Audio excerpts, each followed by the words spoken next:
riding on it? She's young, she's tall, good looking. She's beautiful.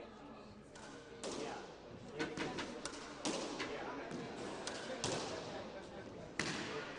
So that's good.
on Wentia in Lake Forest, Illinois. I am Ned Marks here with Freddie Reed here in the commentary booth. How's it going, everyone? I think this could be a good match here between Victor Berg, Steph Hewitt, and Natalie Granger, Preston Quick. Two very tough teams. Yeah, some teams that have some players that have been very highly ranked. Getting this match underway. First match of the day. USA starting. That's right. This is, again, the World Doubles Championship, so we are country versus country. So the U.S. versus Canada here. And Canada getting off to a quick lead with Natalie hitting the ball in the tin. I guess, Ned, we're both going to have to try not to be biased because I'm from Canada. You are from USA. That's right. That's right. There's a little battle going on. Yeah, well, Freddie, you're still alive in the main draw of the men's. Is that right? With Victor. I just kind of hopped into his backpack, and he's carrying me, so he's doing well. That's right. For those who don't know, Victor Berg, a very accomplished double squash player for many years. And now Freddie riding his coattails into the semifinals. But Freddie's been playing a great tournament this weekend so far. Thanks, Ned. Great victory yesterday against the Colombian team of Bernardo Samper and Andres Vargas. Very tough team. Very quick, picking up everything. Yeah, that was a great match. Long rallies. Another ball getting just by Preston there. And a very quick 4-0 start for the team from up north. 5-0. 5-0 now. A lot of quick points. Not really establishing the rallies quite yet.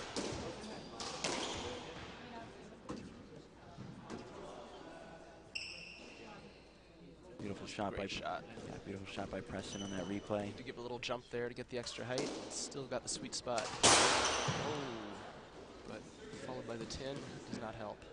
Natalie seem pretty relaxed, laughing into the back corner, even though she's down very quickly 6-1. You know, it is a confidence game. As long as you can keep your confidence up, you can always turn things around. It's one of those games that just swing a split second. That's right. And the players know each other pretty well, being pretty friendly. You know, they joke around, they talk to each other between points. Victor doesn't seem to have a problem getting in the opponent's face, but it's never really malignant. Victor's a lot of fun on court. He loves to smile and joke around. And even at the toughest of moments, he's still pretty happy. Yeah, especially up 7-1. I don't doubt that plays into it a little bit right now. These points going by lightning fast. 7-2 after only about 2 minutes gone by in the first game. Oh, beautiful shot by Victor. Right onto his forehand. You don't want to leave the ball there for him. I was going to say, you got to be careful those shots down the middle. Really, just about anywhere with Victor is a bad shot. You would think that the team from USA wants to be playing the right wall a lot this game. It's a good reaction by Preston. Getting up to that.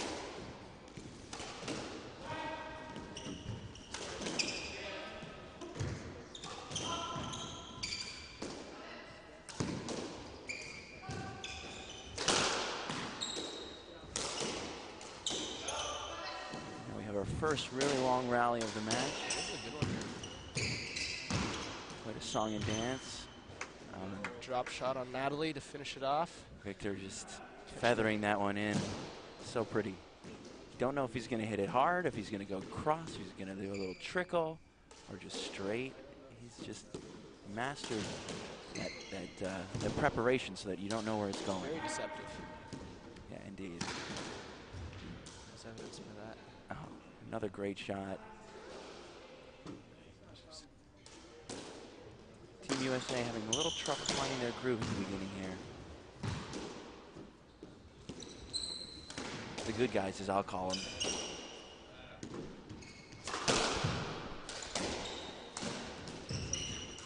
Steph's a very relaxed player. She knows how to kind of neutralize the rally when she needs to. Moves the ball around very comfortably. Very, very experienced. Never lets the nerves get the better of her. Yeah, we've got a good shot by Preston. Getting up there, holding. Certainly got a lot of experience here. Drop. I think every one of these players definitely over 30 years old. Been around on the tour for a long time. Natalie, a former #1 in the world in singles. Victor, a former #1 in the world in doubles. A lot of good squash players. And Natalie's this well known weekend. as one of the best ball strikers in the world for the woman. So she's very something to watch. She's pretty good. Preston helping to run the tour, and also having a pretty long streak of success himself. Victor hitting that ball into the tin, putting it at 10-3. 10-4 now.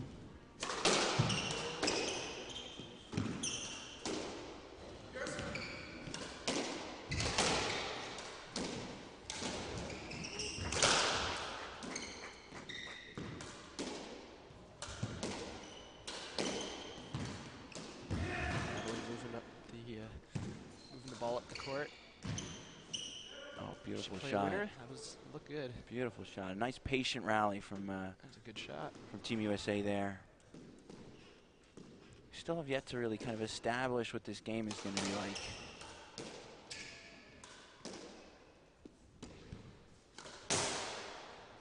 Tin doesn't help Team USA. No, it certainly doesn't. Team USA looking a little rattled just to start off, and Canada quite comfortable.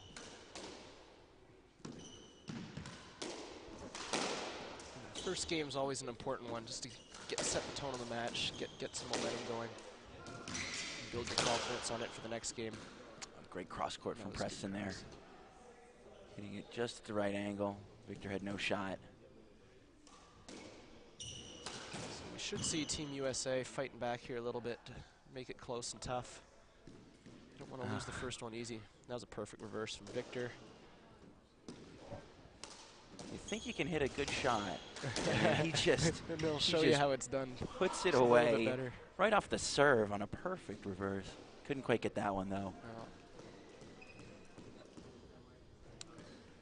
So 12-7. So after a strong start from Canada, the points have been going back and forth, but still with the lead here.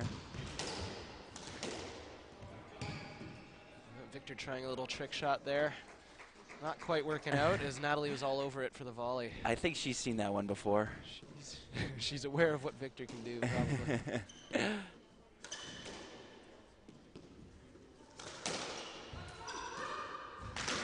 It's covered by Preston.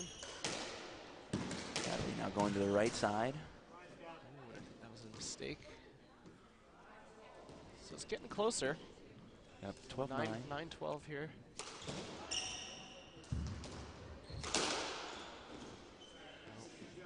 No one home in the back left. Yeah, a bit of confusion there. That ball going by, and Very wide cross. Preston thinking that Natalie was going to cover him there. The ball certainly bouncing off the back. You see that often in doubles. Someone able to cover. Preston opting for a let there. Good call.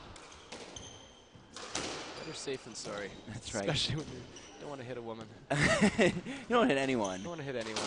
But You get, it you get the hurts. death stare afterwards. You feel horrible.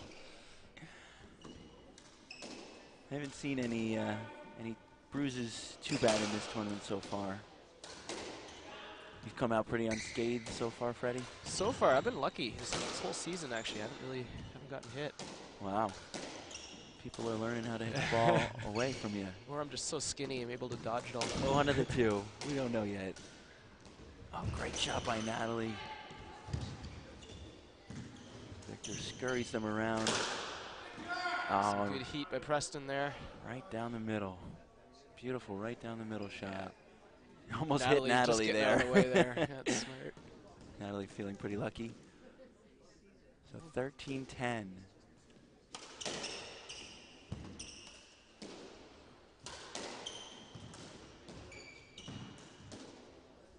It's a very important point.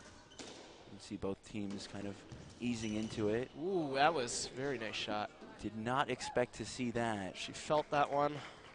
And You know what, when you feel it, you just got to go for it. and that's pretty. Very nice stroke. Tough shot to hit. The ball following with you.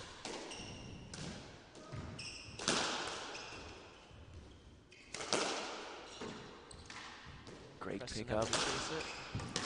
Another good pickup. Oh, and Preston. Preston finishing off that rally. Great rally from him. And this is a game now.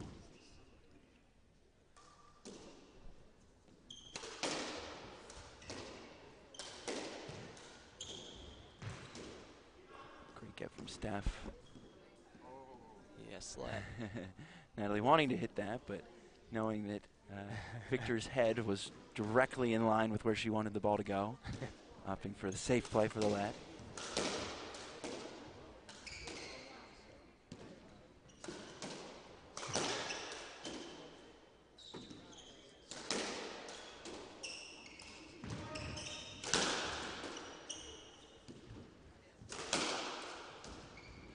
A lot of cross courts this rally. Yeah, you see Steph trying to use the height and find her angles.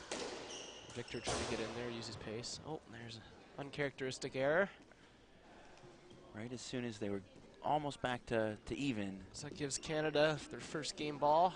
The first game, 14-12. Yep, and they'll feel pretty happy to come away with this if they can. And that ball And that one goes out. flying out the back. And so 15-12 to Victor Berg and Steph Hewitt in the first game. What do you think about that game, Freddie? That was It was interesting, you know. Canada got off to a great start, and or U.S. got off to a bad one of the two. Yep. And sure enough, things started to even out. Momentum took its place. Yeah, that was a close game. Yeah, it was This goes closer. to show anything can happen here. Closer than what we thought would happen at the beginning. Once 6-1 happened.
Exactly.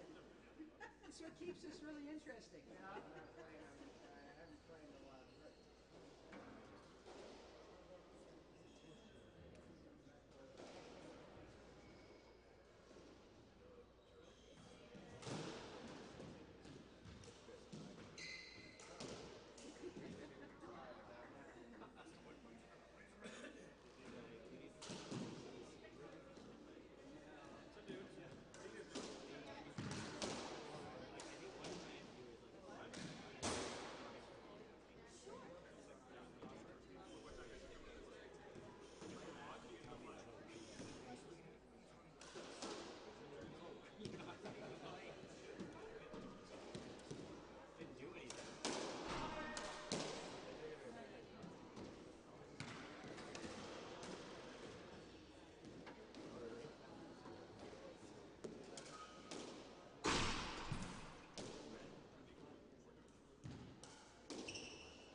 And we are back to begin the second game of this World Doubles Championship semifinal in the mixed doubles match between Canada's Victor Berg and Steph Hewitt and U.S.'s Natalie Granger and Preston Quick. We've just started.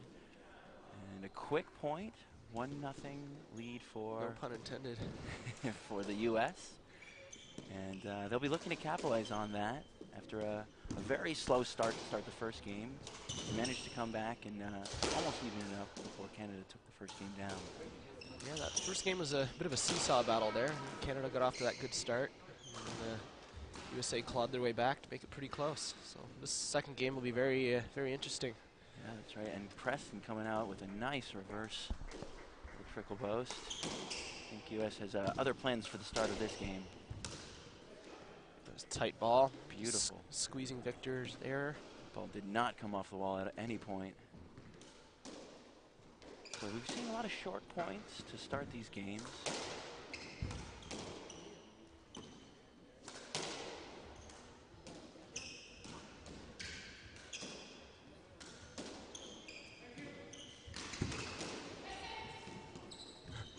Victor getting out of the way of his own shot there.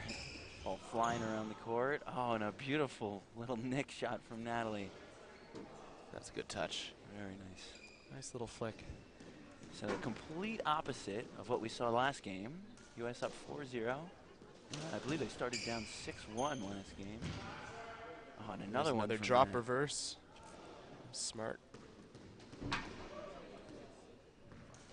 That's 5-love for Team USA here.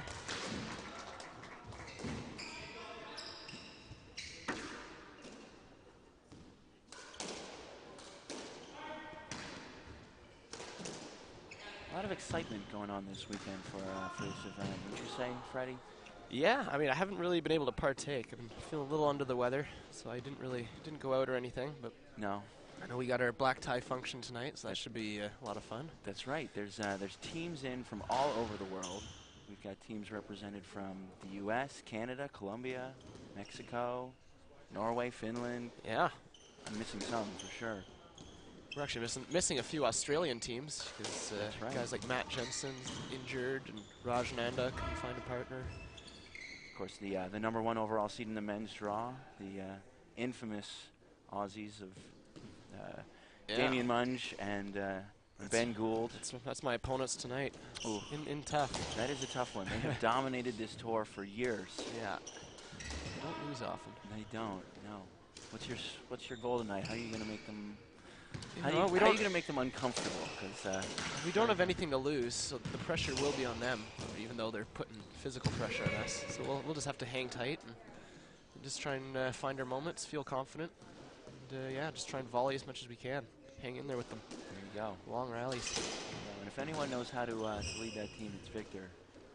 And Freddie, you're not so shabby yourself. So, so we've got 7-2. Another fast start. This one for the U.S. Seeing a patient rally right here. Across courts. Women playing each other. Both the ladies are playing very patient, waiting for a good time to strike.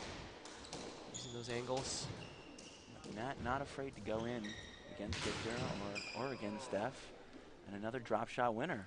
Yeah, Nat's never afraid to show her touch. She's got some great racket skills, so if you leave the ball open, she will put it away. That's right. Seen a lot of height here, which is nice to see. We can't really see that in some of the other venues that we've been playing in. Victor wanting possibly a stroke here. It's a loose ball. I mean, if I was reffing, I would call a stroke. Not because he's Canadian, but Not because of the hometown call. no. You think that's a true stroke right there? I don't know. Yeah. I don't know what they're calling though. They're playing a lot. Everyone here pretty sporting.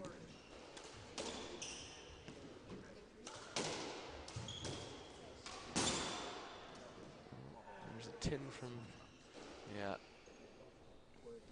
Preston hitting that one into the tin.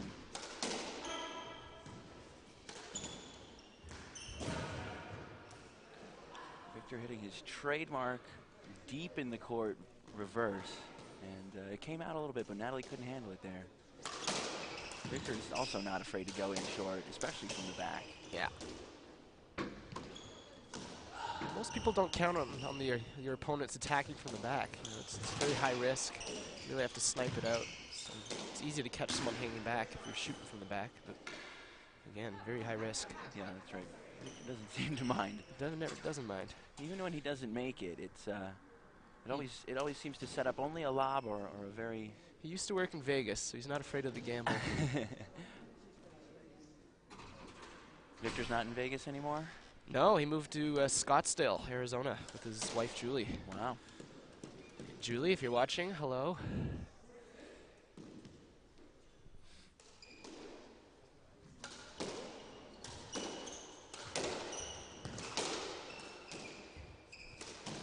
Victor opening up and really trying to hit with some pace and some angles on this point.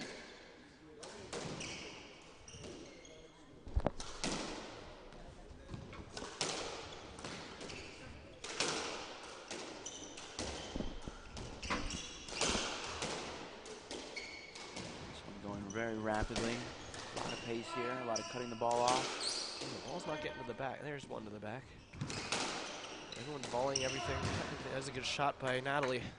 Gorgeous shot. Found an opening to strike that corner, and she took it. Just purely reactionary. Hitting it at the corner is always a good idea, I think. You never know where it's going to go. It could either bounce way left or way towards the middle. She happened to hit that one perfectly.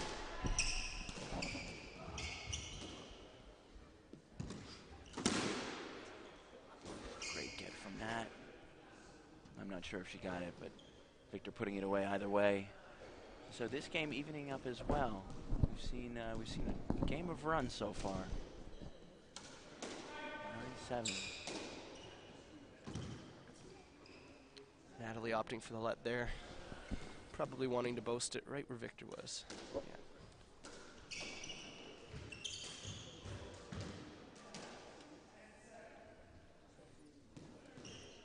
And that ball catching the tin. So U.S. with the lead here, 10-7. Yes, much to the chagrin of our fellow commentator, Freddie here. Again, we have Ned Marks, that's me. I'm from the U.S., so obviously hometown bias is for Preston and Natalie, and then Freddie from Canada. It's a rival commentary here. That's right. Keeping it civil, of course. Oh, and a gorgeous lob. Rarely do you see a lob work that Must well. have just caught the nick or something. Yeah, back nick or something. Lob usually a good get out of trouble shot. Not one that Tight rails here.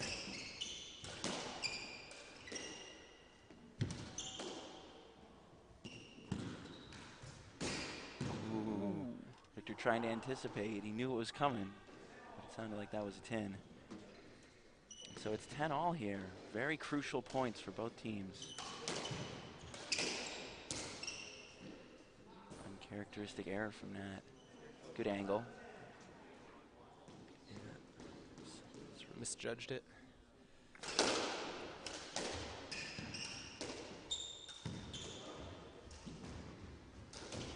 Oh no. Another uncharacteristic shot. Ellie trying to be a little bit too fancy. I think she was trying what Victor did. And didn't work this time. And hit it right back at her, and that is a stroke.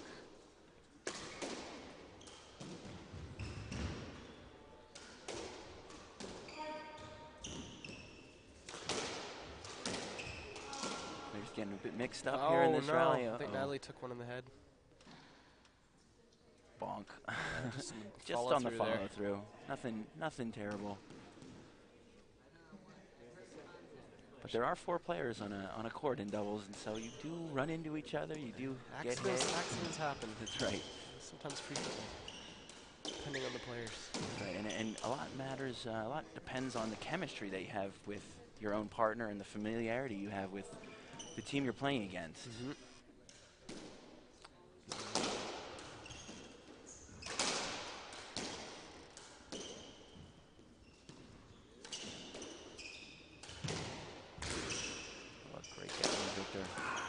Another.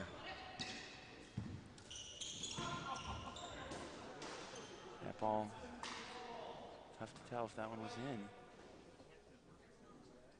in. It was good. So confirmed 12-all now.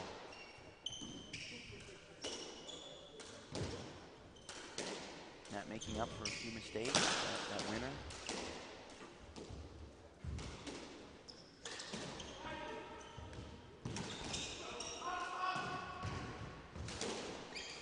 Victor doing a lot of work in this rally. That's right. You guys know what's on the line here. Going up 2-0 versus being tied 1-all. That's a good shot by Natalie. Great straight drive. Good angle, and it fades right into the back, running away from Victor. That's good.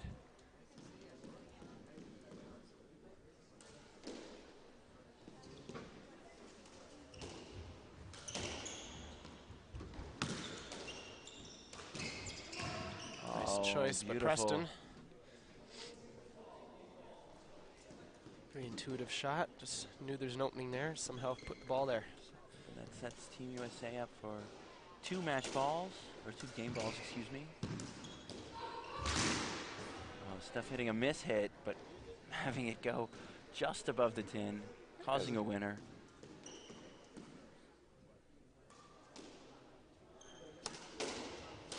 Always a little bit of luck involved. Victor's trying to add some heat here.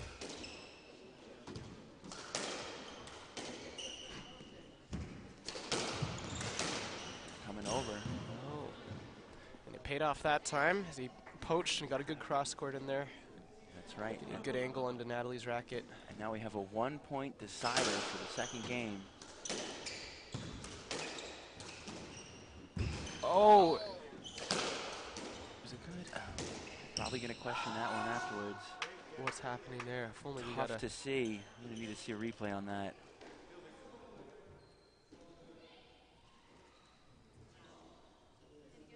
Looks like they're going to call lead. Victor got it. You know, it was unclear. It was really tough. It was a great shot by Nat.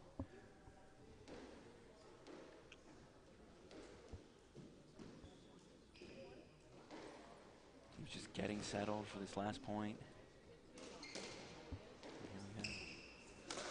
Replay.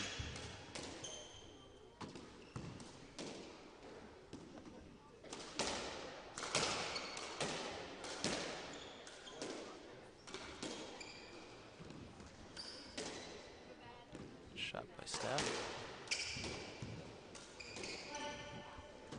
Shot. Victor back into action here. This trickle winner. Oh, Victor gets it. Victor gets it. Beautiful shot. Preston getting caught in the back. So that brings Canada with a 2-love lead here. Yeah. Probably pretty unexpected. So Canada to come back there and get the points back, and somehow they managed it. It was interesting.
And we are back for the third game here at the Onwencia Club. A very quick start to the third game, excuse me. As one shot in, Natalie going for a winner and hitting it after a really tough second game, which saw Canada take it in dramatic fashion, 15-14. Yeah, U.S. had a good lead in that second game, very similar to how the Canada had it in the first game. And somehow things turned and went sour at the very end, 15-14. That's right, and they'll be kicking themselves for that, wanting to get off to a good start this game, and so far so good. 3-0 to begin. Natalie hitting a couple good shots, and they're going to want to just keep this momentum.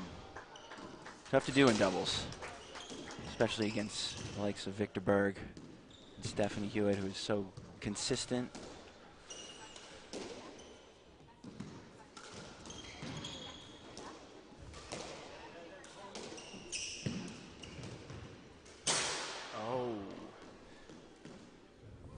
Wanting to poach for the winner.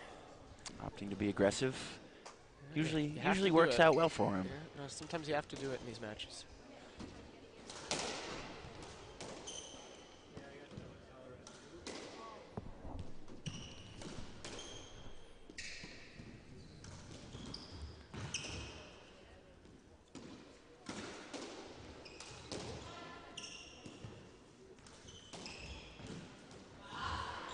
Nice long rally, ending with the winner from Steph.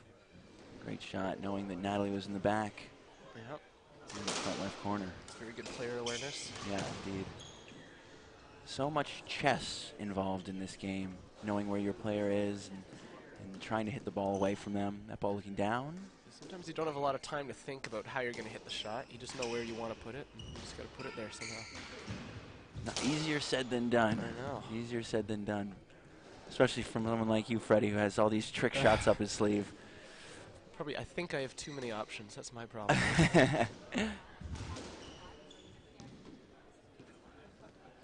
Natalie wanting a safety let there. Knowing that the front right was open, she was probably going for a little boast off the left wall. Oh, and a beauty. Boy, she's volleying well right now. Just a great striker of the ball. And that ball having no room for error against the top of the tin. But we're seeing another early lead from the U.S.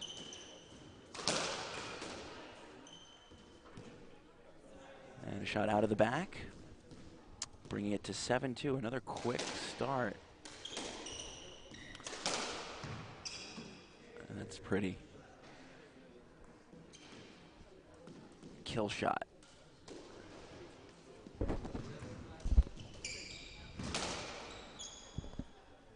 And another easy one for the U.S. So this game going by pretty fast. Canada coming out with a little bit of a lack of focus, a little bit flat.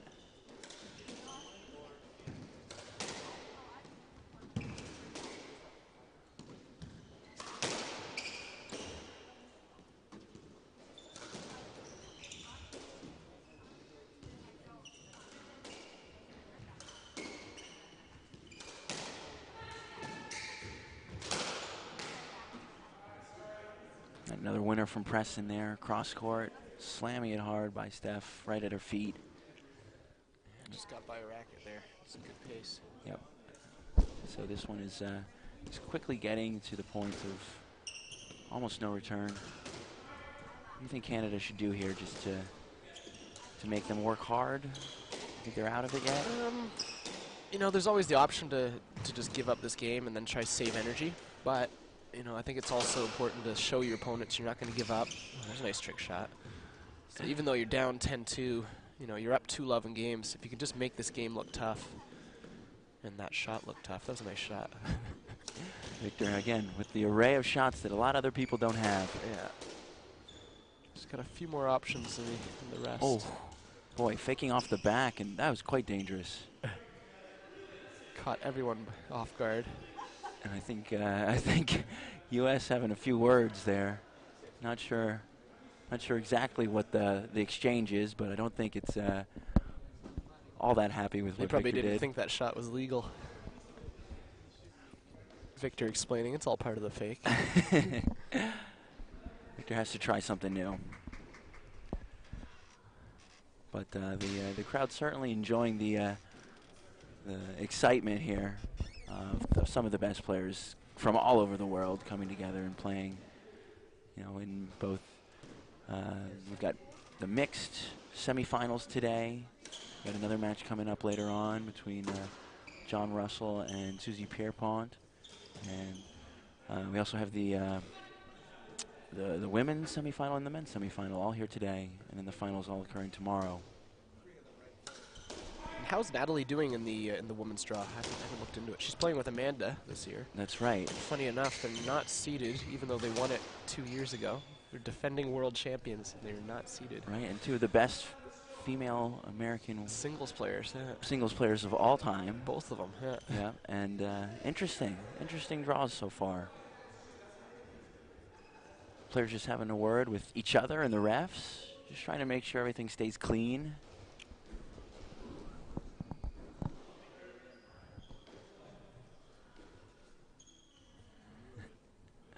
Victor always creating a spectacle, whether it's with his shot making or with his antics on the court. Great shot from Steph off the low volley into the reverse. Steph showing her attacking ability there, just moving it in the front right. Yep, and since my proclamation of what Canada should do, they've rattled off the last 3 points and are down 5-10, obviously not giving this one up. Yeah, as I said, if they can show they're not going to go down easy, you know, they might make it tough for Team US here in this game. Might rattle their feathers a bit, get some errors. Right, And see another comeback. And that's a good shot by, that was Natalie, yeah. There's always the momentum factor, which is, you know, always comes into play as you end the game. You wanna end the game strong. You don't want to just give it up and make it easy for your opponents once they know the game is won. Beautiful volley from Victor. Certainly not letting US get to the end of this game easily. And remember, they did come back from a big deficit last game. So this one certainly is still in play.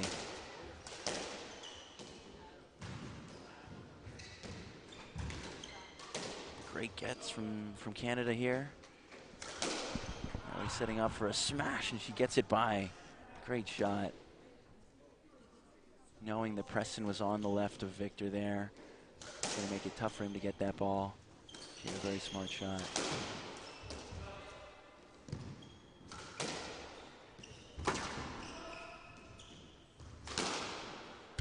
Scrambling this rally.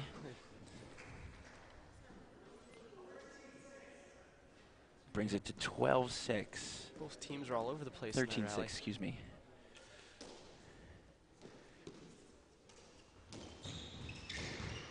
All right, and it looks like this one's pretty much in the books.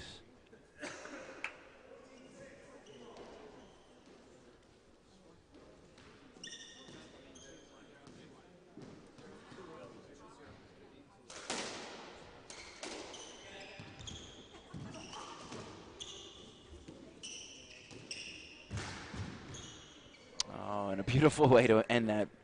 Doesn't need to be that good, but that was a beautiful little winner right into the nick. Preston quick. And so a bit of a change in momentum here as the first 2 games highly contested. The third game then going to the Americans at 15-6.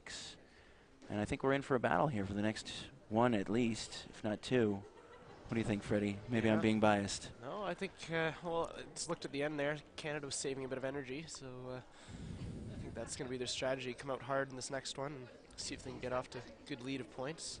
I'm sure Team US is thinking the same thing. So third game, or fourth game is going to be very important. That's right. As they all are. As they always are, that's right. And we'll go to break and come back for the fourth game here.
All right, and we are back for Game 4 of the semifinals with Canada leading 2-1, and the U.S. to serve after a pretty strong showing in that third game. We have Ned Marks here with Freddie Reed, two players on the SDA circuit. It's been a great weekend so far, Freddie. What do you think? It's been a fun weekend, a lot of fun, good action. You know, it's kind of spread out over the city of Chicago. 3 different clubs. You got the Racket Club, you have the University Club, and then here at the Onswani Club. That's right, and don't forget the Metro Squash Club on opening day on Thursday. So we've got quite a bevy of different clubs, and you know, people from all over the city getting a chance to watch some of the best squash in the world. Good start from Canada, 1-0.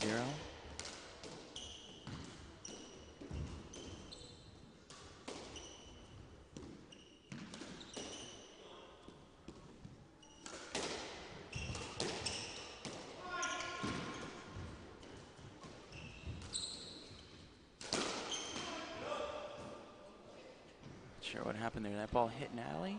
Looked like it. Or maybe behind. Was it good? It was tough to tell. Really tough to tell. So it's 1-all. Yeah, ball didn't make it. Didn't quite make it. Okay.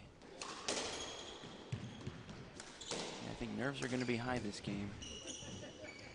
Both teams will be fighting to try and get a lead. Oh, beautiful cutoff from Victor. Just stretching his arm out and pushing that ball into the front right. Matt won't be happy with that. So a quick 3-1 lead for Canada. That's what they wanted.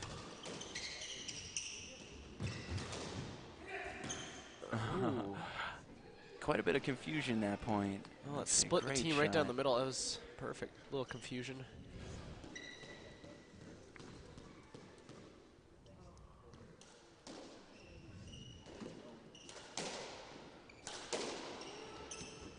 You know, there's only so many times where the pros of both the men's and women's tours can get together and play mixed. So, you know, chemistry isn't always going to be there. When we got the world doubles, that's about it. That's Maybe some right. national championships if they choose to play. That's right. Other than that, we never get to get on court with our female counterparts. And the added you know, pressure of playing for your country. You know, you may have a female partner or a male partner that you play with that might be from somewhere else. That's right. A lot of players coming in from a lot of different places to make sure this one works. Beautiful start to this rally. Oh, Preston being a little lazy with the behind the back attempt. Hitting it Yeah, directly I thought he had into the enough floor. time. He could have had enough time to get his backhand on that. That's right. And some sloppy errors from Team USA here. Yeah. They Looks like they're trying to regroup, have a little talk together.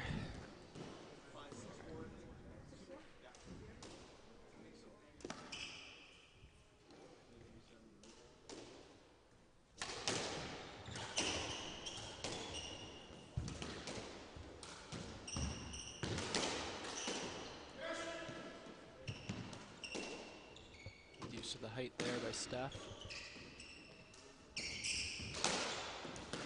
It's good width by Natalie there, getting it by Steph. And Victor looking pretty unimpressed, unhappy with either his partner or something going on court. Nonetheless, Canada serving at 6-4, still has the lead, still has some momentum.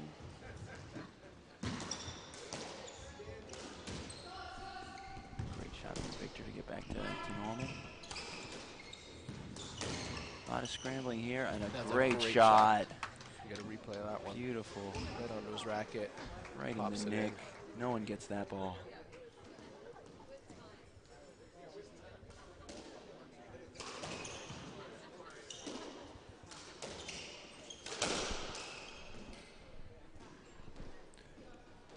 Natalie probably could have opted to let that one go. Yeah, that is a ball you want to let go for your partner. Comes off the back wall onto the backhand for Preston. And definitely a tough shot when volleying. So, good shot from Nat, but Stephanie read it. USA really can't afford to take too many more chances. Down 2-1, 8-4 against Victor Berg, one of the best players in the world.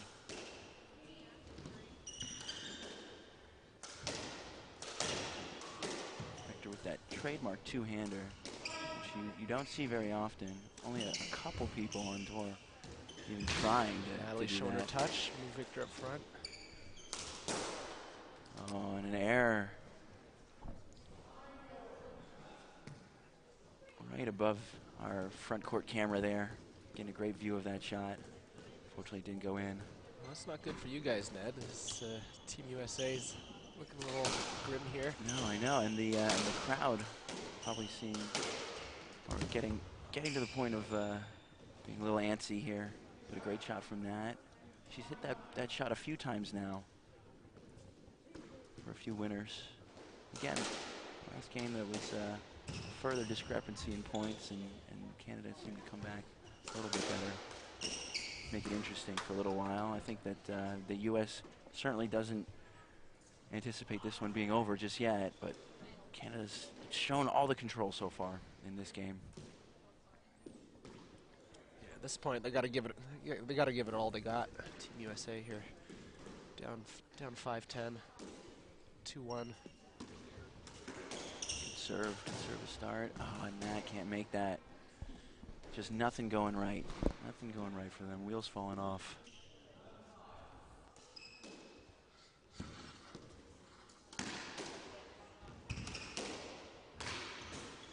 Beautiful little hard low drive from Victor. Two-handed. The cut, making sure it stays short. Yeah, very good use of his hands. He adjusts for the ball very well. Yep, another quick error, and 13-5. Sorry, that one was in. 12-6. Victor with another reverse winner. Oh, that one looked down. Looked down. Definitely. It wasn't much. We're sitting behind the court, not getting to hear the. I think it was good. Steph's still serving.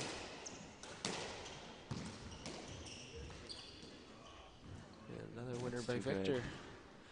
Natalie's weakness is definitely movement up to the front left. Victor taking full advantage of that. And now we're at game ball, 14-6. Yeah, 9 match balls, and that that- seals the deal. And that will do it. So the team of Victor Berg and Steph Hewitt from Canada beating Natalie Granger and Preston Quick in 4, 15-12, 15-14, 6, 15, 15-6. And they will move on to play the winners of Amanda Sobey, Chris Callis against John Russell and Susie Pierpont, which could be an interesting match on the other court there. Thanks for tuning in, and hopefully we will be back at 2 o'clock for some more action. This is Trunk Club, a men's clothing service headquartered in Chicago. This is a Trunk Club trunk. It isn't just a box of clothes. It represents a relationship between you and one of our personal stylists. A stylist committed to the idea that looking great shouldn't be inconvenient. And that convenience shouldn't come at the expense of personalized service.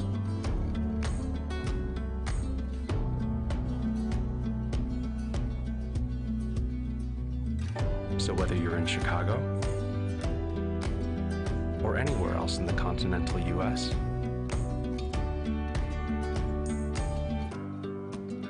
welcome to the club.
say keep it quiet down low. That's not who you are. When it comes to accomplishment,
yeah, everything else.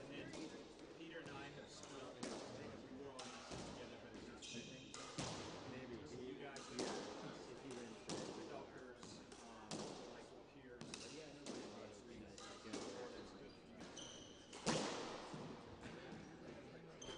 See you.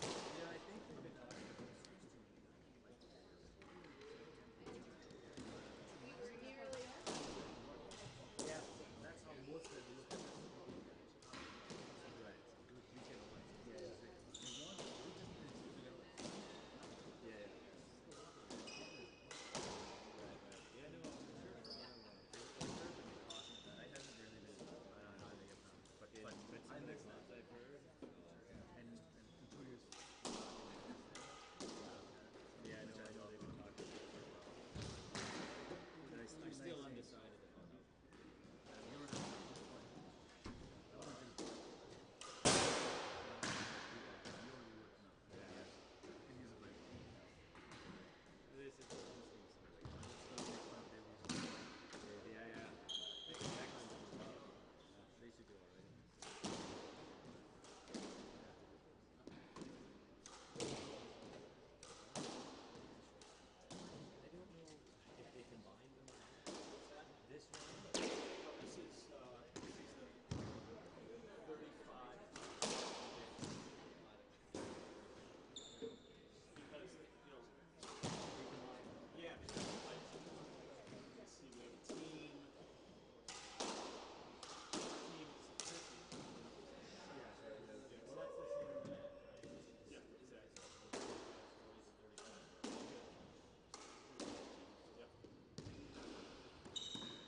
Sorry, Dave, I'll be there.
Sadie, who won that match?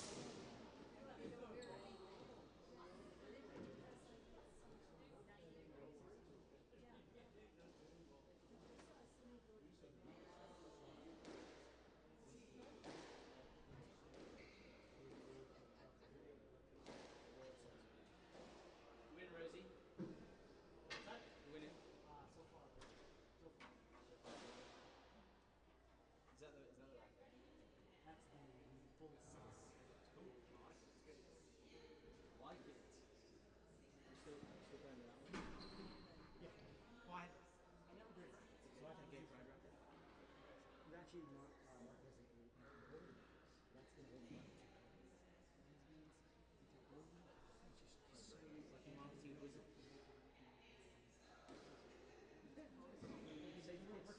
Saving the world. It's all about the kids. Saving the world and selling the rackets at the same time. Genius. Trying.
leg goes like They made this. his leg off balance. Or like this. They How kept does showing how does the replay slow after motion replay. grimace look? Oh my god, it's a random replay. Do you have one more? All right. So you won't be going to karaoke as I know tonight.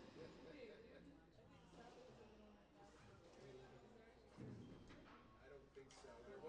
There's karaoke at on Wednesday. It says they have a party with a backyard and lots of cocktails.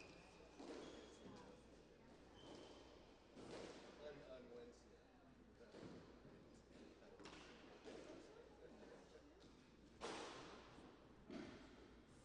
The women's Oh, but singles. not with, not, yes, exactly, not. What is the pro?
I should get it back. Or you don't rely.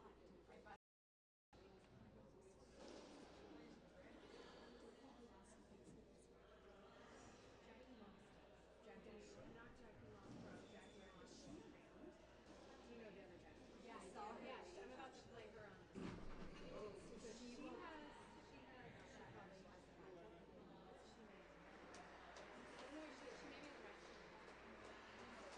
she may be the right.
All right, and we are back here with the second round matches here today for the Women's World Open doubles. We've got Shauna Keating and Stephanie Hewitt playing against Susie Pierpont and Carrie Hastings. I'm Ned Marks. We've got Freddie Reed here in the commentary box. Hi, Ned. It's good to be back. Good to be back indeed. We saw a nice match earlier this morning. Yeah, that mixed open semifinal was pretty entertaining. And now we got onto the women's open.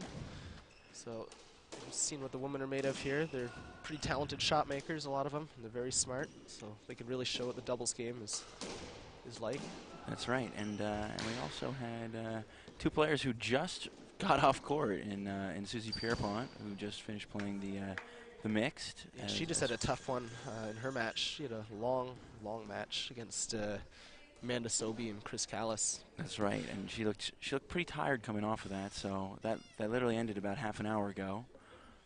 And of course, Stephanie Hewitt also playing in a match that we commentated a little bit earlier. Her and her partner Victor Berg beating the American team of Preston Quick and Natalie Granger. That was also an impressive win. So two players that have just playing again. Another tough match. Semi-final day.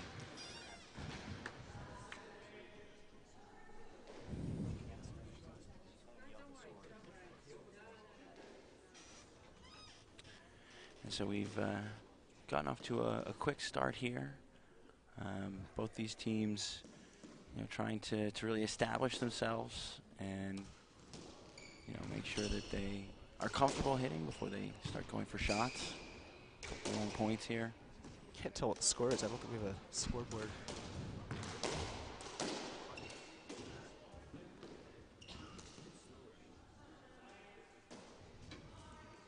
Beautiful deep shot on the backhand. Susie couldn't quite reach it to get it back.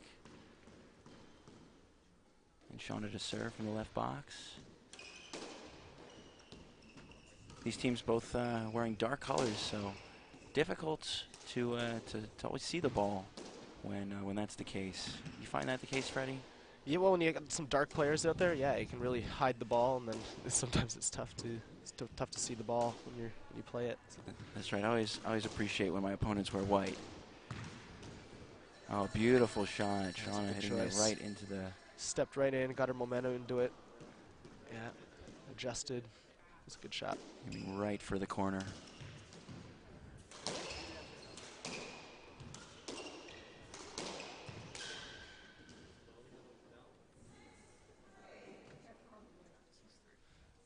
You can see the head of the scoreboard of the tour, Graham Bassett, standing at right where the referee is. Graham's done a great job this weekend of really making sure everything's run smoothly. Now 7-3 to the team from Canada. Canada's been doing pretty well. Freddie. Yeah, Freddie, they're off to a good start. We're known to get our good starts. Freddie Hopefully I don't jinx that for us against, well, we're up against a tough one, but we'll see. That's right. For those who don't know, Freddie is playing later today in a semifinal men's doubles match. Freddie from Canada, and a lot of really good doubles players coming out of Canada these days. There's a good scene in Toronto and in Montreal. And there's definitely Toronto. There's a lot of courts. I think we have about 30 doubles courts. Wow. Which is quite a bit. That is quite a bit. That's got to be more than any other city. Susie serving down there. Yeah. Second serve. Susie looking pretty casual. I think she's definitely trying to conserve energy. As I said, she did have a long one. That must have been, at least an hour and a half or more, maybe hour 40. Those are tough. They really take a lot out of you. Yeah, and she was probably seeing most of the balls in that match. So it's tough work. I find that the doubles game matches definitely go on longer than singles, and they really wear on your arms, and you run a lot more. Oh yeah. And so, the tiredness is definitely different, but equal to what you see in singles. Well, there's a lot compared to singles. I think there's a lot more volleying in doubles. So you're taking a lot more balls up in the air. I think that takes a lot of energy out of your body, out of your core. your shoulders, so you get tired a lot quicker in that sense. But there's a lot less, you know, singles, a lot more twisting and turning. And Right, it's a right. bit more explosive. I find if you're on the right side or if you're hitting a lot of forehands, your arm seems to want to fall off at the end of any match because you're Yeah. slamming the ball constantly.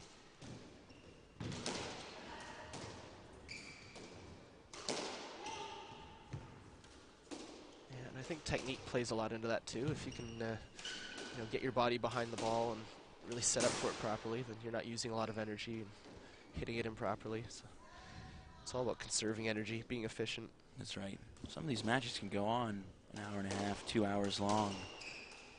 And those, boy, those really are tiresome. You want to avoid those at all costs.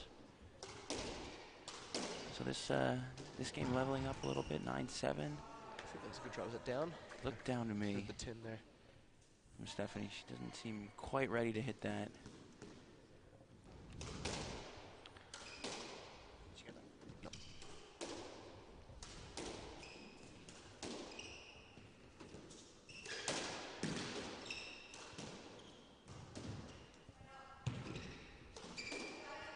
It's good use of the skid boast there.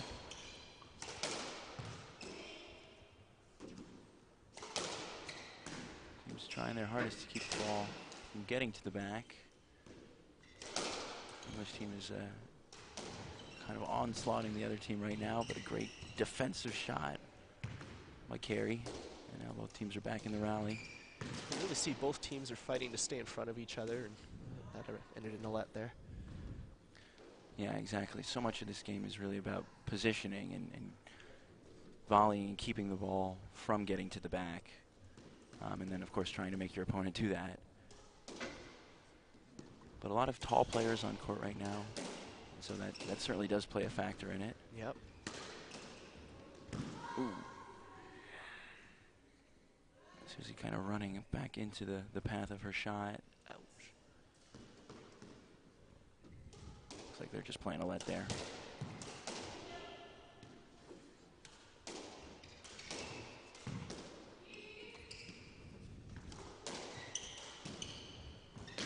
Reverse there. Get the team scrambling. Right, rallies back to neutral.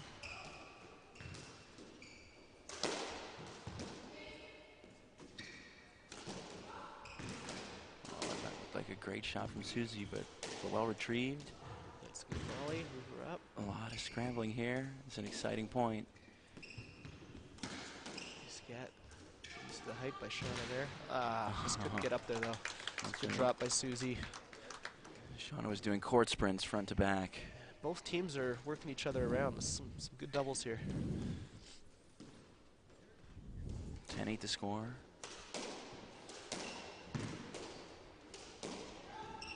Oh, and then Shot right down the middle, splits the team. sometimes that's just the best play. That was perfect. No one knows who's getting it. Neither player wanted to go for it.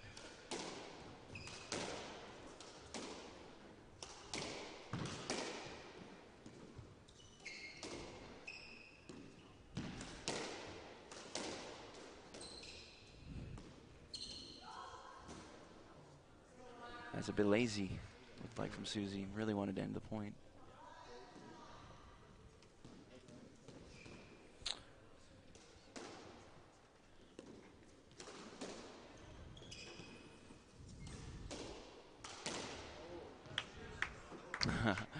Very casually, Susie just slamming the ball into the nick. Into the nick. That was a good shot. But overall, looking somewhat disinterested in this game, I would I say. don't know if she's disinterested. I think she's just tired. She's just fighting to get her energy levels back. Yeah, really going for it, and Yeah. makes it really tough. That ball just going too low, but allowing the Canadian team to take it It's too. tough to start a match when you're tired. Yeah, definitely. Some good crosses to start that point.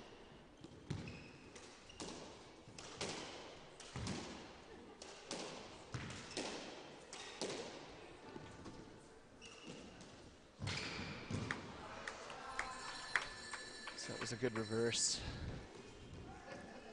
Caught the opening there in the front right. It's a good choice by Shauna. That ball going right past our camera in the front of the court. Some beautiful camera work being done here. Got to really appreciate that for the good of the game, especially.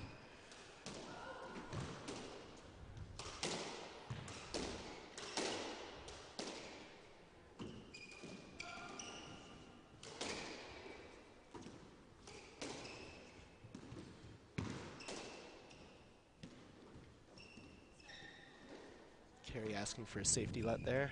Fair enough. She probably wanted to hit a nice skid boast, and Steph was in the way there. Yeah, and you can see the crowd starting to file in. It is still pretty early in the afternoon. We have a full lineup of matches to come, but people are here and people are excited. We've got a black tie event for the night. Looking forward to that. That'll be fun.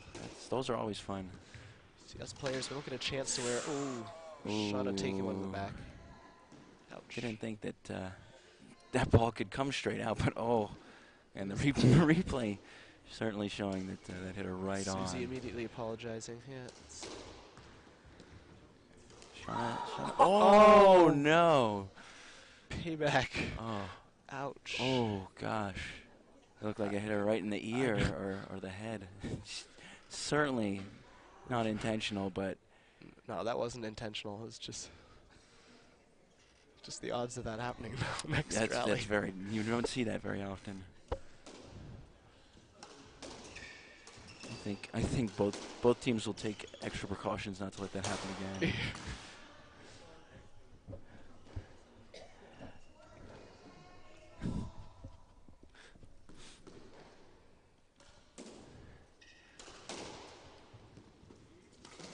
Susie staying out of the way of that one. You can see moving over a little extra.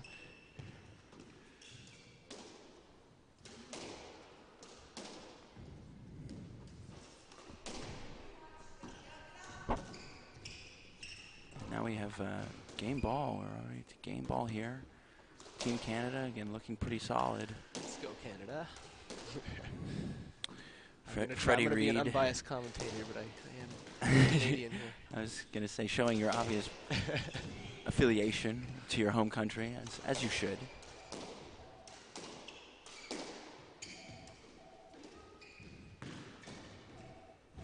Oh, great stretch by Susie, but Nice under get. attack, Those another are great get. Great hands from Susie.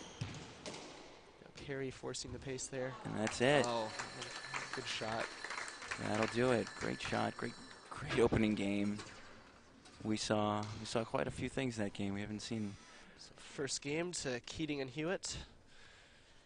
We'll go into the 15-10. second game, hopefully with some confidence. That's right, and a bruise or two to start, but obviously everyone's pretty excited about this match, and we'll be back in a few minutes.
Okay, and we are back here for the second game of the women's semifinal. Team Canada leading 1-0. Yeah, and we've got two teams that are looking to advance to the finals here after a long weekend. This is we've seen that so far in this match. A couple lazy shots, a couple some movement that you would expect to be a little better, but teams looking to pick it up here in the second game as they get more into it. Good rally to start.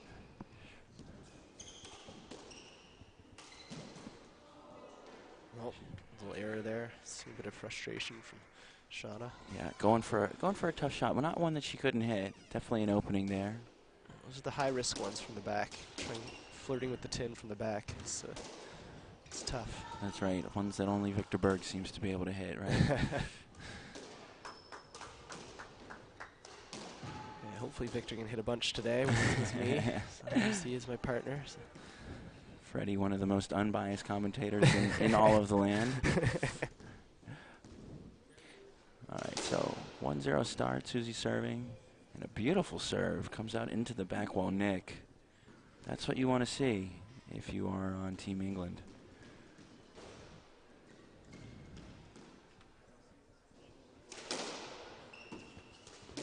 Good mix up on the serve there. You know, that ball just Caught going Shauna out off guard. somehow. She just hit it out of court. Between the crack of the top of the wall and the It shows that it's good to mix up that first serve. Yes, it is. You can't always be predictable. I think that serve was good, actually. It might have hit the line. It was I think it hit close. the line. It's close, though. Even on our replay, we can't tell. They have to go live with it. But just a first serve.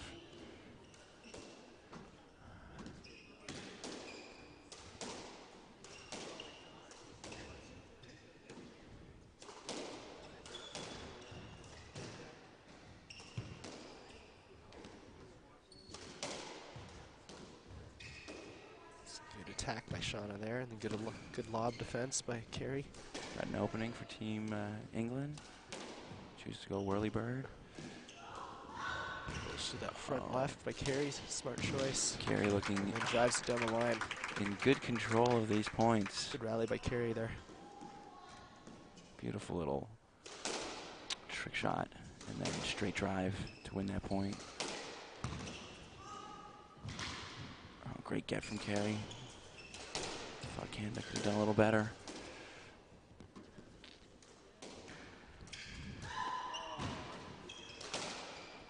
And drives it by Steph there. I think she was looking for the down the middle. Susie's starting to look like she's getting into this game a little bit more. Oh, and a great shot out of nowhere from Steph. Kind of out of position. No one was expecting that.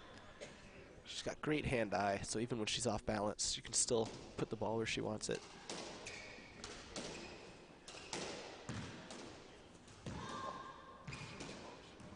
Nice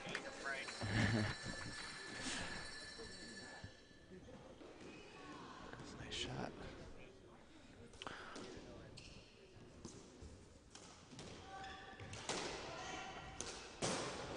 Oh, racket error from Susie.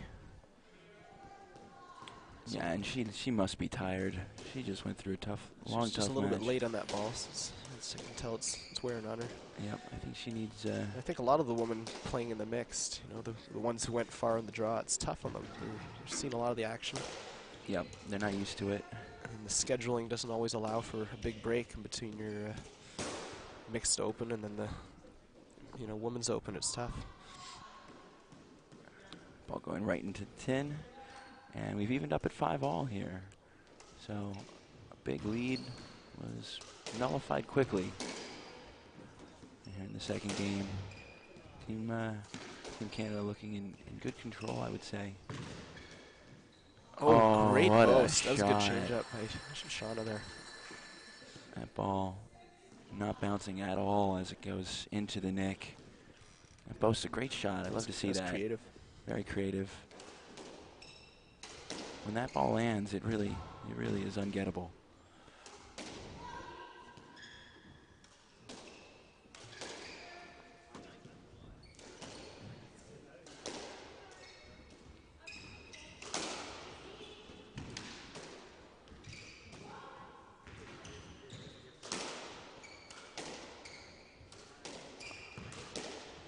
Fast rally here. Susie cutting that off. Going short. Oh, and that's pretty. That was a good shot. Pretty shot from Susie. Kept it nice and tight. Nice and tight. And that ball was going to stay on the wall as it went It down. was glued. Oh, pretty glued. Crowd showing their support and appreciation for that. Yeah, the crowd's starting to fill out.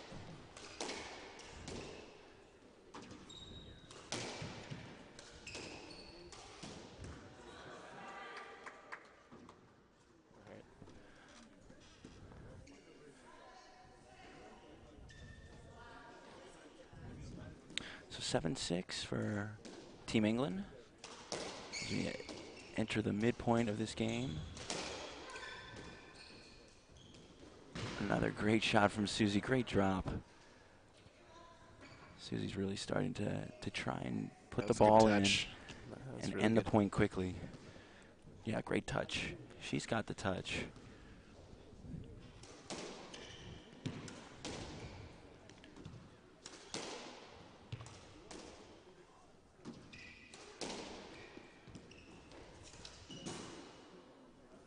I couldn't tell if that made it. I not- think it was an error. Yeah, Not that easy was to see what down. happened. That ball seemed low. So, That's a point for Canada there. yeah, and then right out of nowhere, Or no, sorry, point for England. England, yeah, England has rattled off 3 straight points, taking 9-6 lead. I think the crowd rooting for them just to see as much squash as possible. Tends to be the case. Here we are in America playing matches between two teams. America's not involved, so most people just want to see more squash if they can.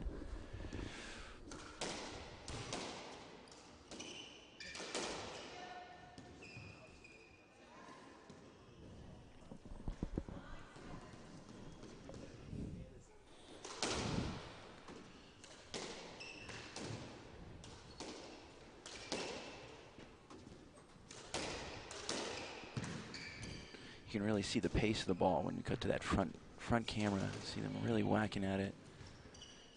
The doubles ball moves quick, so you don't have a lot of time to react. Susie running all up and down the court. Susie recovering that rally. That's good. Oh, what a shot. Did that go in? Let's see if they made it. Did they make it? Yeah. Oh, That was a great beautiful shot. shot. Susie really looking to cut that So ball that's the right off. choice. Good attack. Cut it off. Yeah, trying to cut off whenever she can on that forehand. Even though she's playing the backhand, you don't see that very often. Sometimes if you see the chance to poach and you can take it early, maybe it's the right time. Ooh. Way too early boast on a tough shot. Shauna won't like that.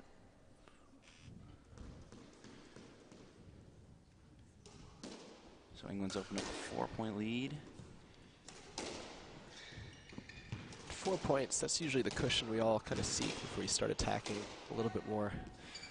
At least that's the case in my mind. If you get a good 4-point cushion, just feel free to attack a bit more. Ooh, There's evidence there. beautiful shot there, yeah. Freddie, you seem to want to attack on every point. I know, I don't listen to my own coaching all the time, but If that is the case. do as I say, not as I do. Yep. You're still young. Oh, and a great shot. shot. Shauna hitting another boast right into. That was a great the net. choice. And look at that follow through.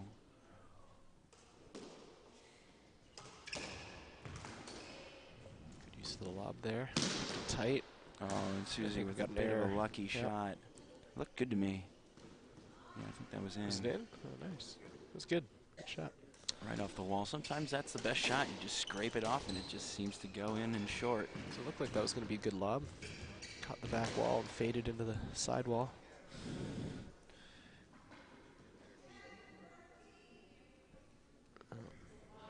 Little body shot at Susie. Gives Canada another point, closing the gap.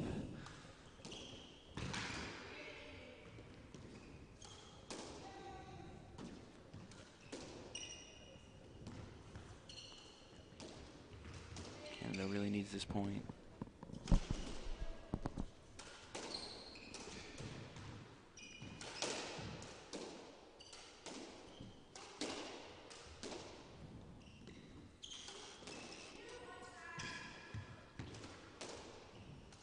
recovery there. Oh, Susie going short again with a beautiful shot. Sidewall helped her on that one. Kept the ball up short.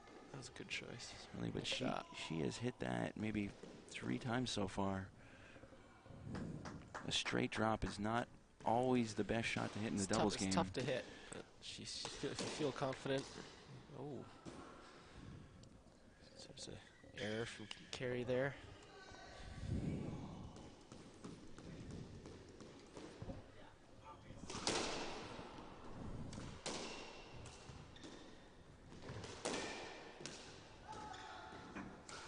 England scraping the ball back.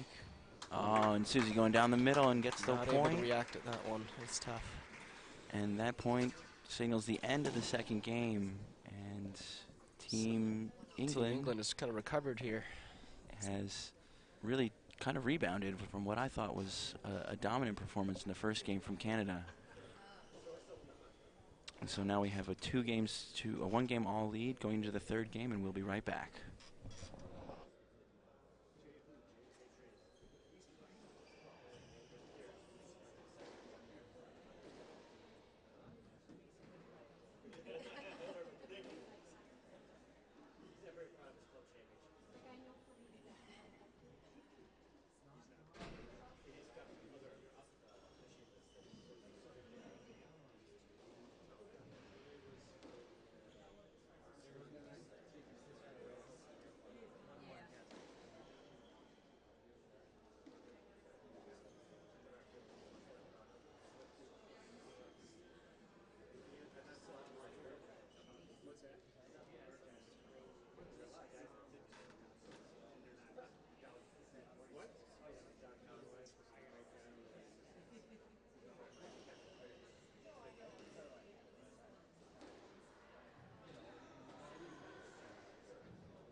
All right, and we're back, getting ready to start the third game of the women's doubles championship semifinals. I'm Ned Marks, and I'm sitting here in the commentary box with Freddie Reed. How's it going? All right, we're pretty excited to be here at the Onwencia Club in just outside of Chicago in Lake Forest. Yep. And we've got a really exciting lineup today of great matches. A bunch of them already been played in the mixed. We have our finals set up for tomorrow with Amanda Sobey and Chris Callis advancing earlier today. And they'll be taking on my partner Victor Berg and Steph Hewitt, who's on court there. That's right, and they've just started the third game here. 2 very different games from the first and the second. The first game going to Canada, 15-10, and then the second game going to Team England. Boy, that was a beautiful shot. That was pretty much stick out a racket and hope for the best, and it went in the nick, huh? Another one. And another one. There you go, Shauna.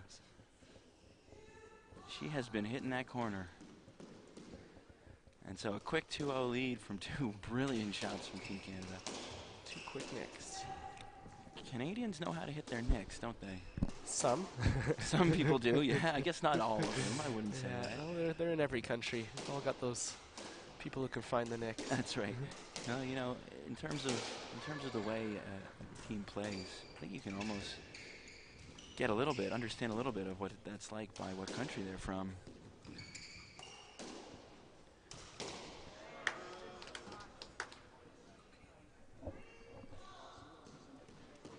great shot there from Shauna, taking a 3-0 lead. Team Canada must feel like they're on fire right now.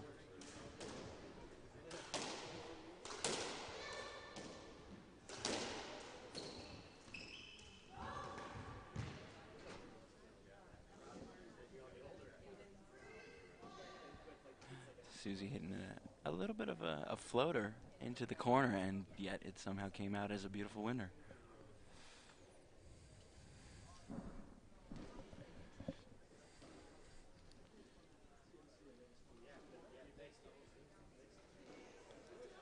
Team's taking a little timeout just to check the ball, I think, or I think there's something on the court or something on her hand. either way, we're back underway. Carey serving 3-1. Ooh, Shauna attempted for it. Looked like they called a let afterwards. And I think they're going to get it because Carey called it too. Yep. That's an interesting call there. Just a let, even though it did hit Susie directly on. It's like showing a shape for it, and that will always be a let.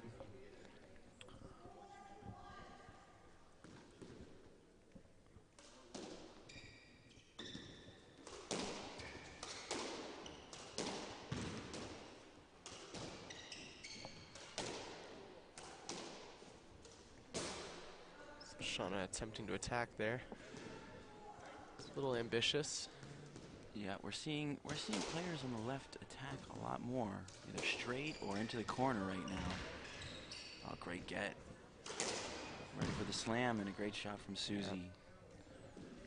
Let's blast a good low kill. Double bounces before Steph there. It's a good shot. That's right. She seemed to take a little pace off of it so that it wouldn't bounce quite as far. Change up.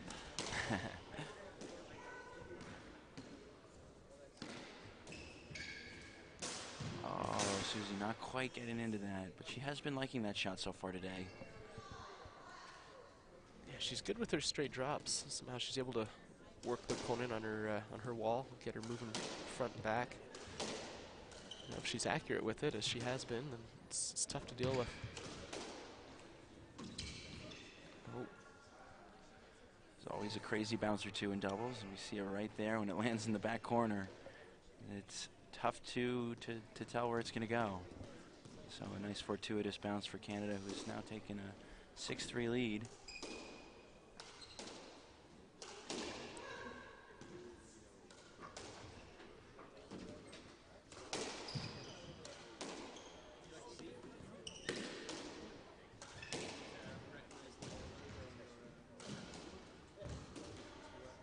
It's a good lob. That's a good point right here. Both teams have been in control and out of control in this rally quite a few times.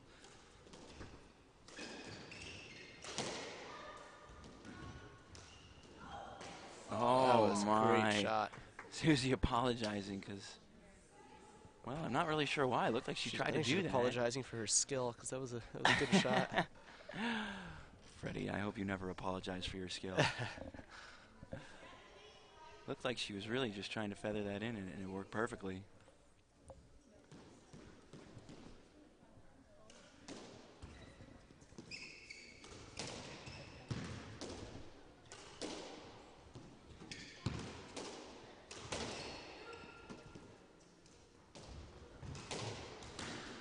Oh, great reactions.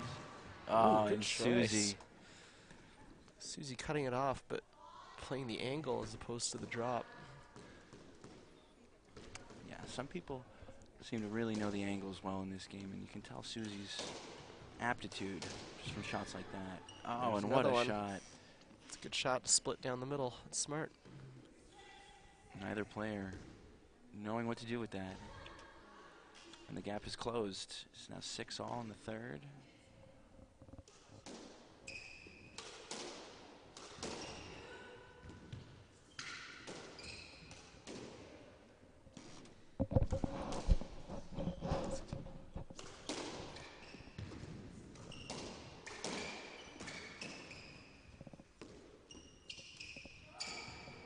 An opening here.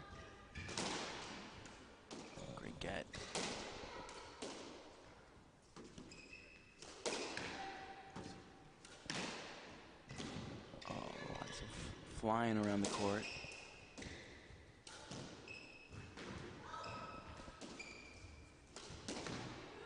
This is a great point.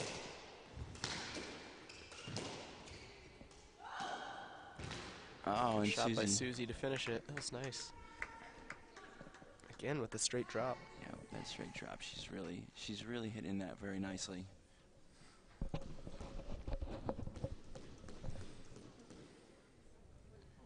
Susie, obviously a very accomplished singles player, That's right. She's having been pretty close to the top 20, if not top 20. she I'm not sure. definitely was up there before she started coaching more full time, but now still very active in the doubles game and doubles tour. And although I don't know Carrie as well, but I've definitely heard the name. So I mean, she might have been a WSA player as well.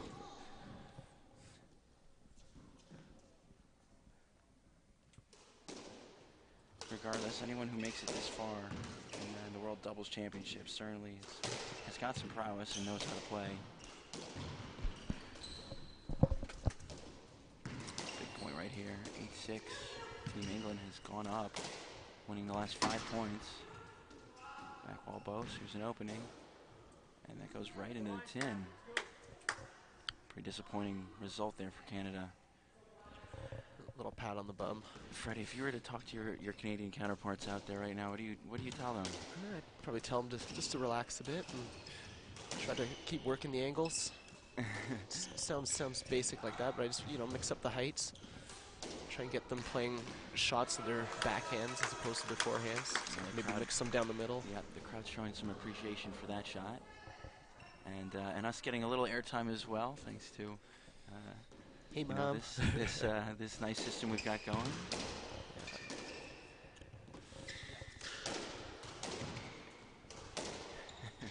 You think your mom's watching, Fred? No, probably not. My mom's definitely not watching. That's okay. Sure there Actually, are- you know what? She could be. I'm sure there are millions around the world watching this live on worlddoubles.com.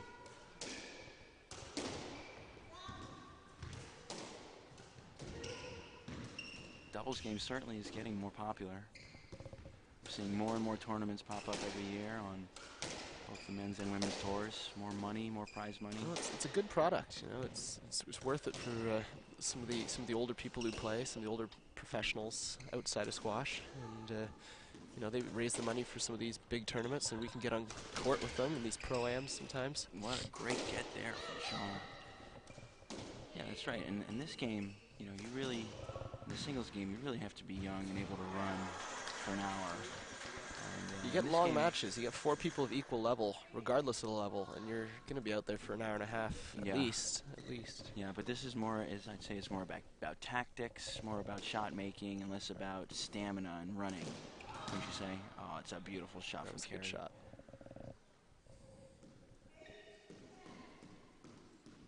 Another one of those ungettable boasts.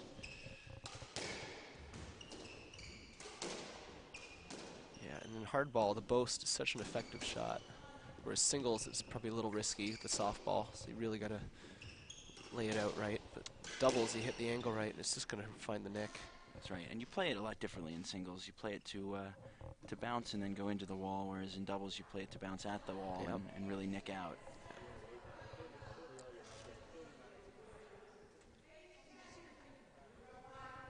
So here we are. I think it's 8-10.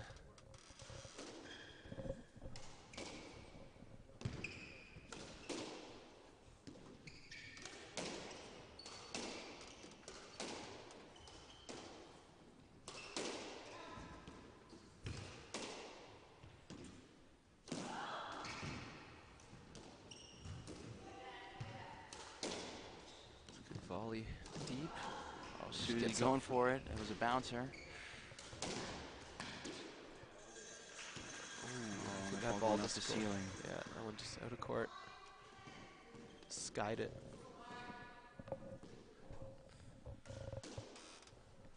9-10 now. Is there a backhand serve that you saw Yeah, I from the think backhand? I think she's been doing that a few times. Very rare to see that. Another one that skies.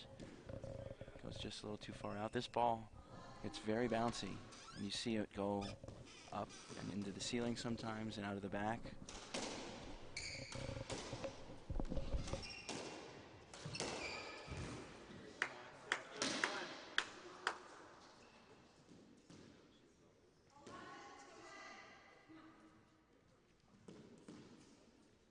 Try it again.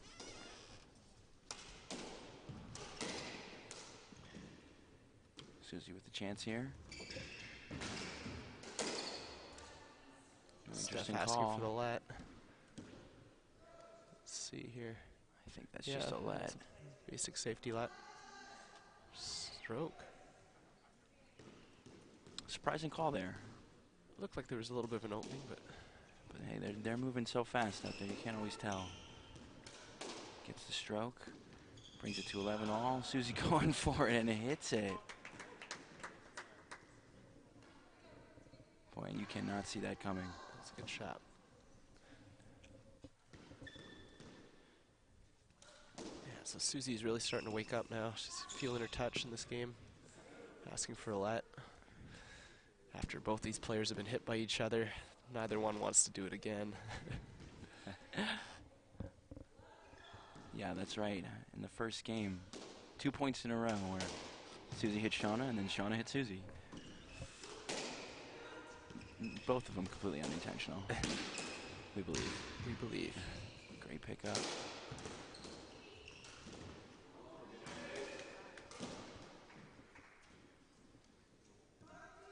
Oh, what a shot from Susie there. She has really been playing well today. Last 2 shots from her, giving her team a lead of 13-11.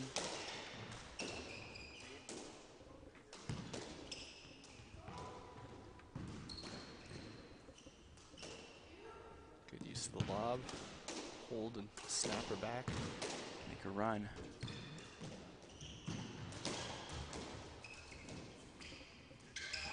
Straight Drop shot. Shauna coming in for the let. So Yep, fair call there.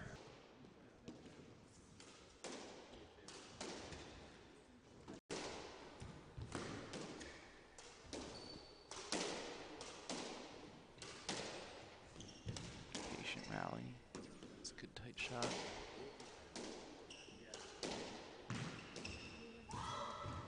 Oh, Susie going for the cutoff. It's been working for her. She's standing right in the middle of the court, but that one was just a little aggressive. Yeah, she's a little bit late on it. Again, I think that was probably the fatigue. If she was a little bit fresher, she'd probably be all over it.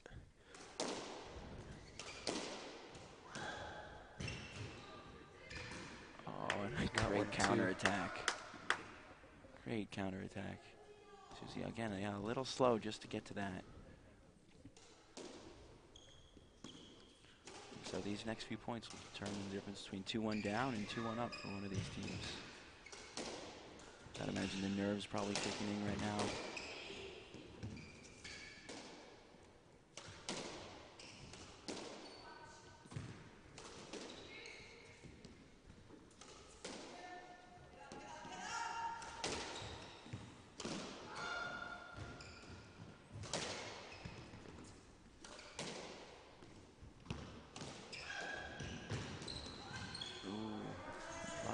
A lot of traffic in the middle there.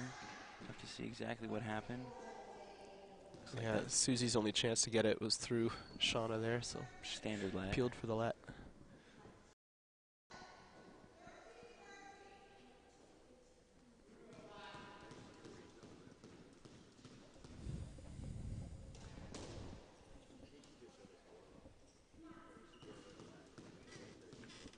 After the game, we'll get a picture of you and say we're back in 2 minutes. Okay.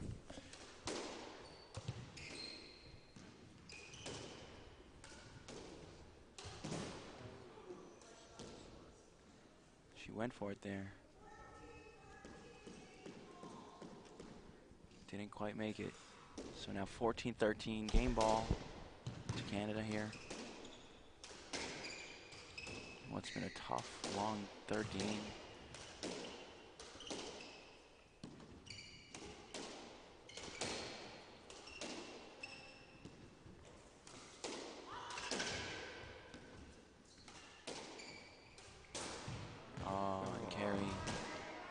happy with No, that one.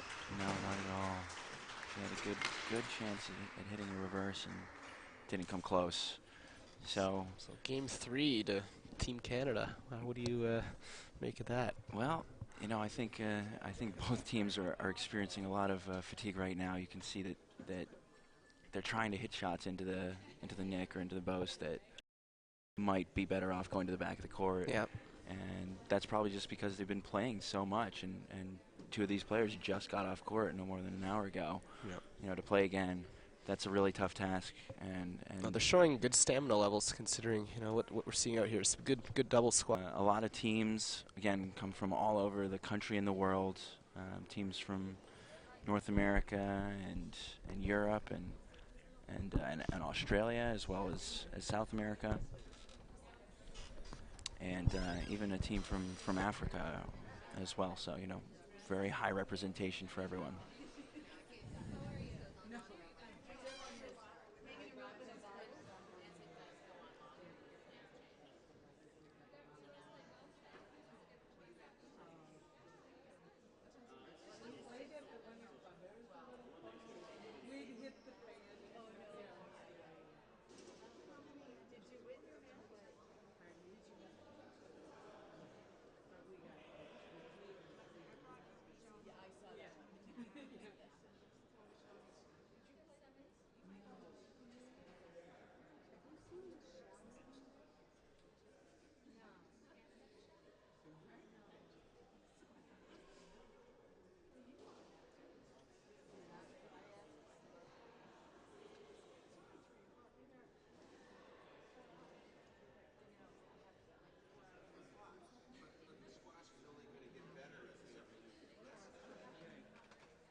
And we're back. This is the fourth game of the women's doubles semifinal between Shiana Keating and Stephanie Hewitt of Canada and Susie Pierpont and Carrie Hastings of England.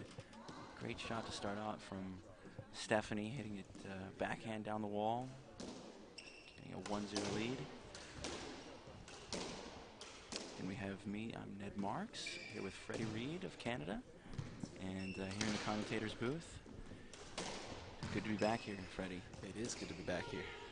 Freddie and I did our first commentary at the St. Louis Open earlier this year, and we're hoping to do a bunch more. It's been great. I think the live streaming's been pretty successful. It's been broadcasting the doubles game everywhere, so That's right, and people seem to be tuning in. showing there's more to the sport of squash than just softball. Sometimes we play hardball. That's right, yeah, and it's streamed directly from worlddoubles.com. If you're there, you already know. If not, tell your friends.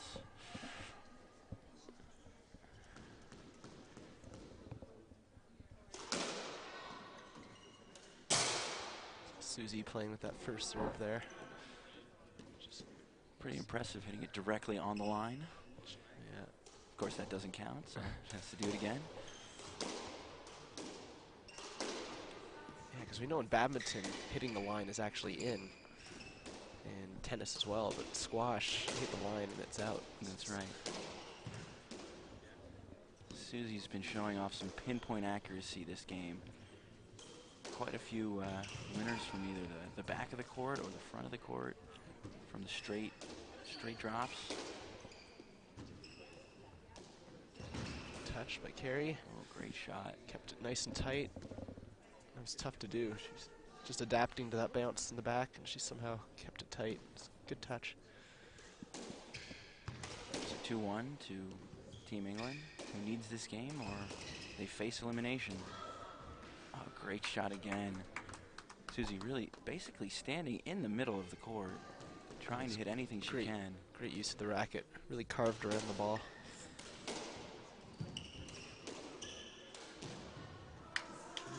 Perfect choice. It was good reverse by Steph there. Fires in an inch perfect reverse. Yeah, about as low as it can get.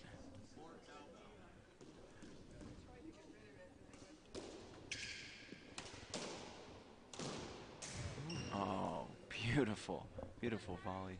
I think that was down to get the tin. Oh, well, I can't see very well, so that's why you're a better player than me, Freddie. No, it's just. That's why you're higher I'm ranked. just looking. It's tough.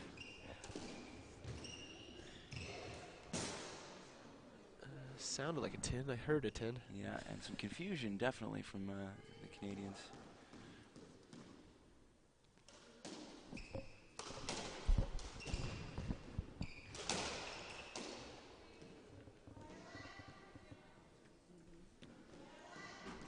So what do you think? What do you think of this one?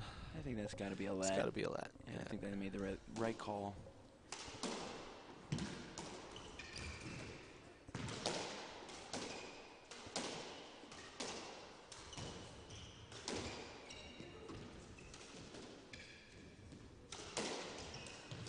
Good volley by Steph there. Oh, that ball just Shauna flying just out. hits it out of court. That was unfortunate.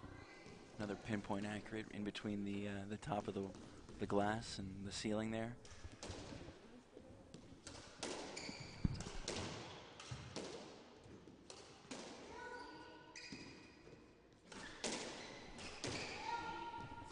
You can hear the ball just pinging around the court. Oh, great shot. Very knowing that Yeah, she could sense the opening there. Stephanie was way far in the back, and she could just drop it anywhere and it would go for the winner. So this is how Team England wants to get this fourth game started, but not with that, not a good shot.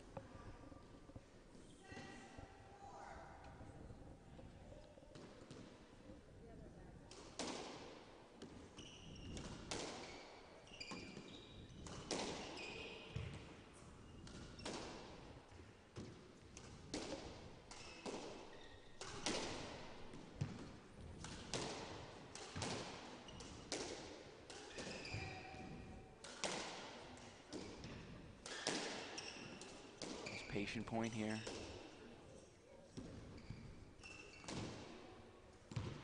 No one really wanted to go for it yet. Might try something there.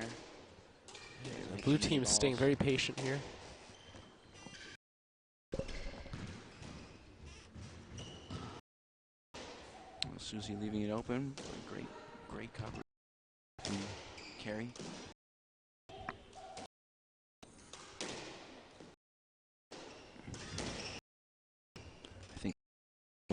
Whoever wins this point, because it's such a rally, such a battle.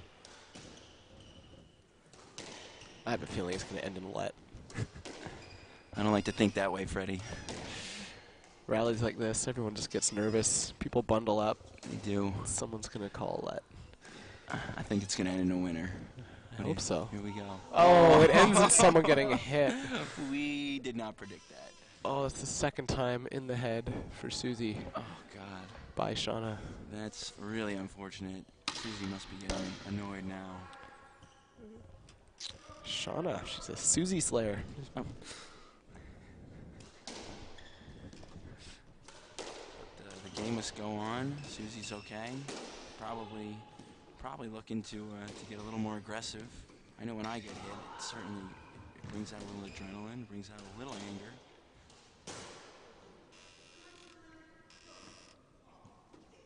And that ball just going down.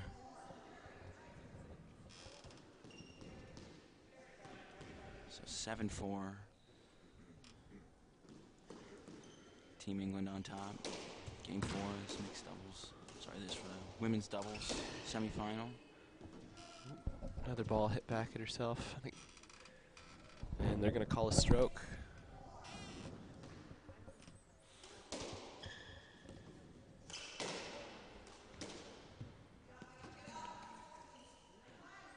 Safety let called. Yeah. Yeah, Players that being was safe now. that was there was a big opening there, and I think Stephanie was just trying to be nice. Didn't want to hit anybody. Well, it's tough when you hit people and you feel bad. You get, it can rattle your game a little. Definitely. Well, at least those people with morals. Some people love to hit people. They are few and far between, I'll say. Never feels good to get hit, and I don't think it feels good to hit anybody. I know my dad would always laugh when he hit someone. Oh, great get from Susie. And Carrie seemed, I thought she could get that, but went right into the nick. Just escaped Susie's racket there. It's a good angle. So Canada keeping this one within reach, 8-6. Boy, that ball came close to hitting Was it good? Stephanie. It It was down.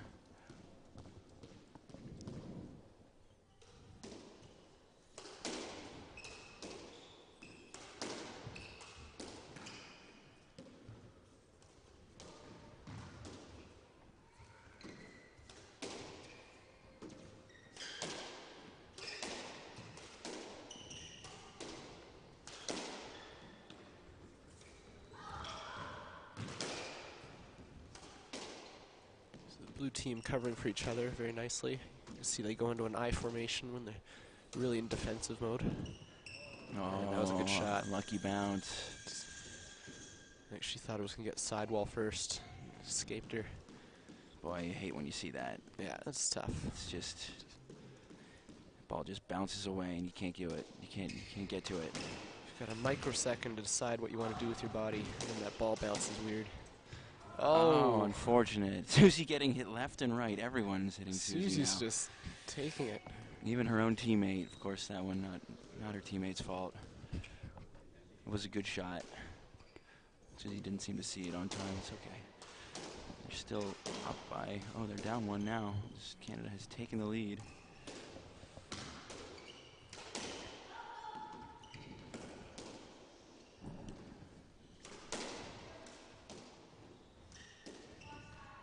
I like that lob. That's pin him back. Big opening. It's a good attack. Yeah, both teams playing very smart right now.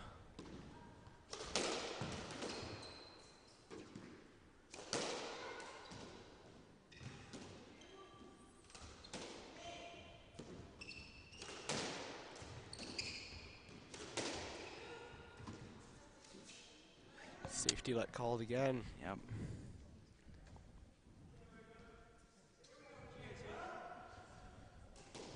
Susie probably pretty thankful that ball did not get hit. I imagine so. She's going to have a pretty high spa bill tomorrow, I believe.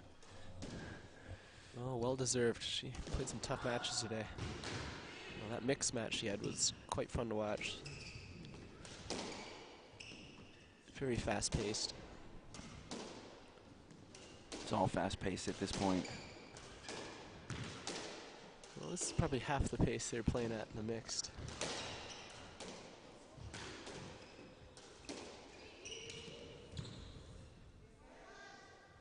A little traffic. A little unintentional nudge. Almost like a dance.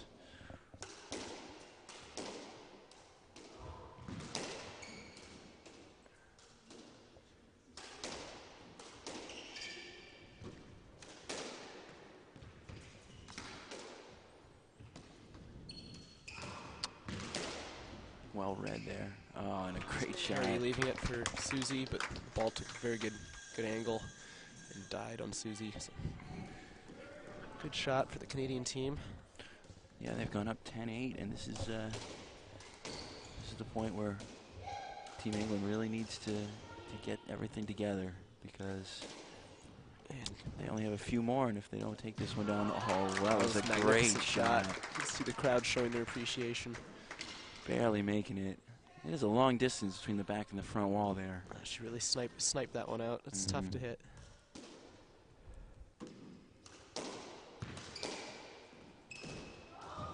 That's Another a one. great shot. Carey feeling her confidence levels are coming back. She's finding the groove. That was a sweet shot.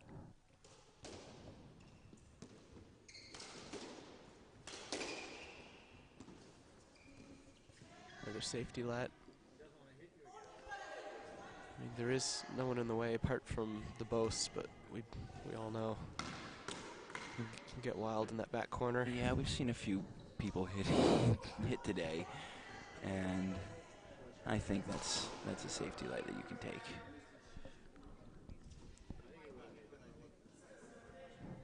Yeah, I like that reverse. That was a good Another one. sniper. Even between points, Susie's honing her technique. Yeah, they're very technically sound, the English girls here. I'm a fan of their strokes.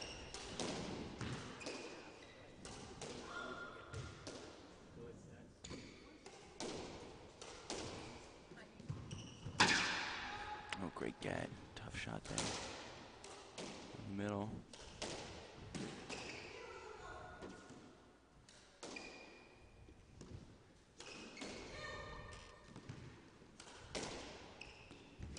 You'll notice Carrie's always probably got the best racket prep. Her racket's always up early. She looks really into it. That's right. A lot of scrambling this point. It's a good rally here. It's getting long.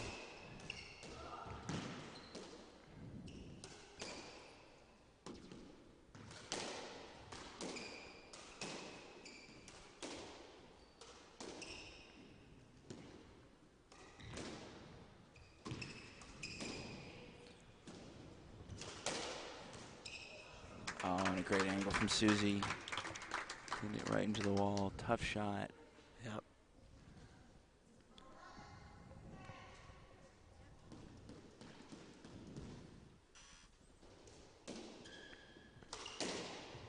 Yeah, when you get the right angle on that ball and it's getting into the sidewall, it's tough to know whether you take it before the wall or after. That slight hesitation can lead to a error. So it's a game of angles. Mm-hmm.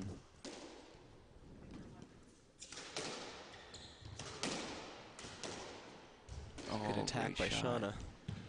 Kind of bounced out, unluckily. That was a good boast by Susie. Uh-oh. Calling for support from Carrie. Good get by She Carrie. gets it. Oh, it Not just quite. doesn't make it. That was a good rally.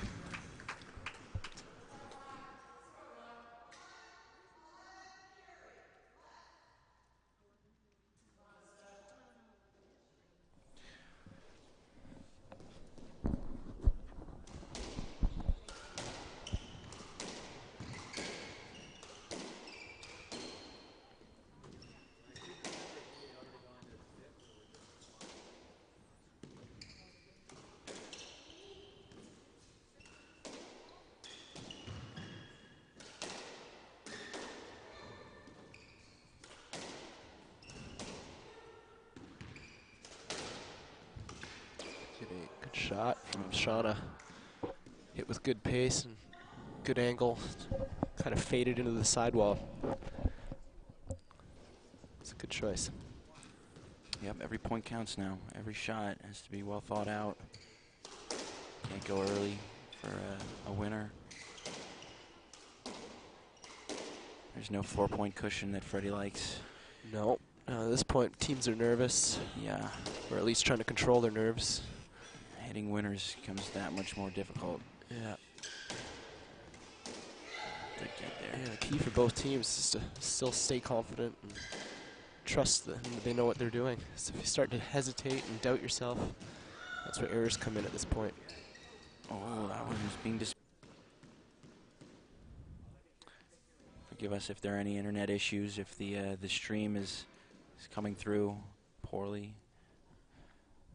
Doing our best to get everything up and working correctly.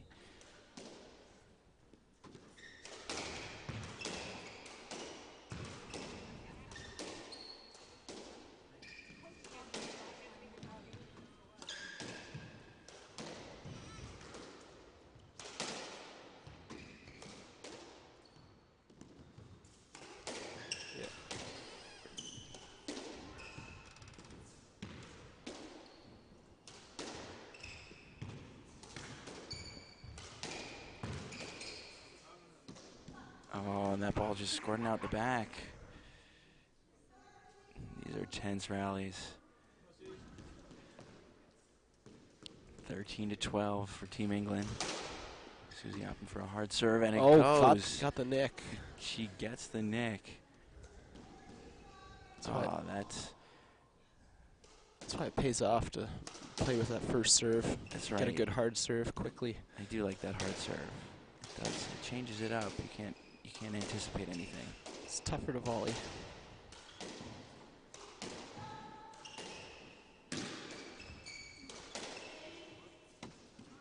Oh, and Ball goes out. So that is Shauna game just, 4 to the Team England. Shauna just baffled at herself there, wondering how she could have done that. And that's it. So Susie and Stephanie showing some good endurance here. They're in the 5th game. They've already played mixed open semi just before this. Yeah, that's right. They certainly didn't want to have to go 5. And now we'll be back for the 5th game right after this.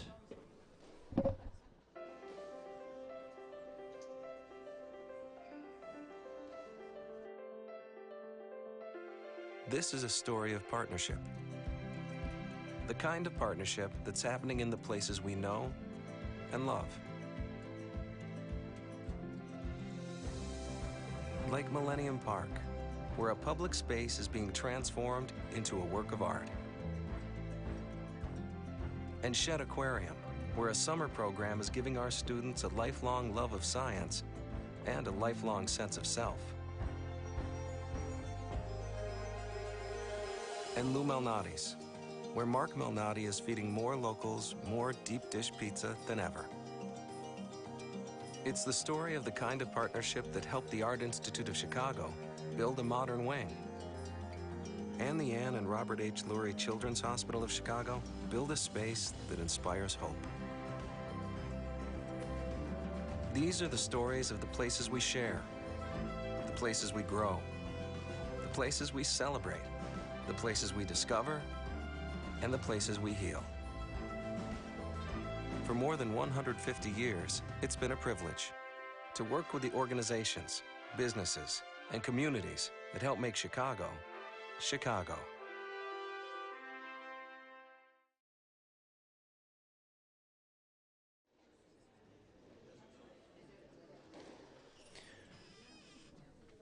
All right, and we're back here for the 5th and final game of this women's semis, with Shauna Keating and Stephanie Hewitt taking the 1st and 3rd games, and Susie Pierpoint and Carey taking the 2nd and 4th. I'm Ned Marks, and this is Freddie Reed here in the commentary booth. Yep. And I think we're setting ourselves up for what should be a pretty exciting last game. I think so. The crowd's starting to really get into it. We're seeing a lot of good winners being hit, and some great angles, and some real excitement around this, as obviously the winner will go to the final tomorrow. Now, that being said, there are 2 players here who have played already today, even though it is only 3:30 here in Chicago. And you can see from Susie that she's pretty wiped out right now. I can only imagine. You know, people tuning in just now, I mean, I've mentioned before, she's already played a mixed open semifinal, as has Steph Hewitt. So they've both had some tiring matches. But I definitely know that, you know, in Susie's case, it was a really long barn burner match. So she must be feeling it. Yeah, and she's been hit 3 times now. Yeah, she has. Well, twice? Twice. At least once twice. off the wall, I think. Twice by, I think it may have been 3 times by her opponent, and then once by her own teammate. That's right. And so here we are. We've started the 5th game. What does this feel like, Freddie, when you get to a 5th game, especially after a long couple of days and matches? Well, you're in the World Championships, so I think energy levels have to be pretty high. You've got to be getting your adrenaline going. Yep, and Shauna showing she's ready for the task. What a great shot there. Yep, that's a good shot. See it in her little jump there. Yep.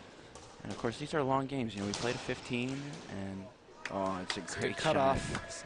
So Team Canada getting aggressive here at the front court. I think the most important part is maintaining focus. It is so hard to maintain your focus after such a long weekend, and especially the more tired you get. And exhaustion, and yeah. Depending on what your nighttime activities are like. That's right. they certainly wear have, on you.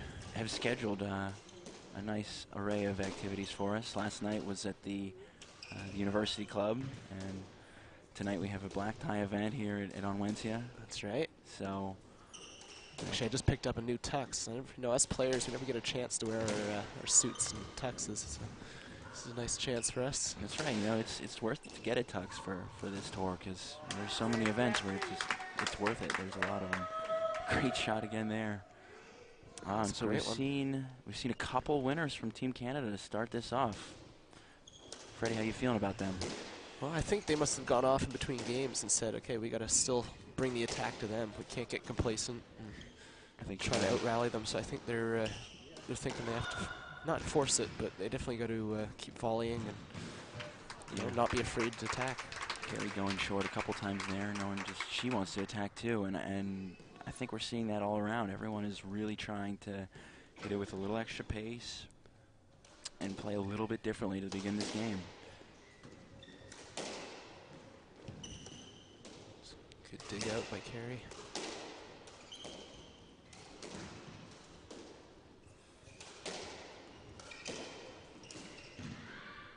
Oh, that's too bad. Uncharacteristic error there. Yeah, ball straight into the floor. And Team England cannot afford for that to happen anymore. Still very early in the game, and this has been a game of runs at different points, but you never want to dig yourself into a hole like that to start, do you? Never, especially not in the fourth. Susie, so calm and collected, fifth. just sticking her arm out, sticking her racket out, and just pushing it into the corner. She's ready. What happened there? Was I that think the ball down? Ball got called down. Okay. It was close. I think it was the right call. Just wondering why Carey stopped running. Yeah. Good return to serve. Could have been a winner. Yeah. And that'll be a let. Appealing for the let, getting the let. But it was a well-struck ball, but yeah. Still in the way.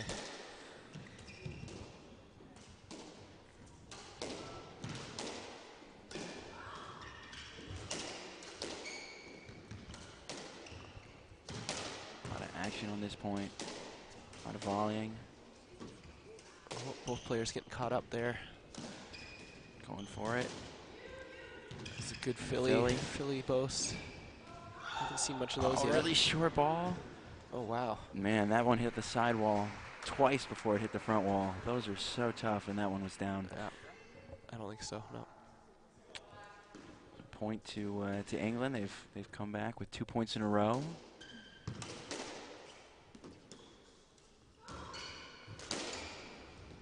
Susie having to run all the way back.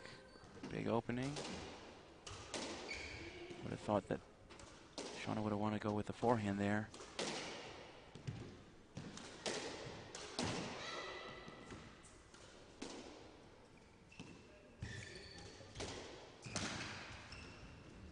Oh, what a get. Well, Susie showing her frustration. Just getting there a little bit late and mishitting her reverse. Yeah, I couldn't quite get to that one. Frustrating. That must It's the be right idea to attack that corner, but she's just a little bit late.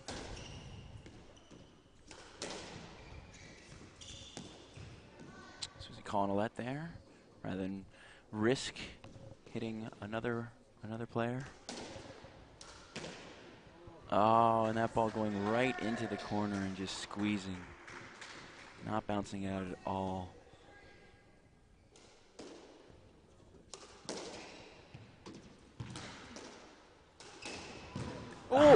Oh my! That's a good attack. That is a shot on in Slam a dunk. fifth game. Yeah.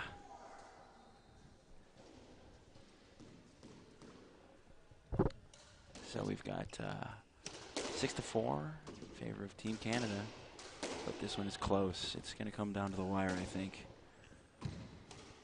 Both teams need to keep their head and their focus for the midpoint of this game.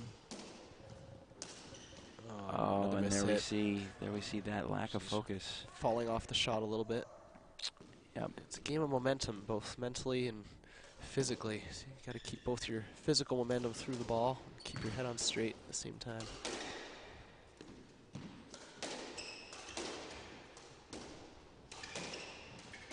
Yeah, at this point, I'm usually just telling myself I want to hit the ball in the middle of the strings. Hit the sweet spot. In the sweet spot, yeah, because you don't want to mishit it because it's so easy to lose that focus. That's a good shot. That is a really good shot. Carey.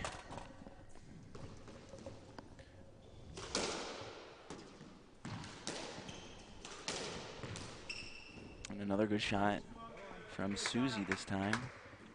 Squeezing it out against the wall. Yep. It's tight. That camera is getting a lot of action so far.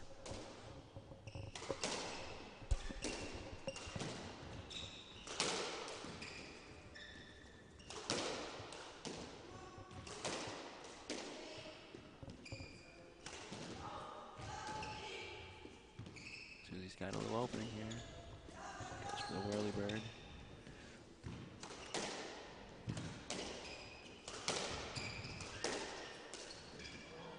And another miss hit from Carey.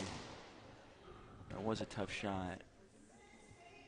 But she can't be happy with that.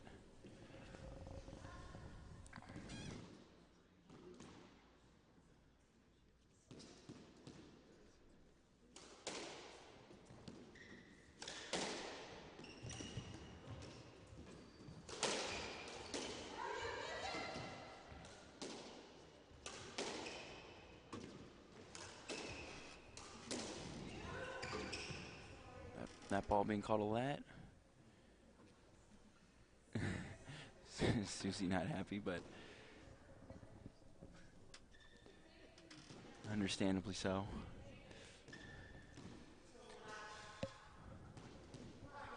So, I mean, there's a lot of tension, definitely. The crowd is on edge. Everyone seems to be kind of at the edge of their seat watching. Haven't had a lot of interaction with the ref this match.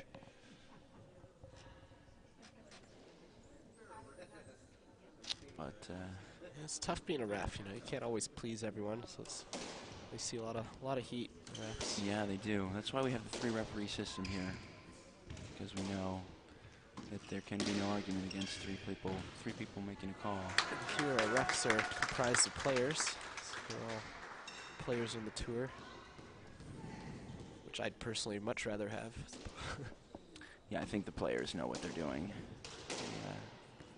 They know how it feels like out there, and they know the different angles, the different shots, and the movement, and that's very important. They understand the subtleties of the game. Yeah. Yep. And this is a really big point. Great get. That's too tight man. for Steph on the backhand there. That ball again squeezing out against the back. Just a good get, turning into a good shot. Yeah, and I would say one of those where you're feeling a little nervous, and that ball is tough to hit. It's getting tight. 7-9. Fifth game. Let being Yes, called. let. Not sure what Susie's pointing at, but everyone again is just a little bit tense. So would rather play a let than get hit.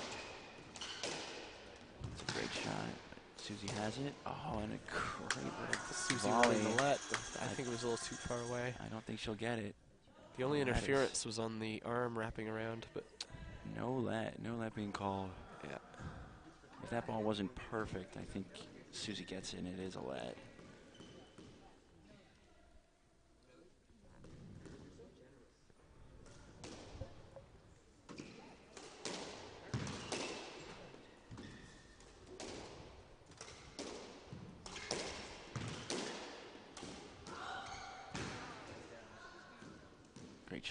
Great shot from Carey. A little volley trickle boast from the mid-court. Shot we haven't really seen yet.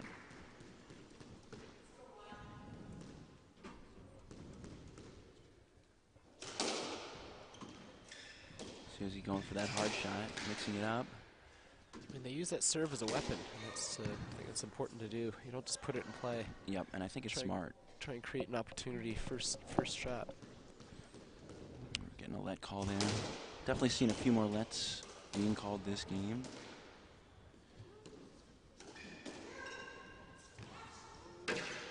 Ooh, what a It's too shot. tight to dig out. That ball landing right in the lower part of the wall and not bouncing. And Closing the gap here. Very tight game. getting to within one point.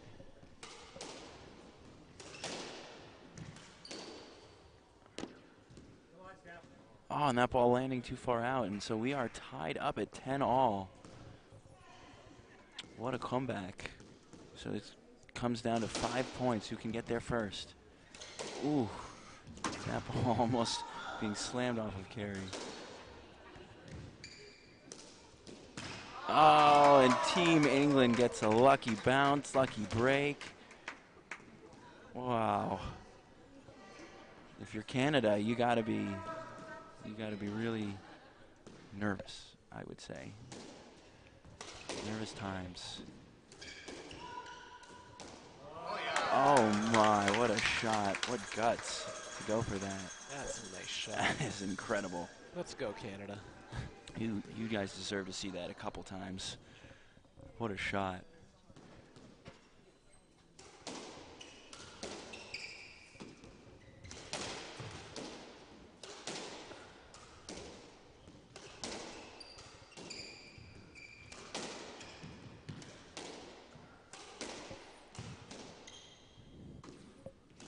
Lots of tension here.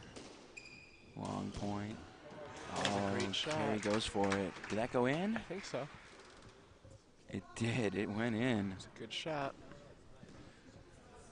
Yep. Sometimes you can only tell by the fist pump. Yeah, the that's reaction right. of the players. That's right. Like Oh, that. and That's a another beauty. shot. Boy, I'm not able to tell because that one was down, huh? It looked No, good to me. It was good. It was good. Yeah. She's just not happy with the way it was hit. So it was good, huh? So that brings it to 13-11. She's a bit like me that way. I get mad at my ugly winners sometimes.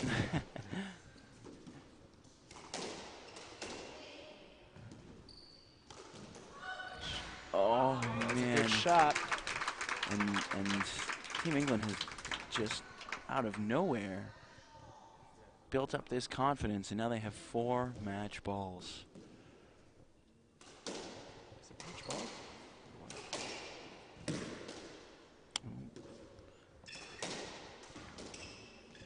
Great save. Couple great saves.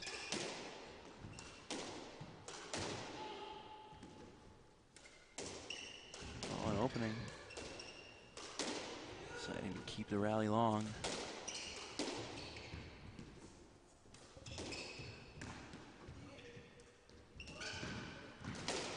Oh, Good great. choice by Shauna. She could sense the opening down the wall. Look at that Changed her swing. mind last second and went for it, so that's smart. Really nice swing.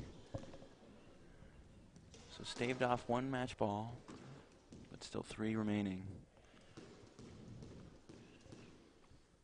Susie and Carey really being behind almost the whole game up until 11-all, and then winning the next 3.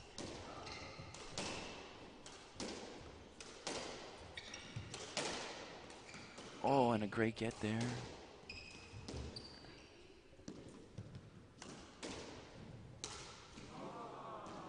And that's it. That does it. Shauna hitting it out of court. Shauna just misses, and a great match.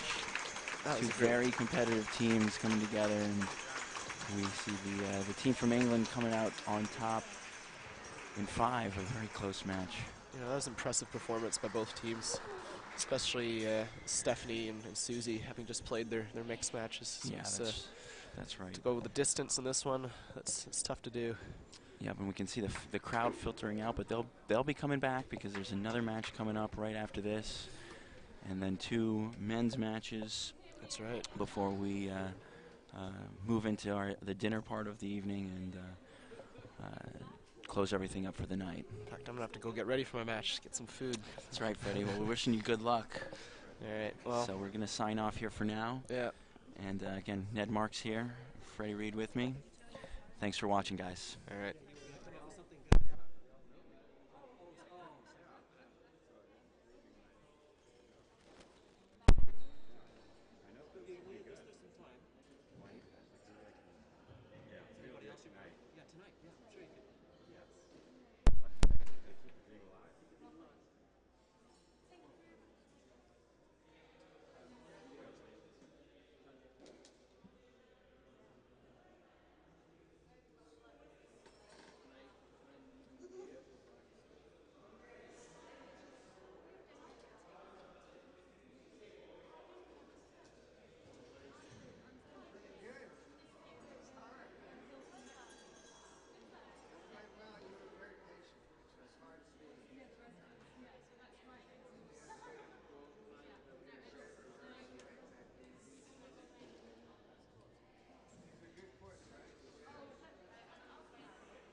little more experience.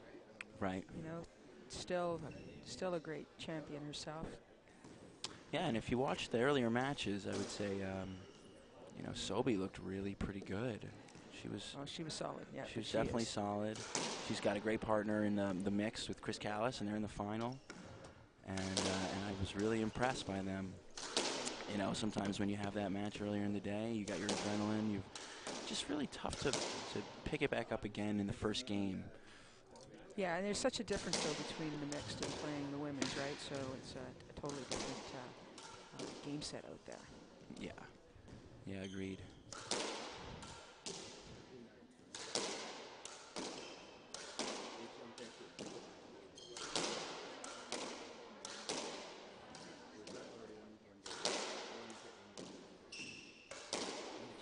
All right, so the English team is now back on court and getting ready to serve for the beginning of the second game, the winner of which will go on to play against Susie Pierpont and Carrie Hastings from England. So it could be an all-England affair. Could be.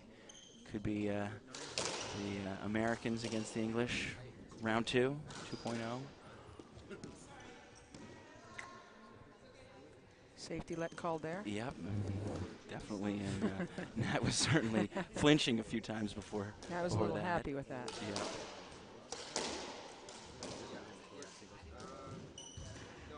And that ball, you know, that was a good shot, but I see Amanda moving a little bit slower than what she normally does. Yeah, I saw some people getting massages there earlier, but I didn't see them on the table. Oh, great shot. Beautiful shot. Just well struck and good effort by Georgina.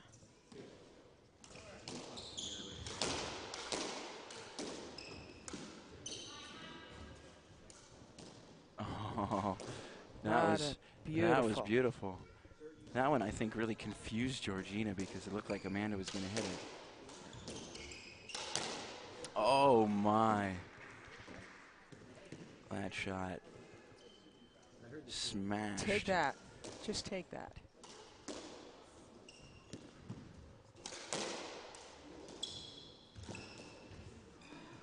This is just tit for tat, back and forth. Winner after winner. The match before was much longer rallies in the match before. This is much shorter. Yep. A miss hit there from Amanda, so it's 3-all. Yeah. Again, we're going through these points very quickly, even on errors. And I think that does suit the U.S. I mean, they definitely don't want to stay on court longer than they have to. Oh, great shot. But not good enough. That was a great counter. Absolutely great game. We are witnessing some really, really good squash to start this game. Vic's on fire. She's running well, scrambling all over, which is what her game is, and reacting well to the ball. Ball's down. A little more calm advice going in the USA team. Yeah, if you're the U.S., I think you have to change up some part of your game plan. It's not working right now. Yeah, Matt was just bending kind of funny on that. I wonder if she's a little stiff.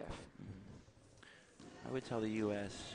probably you want to focus on one player, because when you're seeing someone dominate the way Victoria is, you don't want to give her extra shots. And a great way to do that is to give her no shots and really make her see the ball and think, okay, I'm not going to see this for a long time. And Georgina going into the tin there. But Georgina's got a great racket. She can drop the ball from the back, which is one of her favorite shots to make at that time. But yeah, that's right. No, it's no picnic just to hit it to Georgina.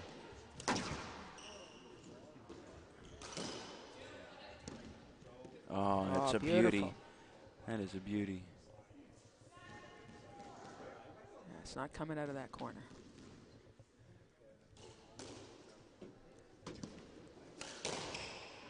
Oh. Just hit that. No time to even react. Shot. No time to even react.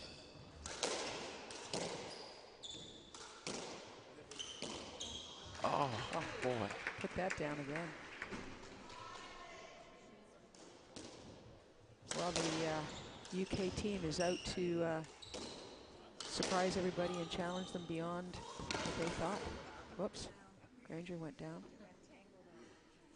Granger going right into Whoa. right into the torso of Victoria, and Whoops. and trying her best wrap-up move, but to no avail. Granger was the only one that went down. She's trying to take Vic with her, maybe? That's right. Looked She's like it. practicing some wrestling. Both Sobey and Granger are competing in the Pan Am Games in Toronto next month for the U.S., of course. And Granger hasn't played in that in a long time, so it's pretty exciting news. Oh, they made a no-let call on that? Yeah. Wow, that's an interesting call. So unfortunate for the U.S.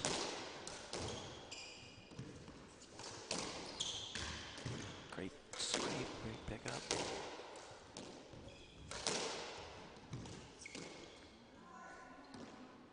The ball was Called out. Yeah, Georgina just a bit high on that one.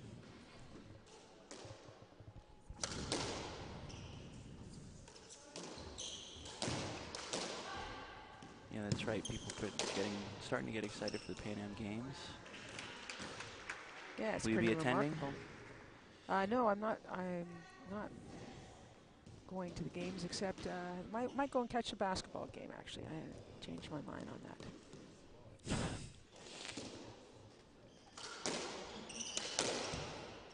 How about you? No. You're not flying in, are you? No, no plans for me. No plans to go. Ah, Unless they ask me. Oh, boy. That's beautiful. I wish somebody had invited me to the Mayweather-Pacquiao fight. I would have gone to that. Well, certainly for the scene. That was Exactly. very hyped. Almost as much as this. Oh. That's right, yeah. Racket air there by Vic. Yep. Needed that.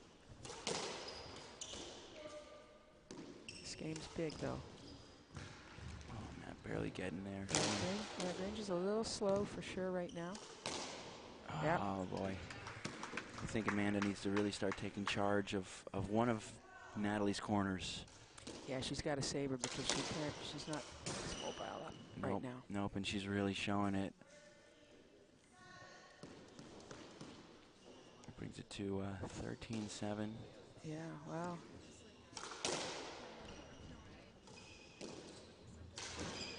Oh, and another error, and it's just all Well, it's downhill almost from like here. the pressure is so much for Amanda to put it away, where she should just relax and play her game. Looks Right. like she's trying to push it in, because they weren't expected to be down like this.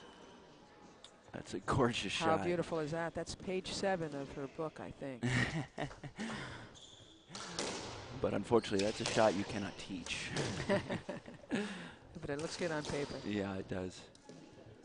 All right, so back to 9. If they can get Tough to pull this out, but they could. It's yeah. not over. If they get a few extra points here, you never know. Oh, strange bounce. Replay there, and Oh, that's a double hit. oh, yeah. And Victoria called it, which is good. So that's point again to the U.S. One more. That one stays in. Oh, great get. Great get by Oh, Sobey, and nope, no time. Put it away. And so we have the final of the second game, 15-10, and 2 dominant performances by the UK team of Georgina Stoker and Victoria Simmons. And again, I am Ned Marks here in the commentary booth with KJ, and We're having a good time. We're having a good time. We're a today. little nervous about our team, though. I am. I'm nervous. I'm not sure if they've got the stamina left, but we've seen Natalie and Amanda battle and come back from some deficits before. For sure, but they've dug a pretty deep hole right now, and but they're regrouping. They do need to change up their strategy. Maybe Nat's getting a shot. Yeah, and we'll see what they do when the third game continues, and we'll be right back.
All right, welcome back. We are now getting ready to start the third game of this women's doubles semifinal. And who's refereeing the game? Can you see who's up there? Oh, it looks like it's Don Gray. Oh, thank you. All right, Dawn getting ready to get set for this third game, which is now underway. And we're hoping that the U.S. team comes out with a little bit Well, of we a want to see different a better strategy. game. That's at least we want to see a better game for the semis. Every crowd wants to see a better game as well. Certainly. Well, you know, everyone has their biases. We all come from somewhere, and I'm an American, so I would love to see the U.S. team pull through here. Yeah, I just want to see some good squash. That's a great get. Yeah, right now we're seeing Great great Vic. squash from England. Really great squash. Yeah, Vic is very, very focused. She's playing exceptionally well. Georgina looks pretty strong. Amanda looks just a little bit dazzled, caught in between. That's a tough shot. That's a samurai shot again.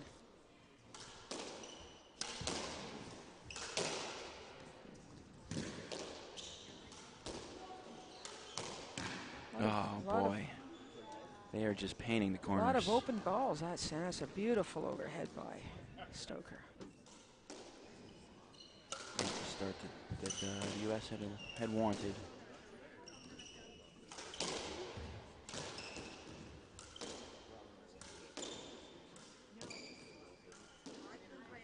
And Victoria being smart, trying to go short on Granger. She can.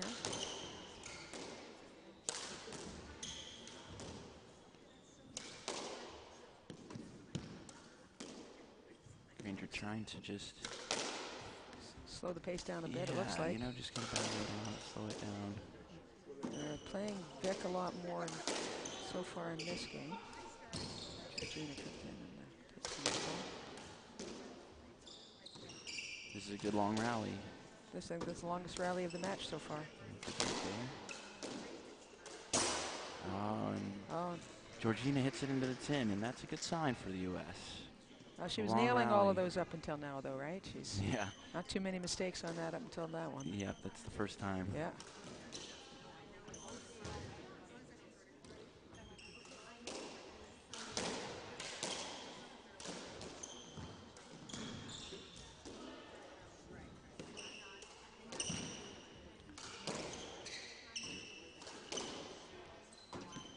Ooh, Oh. that ball, Vic had no idea. And that could have been really bad, Vic jumping almost right into the ball. but just a let. Just about, yeah. Oh my. What a shot. Might have been a little bit of a lucky shot, I but, think so, but it was did above the its- 10. it did You're its right. job, yep. You're right. Oh, gorgeous. What a fantastic shot that is, though. Beautiful. Ooh. Struck beautifully and exactly did what it was supposed to do.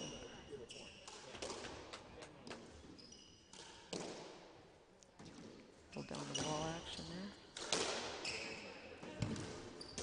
Oh, all right. Just a miss hit. A couple miss hits so far this game. Just want him to go for your team. Yep, for sure. And boy, Another mistake there down the wall. not sure. Oh, not no? sure what prompted this, but definitely some errors. Yeah, from Canada. From the UK, you mean? You said Oh Canada? yeah, I said Canada. Yeah. Excuse me, the No, UK. that's okay.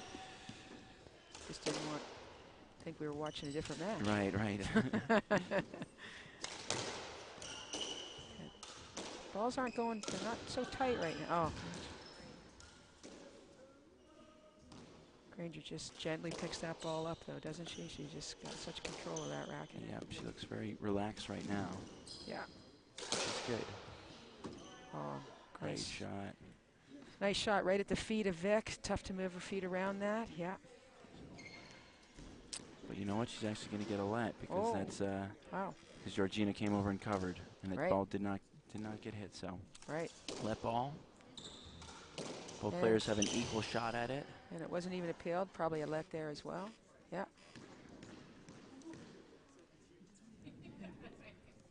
Definite let there.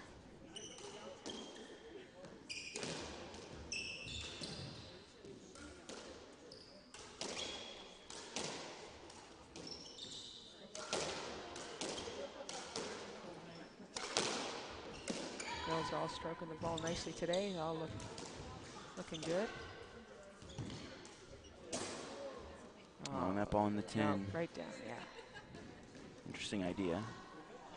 You can see your disappointment after hitting that one.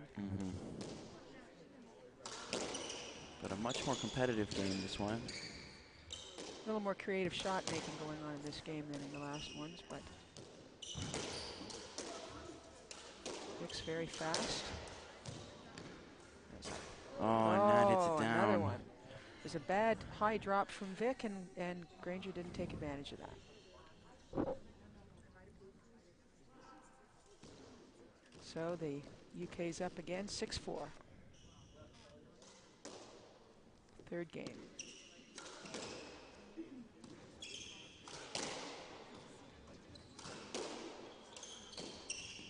Great viewing, isn't it? It's great, absolutely. These camera angles, and fantastic. The different angles is. We're very lucky to have this kind of streaming available. Yeah, Bunch of different angles from the back and the front.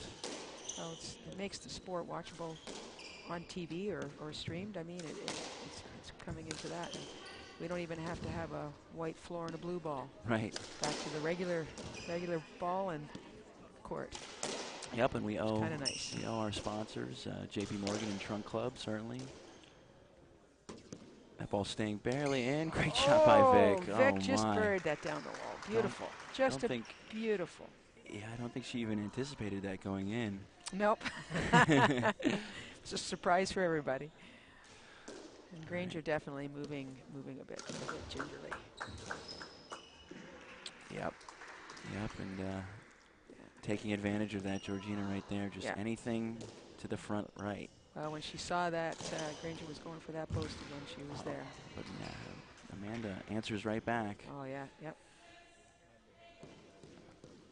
And there's Vic doing the acrobatic charge for the ball, but unfortunately didn't make it that time. Nearly tripping her over herself. And Georgina covers behind. Another great shot by Georgina. Oh, Georgina just buried. She looks confident. That is a perfect shot. She's hitting those corners from both sides right now, Yep. Georgina.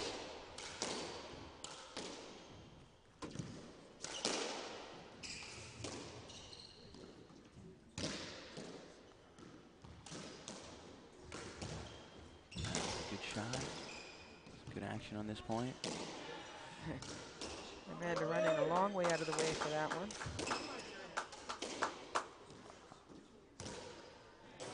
And that ball squeezing. Oof. And this is dire straits for Team USA. 9-6.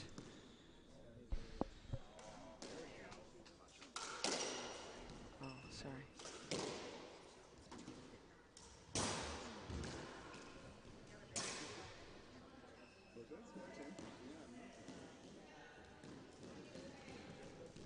Two straight points there to bring it to 11-6.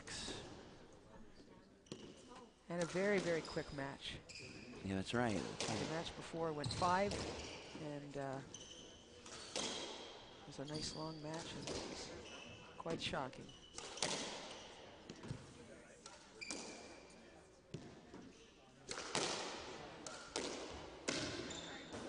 Good shot by Nat. I don't think she wants to go up and down that wall against Victoria too much, but that one worked. Yeah, Vic was off her feet hitting that ball.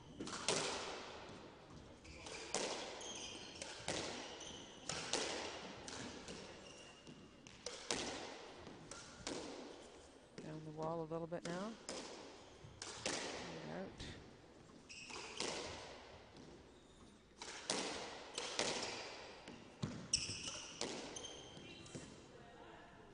And that one will play a let.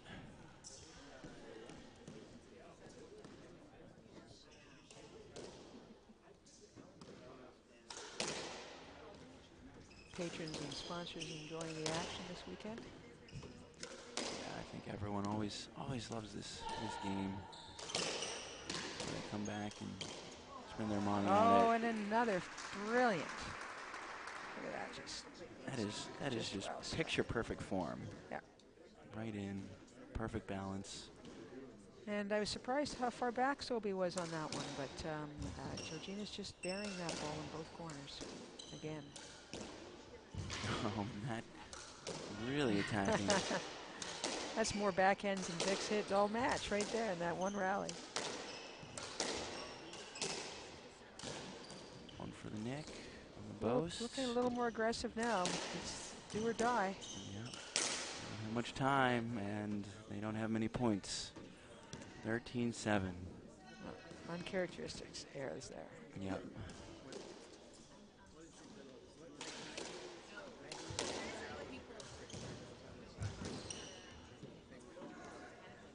And that ball being called out. Just barely. Yeah.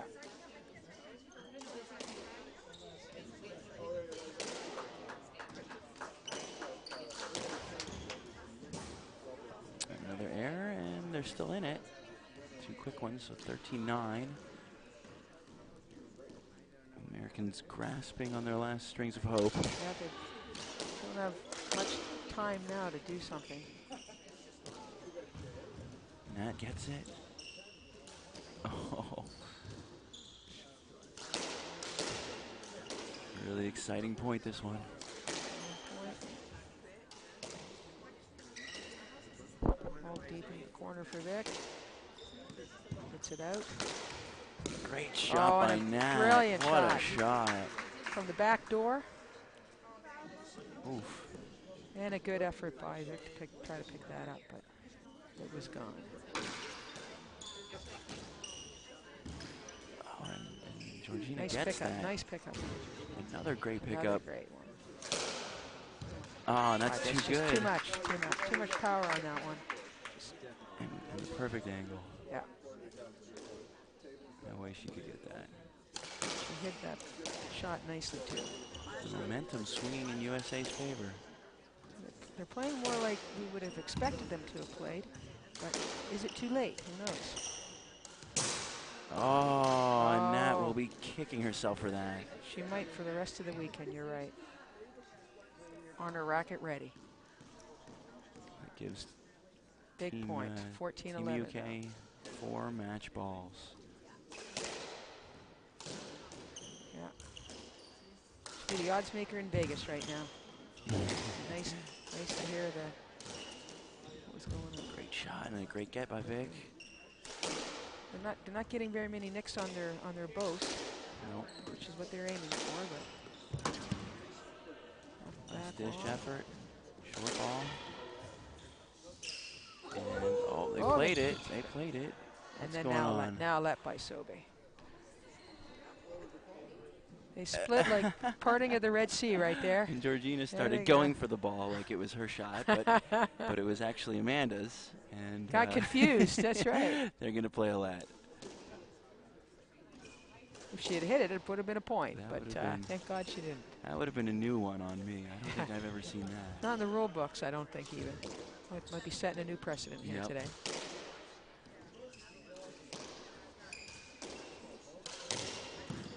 Like a high overhead smash. Great kick.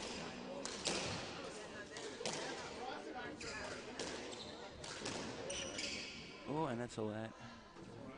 Play that one again. A little extra vigor on that shot.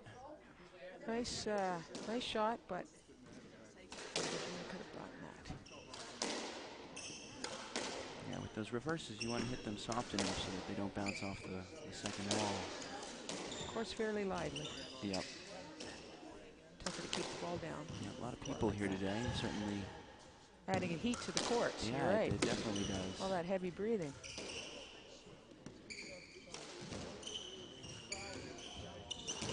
They're really fighting to this point here. Oh, and a great shot by Natalie. Yeah. There you go again. Look at that beautiful angle. She certainly hits that Slams it hard. brilliantly. Game And that's it. And that's it. Just that one shot.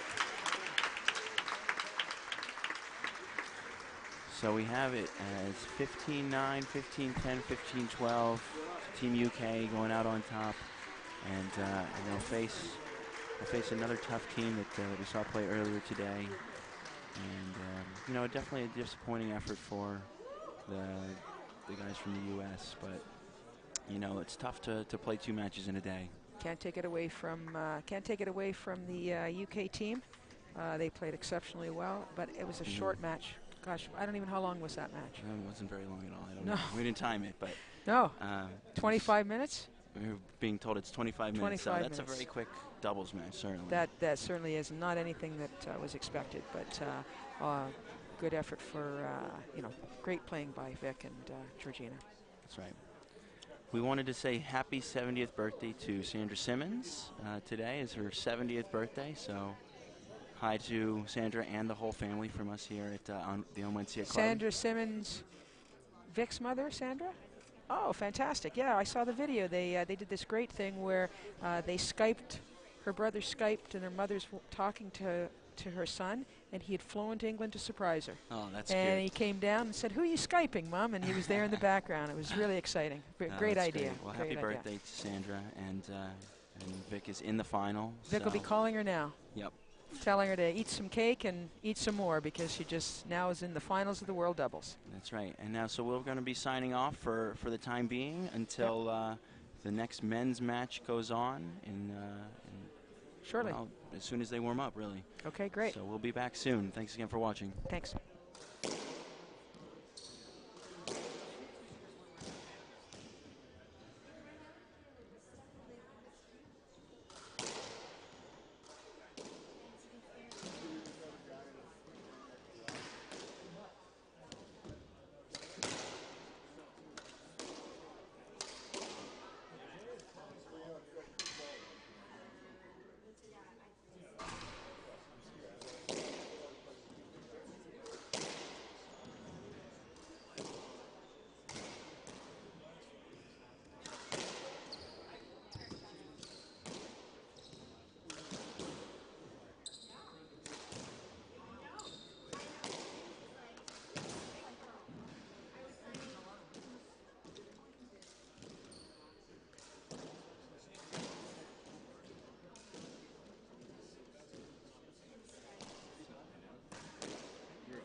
I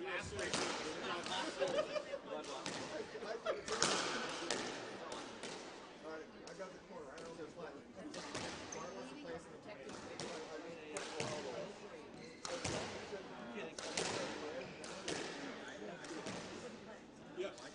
because that's really should have played.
All right, and welcome back, everybody. Thanks for joining us. We have the men's open semifinal just about to start. But before we do so, we have one of the winners from the previous match, the women's open doubles, Victoria Simmons from England, here in the booth. Hi, Victoria. How are you doing? I'm good. I'm great, actually. Yeah, you feeling pretty happy about your win? I'd say. Pretty excited. I mean, I don't think you probably expected to win 3-0 like that, did you? I wouldn't say I didn't think we could win, but I actually wasn't expecting to win altogether. So that was a huge victory for me and my partner. Yeah, well, you certainly looked like you came out and were looking to be aggressive to start. How did you go about with your strategy against them? Well, so I think we were trying to think about some game plans before we went on. But then we kind of just said, look, if we try and overthink this is going to get too complicated. So we ended up just going. We thought, let's just test out the first few rallies, see how it goes, and figure it out as we go along. And I guess that was the best plan we ever made. Because there you go. That was yeah, just kind of just rolling with it. Did you think you spotted any weaknesses in Nat or Amanda that you tried to take advantage of? Yeah, sure. So, well, first of all, I played Amanda yesterday in the mix, and I lost to her in the mix. But I learned a lot from my loss. So I guess that was... Are we good? So I guess that was when I'm hitting cross court to her, I just always have to make sure it's breaking as early as possible. She doesn't handle it so well when the ball's coming across her body or at her feet. So when I was going cross court, that was really my focus with Amanda. Natalie, I didn't think I'd really played before, maybe once or twice, so I hadn't had too much experience playing her. But I think she was hurting. I think physically she was tired, hurting in one way or another, so I tried to just really work her up and down the right wall. And I knew that if I was to go short on her, and even if she was to get it back, I would always try and run up and get ready for the reverse if she was going to do that. That's fair. But it's because I knew Gina is as fast as anything, so if it went past me, I always had backup, and that's always a good safety net to feel like you've got. Yeah. Yeah. Well, you certainly seem like you were hitting your shots today. You know, did you really want to go out and try and hit those, or just try and more work your way into it? Up until this point in my doubles career, I would never call myself a shot maker. I am the runner. I am the rally builder, and I tend to rely on my partner a lot more for the finishing shots. But I don't know what it was today. I just had a little extra confidence and decided to go for it. There you go. Well, yeah. Well, you did a great job, and you've got your work cut out for you tomorrow. We have, yeah, all England final. So That's I'm happy right. about that. That's right. Yeah. What do you think? You're going to get some good night's sleep tonight, and well, that's always a tough one because there's always a big dinner and the party. Right, so what am I supposed to do? What a quandary. I don't know. I don't know. I'm not in your position. I just try and ask the right questions. I think I can allow myself a few drinks. Absolutely. And, we'll see how that goes. And I think I'll take an early-ish night, and then we'll be ready for it tomorrow. That's fair. But yeah. Before I go, I wanted to do a big shout out for my mum and my family who are all watching at home. Hi, Mum. Hi, everybody. It's my mum's birthday, and they're all hanging around the TV watching. It's late there, so I appreciate them staying up. Yeah, for we me. were told to give a shout out to Sandra for There her you go. 70th birthday, and your daughter is now in the final of the World Open. So, congrats to that, and congrats to you, Victoria. Thank you Very so well much. done. I appreciate it. Absolutely. Thank you. All right, and so now we have going on court for the past couple minutes is the teams of Clive Leach and John Russell of England against Greg Park and Preston Quick of the USA. Not to take anything away from them, but again, a fantastic semifinal match from Georgina Stoker and Veronica Simmons of England. And we'll have Georgina joining us in the box in a few minutes. But for now, we'll get back to some of the live action.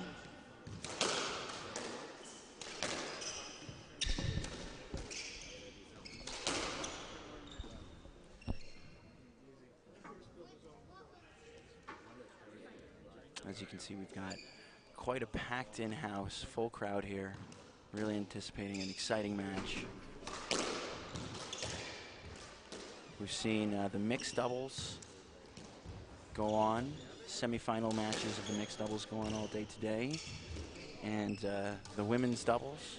And so we have 2 finalists in each of those categories, and now we're just waiting to see the end result of this match and the final men's match later, which is between Freddie Reed and Victor Berg of Canada and Damien Mudge and Ben Gould, the favorites from Australia.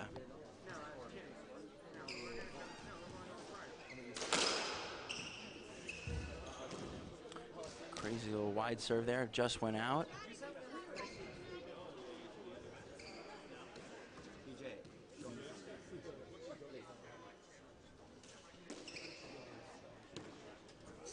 I think soon we will be joined by Ian Power, another one of the touring pros here. A Canadian touring pro who's here for the weekend in the booth soon. Again, I am Ned Marks, and we have a semifinal match going on right now. Waiting on the score, trying to figure out exactly what that is, as we were interviewing the newly crowned finalist, Victoria Simmons from England, in the women's World Championship earlier.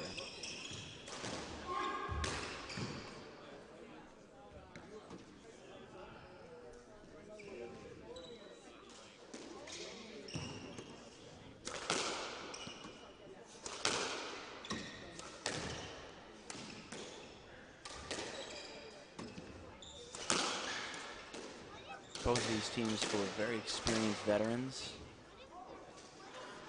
Great shot there from Greg Park. Good use of the hands off the sidewall. First.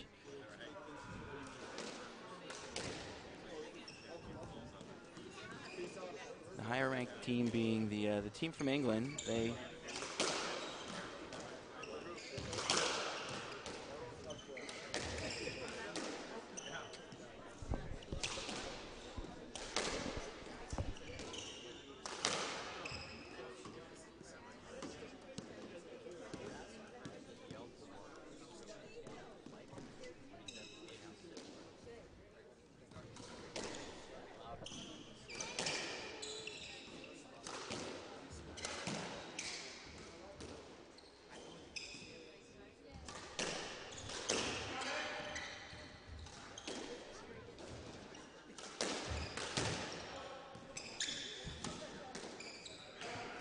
this is quite an interesting matchup.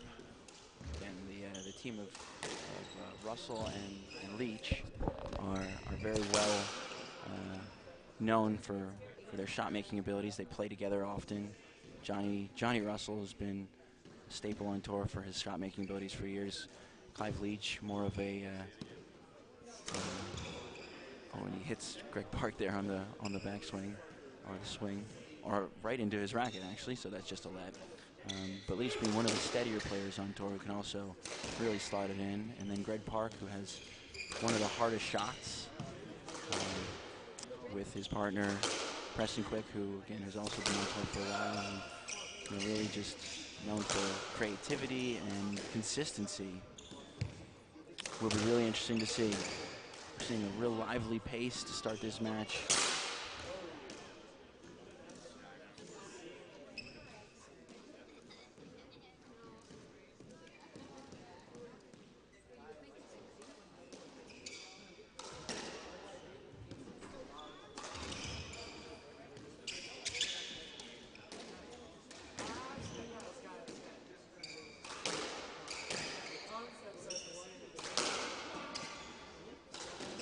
Ball flying around a lot faster than what we've seen so far today, as you would imagine from the men's floor. Much more of a pace game rather than what kind of shots you're trying to hit. Often they'll try and blast the ball by their opponent or through their opponent at times. That ball going off the sidewall into the nick and getting by Preston.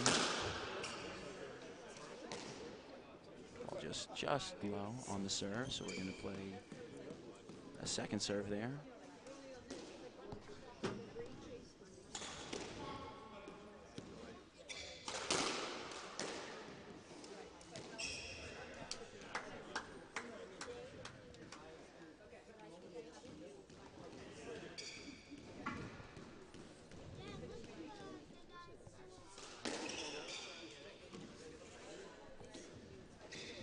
So we're being joined in the commentary box by Ian Power, who is a touring pro from Canada. Ian, how you doing today? Good, good. Glad to be here. Exciting to have you in, of course. Thank you, thank you. What do you think? Are you excited about this match? I'm just settling in here, but it's going to be an excellent show. We've got a bit of an interesting matchup, I would say, between teams who one team has played together quite often, and then one team I don't think has played together at all in Park and Quick. I hate to bring it up, but I think Park and Quick are not U.S. national champions together. Is that right? Well, a few years ago. I stand corrected, at least not recently. And then they were no longer allowed to play because they were both ranked too high.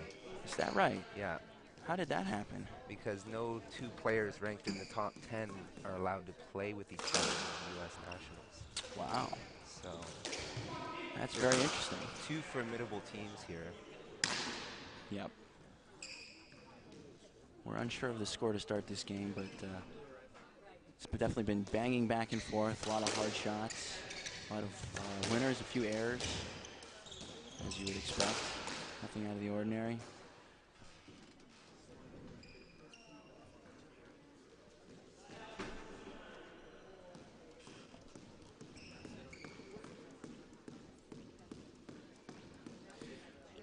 We are unsure of the score here in the commentary box. We're not watching the match from behind the action. We are in a different room, so that ball will be called a let. Looks like Leach is going to get a let here. Greg is quite a physical player on that right side.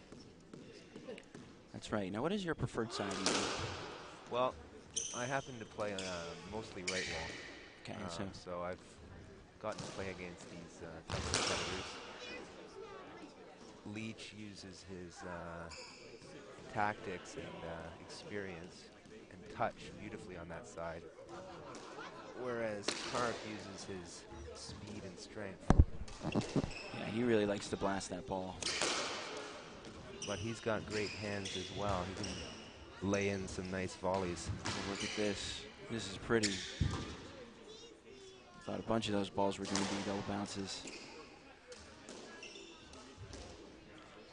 Now we're back to even.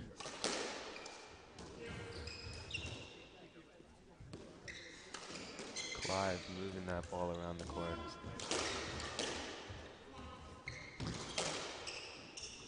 John Russell moving as well as ever. Looks like he may have lost some weight too. John Russell's definitely taken his game back up to the level he's used to playing at. He had an exceptional year on the doubles tour, defeating Mudgeon Gould at least on one occasion, perhaps two occasions. Wow, and we've seen people start to be able to do that this year. You know, a couple different teams. Boy, I don't know how that didn't hit Clive. A couple different teams have beaten the reigning champs, and they are yet to play tonight. They play against your fellow countrymen. That's going to be an exciting match. Fred Reed and Victor Berg from Canada against Mudgeon Gould, world #1s. Definitely a lot of creativity out there with those four guys. Yep. What a get. What teamwork. Oh boy. But they're just Team USA is just being moved around a little too much for that point. Yeah, if you're that far out of position, you could be in trouble. First game to Leach and Russell. So Team England on top of Team America seems to be a trend tonight. Well, let's hope it doesn't stay that way now. I am again from America, so I've got Ned Marks here again with Ian Power from Canada, and yeah, you're right. We have seen a couple American teams go out at the hands of either Canadians or English teams. You know, what do you think the difference is between us? Well, I mean, that was a shocking upset between Granger and Sobey against Stoker and Simmons. Everyone obviously thinking Granger and Sobey were going to take that one. And they, in fact, got steamrolled to some degree. 3-love, yep. which No one would have predicted that. Yeah, no, that was definitely a shocker. Victoria in her commentary mentioned that she thought Nat was a little bit, just a little bit tired. You know, she had played a game earlier, and she certainly has had a great career in her day. But she's older, and that certainly affects your ability to play multiple matches in a day. Yeah, I think they just came out a little flat and probably weren't expecting such accurate shooting from the English team. They were definitely caught off guard quickly and often. Right, and no taking away from the English team. They played a phenomenal match. You could see their confidence and their technique really on display, hitting some phenomenal shots. Definitely.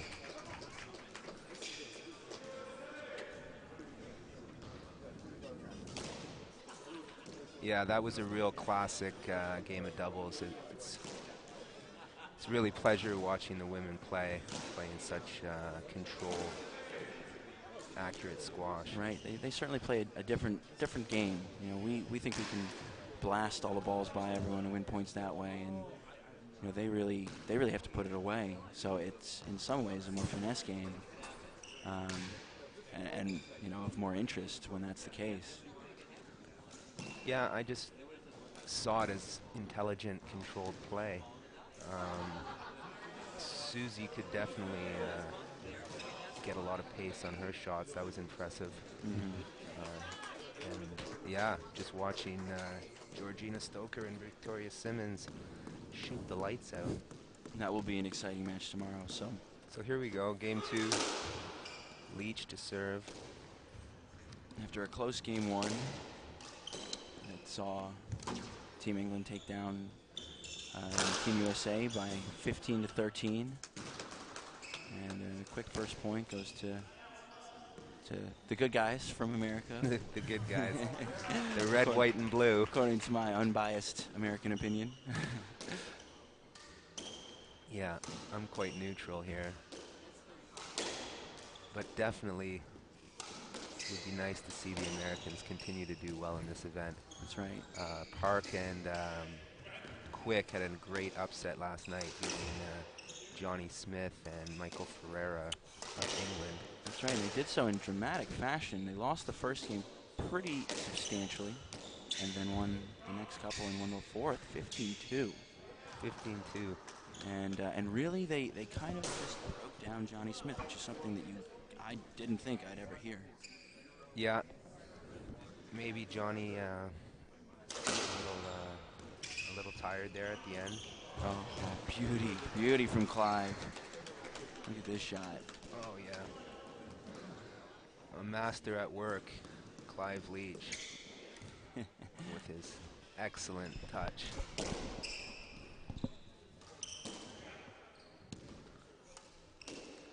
As you were saying about the women using the softer case, Clive is also an expert at using the lob and drop. That's right. To throw his opponents off, not getting into bang ball. What I particularly like about him is the way that he serves. You never see his serve go the same way. You know, he's going to slam it, and even sometimes he seems to try and hit it out, just to kind of mess with his opponent's head and get in their minds. Give himself some time, yeah. Exactly, yeah. He is a ferocious competitor, very, internalizes a lot. You can really see him focusing out there. Use of the height. Park thought that was out. Looked like it was out to me, I'll be honest. Or maybe it's just the beer goggles. Liking to see something out. They have been treating us wonderfully here at the World Doubles That's Championships in Chicago. A great night at the Racket Club last night, and now we're at the Owencia Club for the men's semifinals. That's right, and then later on again we have the other semifinal match, which is the best team in the world and reigning champions and two of the best players ever, maybe the best player ever in Damian Mudge and then Ben Gould. And Victor Berg, who certainly is in that conversation too. And then a young gun in Freddie Reed. So, you know, a little youth vitality to go with some amazing experience. I'm excited to see that match. That's going to be a great match, but right now we're being treated to some very patient, controlled squash by the American and British duos. Beautiful touch. Have you played this court before, Ian? I've never played on this court, no. I Seems- unfortunately got knocked out in round 16, so didn't make it to the Owencia Club. Yeah. Now it seems that this court is a bit bouncy and a bit hot. I mean, there's a lot of people in the stands, and that always does a wonder to warm the ball up. Yeah. But it takes a perfect shot almost to hit a winner. We're going to be in for a long one here. I think so.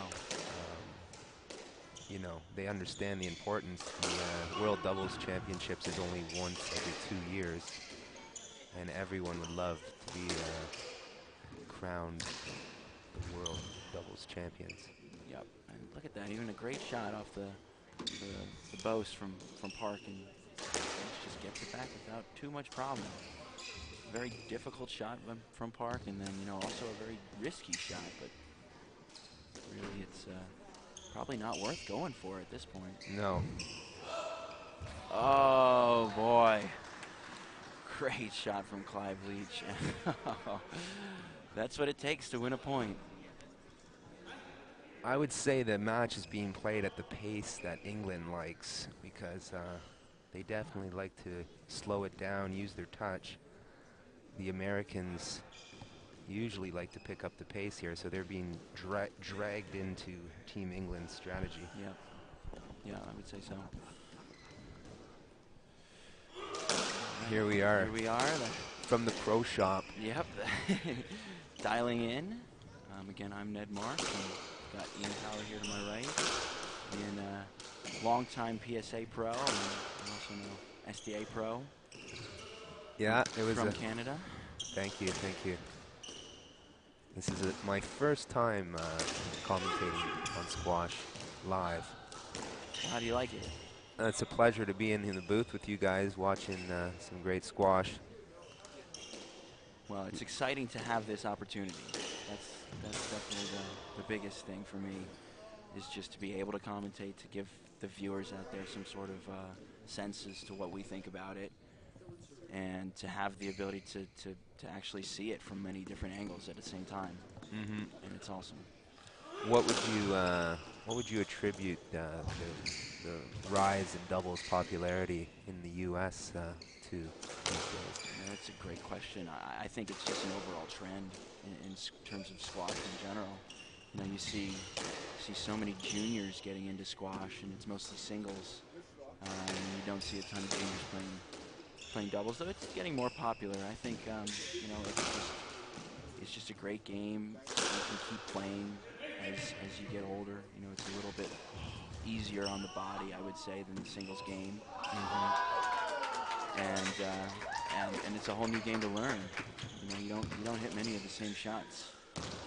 No, it's definitely really caught on in North America. A lot of guys are switching to the doubles younger and younger. Some straight out of university. Yeah. Beautiful shot by Johnny Russell. Beautiful technique. Really beautiful. I think you see, you know, you're asking about the rise of the doubles game, and I was mentioning how squash in general. You know, universities all across the U.S. and Canada are picking up squash, making it into a varsity program, and you're seeing juniors and pros come over from all over the world to play here, and you know, there's more money to be had. There's more tournaments to play, and it's just great. It's just great to have that happening for squash. Another beautiful shot. Ooh. 5-4. No one's getting the upper hand here.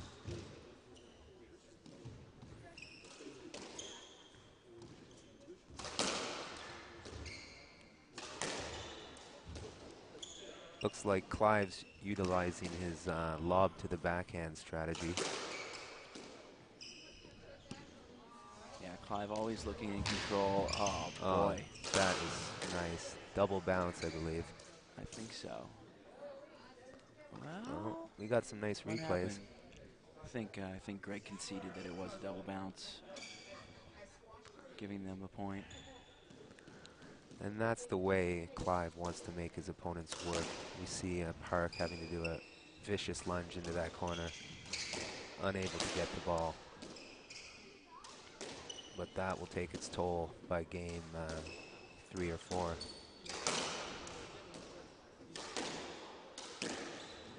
You think fatigue's going to set in for any of these guys at any point? It could be if the match goes the distance. Right now, the pace isn't furious, but they will be out there a long time. Oh, look at that. Great touch. You see players scrambling all over the court. Hitting all sorts of shots.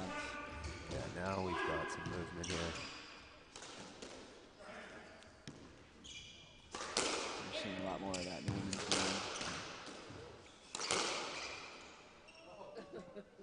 Yeah, that was Here. that first women's semifinal was quite enthralling. Team Canada going down in a 5th and final game, leading 11-7 in the 5th game, and losing 7 consecutive points to give the match back to the British. It's got to be a bit disappointing for you, I'm sure, and your other Canadian teammates. Well, they, Stephanie Hewitt and Shauna Keating had been playing so well, winning the Canadian Championships, really coming in here on a mission to try to get the world title, and falling just short today. So definitely upsetting for them, but congrats to the Team England. So all England final in the women's. Yeah, definitely unexpected there. There are seedings here, but we feel like we know a bit more, because with everything kind of centers around the U.S., and so having teams come in from England you don't know about is always eye-opening. You don't know how good they are, what they're going to do. And of course, some of these players being based in the U.S. or in Canada. Yeah, the North American doubles is, I think it was actually invented by an Englishman in Philadelphia in the early 1900s. But a lot of Brits have come over to the U.S. and Canada and really helped develop the game. Yep. And I would love to see more growth in the game outside of North America. I think we've discussed previously, there's only one court, one double court outside of North America, and I believe it's in Scotland. I don't know the answer if that's true. Well, there's a couple in Asia, and yeah, one in Barbados, I believe. Okay. And a couple in Mexico. The Mexicans used to be quite a strong hardball nation in Really? the doubles and singles. Players like Mauricio Sanchez and Hector Barragan. These guys were legends in the Mexican squash world. Mauricio, yeah, I remember Mauricio from my college squash days when he played at Princeton, but I was not aware he played. Oh, sorry, Mario Sanchez. I'm mistaken there. Mario Sanchez. He was top 5 in the world hardball way back in the WPSA days. Wow. No, squash has seen quite a dramatic transformation over the past few years, from the change from hardball to softball to the new scoring system, to implementing all these new tours like the SDA now, and even the PST tour, which was only around for a few years, but certainly made waves in the country. Definitely. Squash continues to grow here. We're seeing a lot of talented athletes at the junior level, who hopefully some will make the jump into the professional game. That's right. And one of the more interesting things that I wonder is why there haven't been more Egyptians to play the hardball game. That's a great point. That's a great point. You would There are a few Egyptians in New York who play a good game of doubles, but haven't committed to the tour. Right. You would think that they'd be quite good at it, considering they're really well known for just being able to nick the ball or trick the opponent or just be really creative. Yeah. I think we'll see some teams from Egypt joining the tour very soon. You know, anyone who's a talented squash player can make the transition to doubles. It takes some time, but you know, they can and will learn the game. Clive Leach, former top 25 in the world in the PSA. Yep. Yeah, and quite a few of those. Great to see these guys as they start to fade out of their singles career, move into doubles. Yeah. And I don't think that's a negative thing regarding doubles. I really just think it's a more complex game to learn, and you know, as you get older, you realize these complexities and how you have to play. And I think the older guys are actually quite better doubles players than the younger guys. Yeah, it's definitely an art form. You can't just go muscle your way to victory. You've got to take time and learn the game and go through the hard lessons of tough losses. Right. And yourself, you were a top player on the PSA. What was your top ranking? PSA, I topped out at 75 in the world. So I spent a few years in the top 100, traveling the world.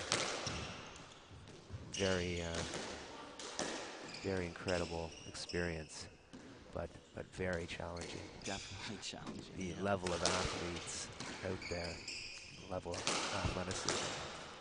You know, you've got to spend every waking moment focusing on your squash, getting better and fitter. Devote your whole life to it. Yep.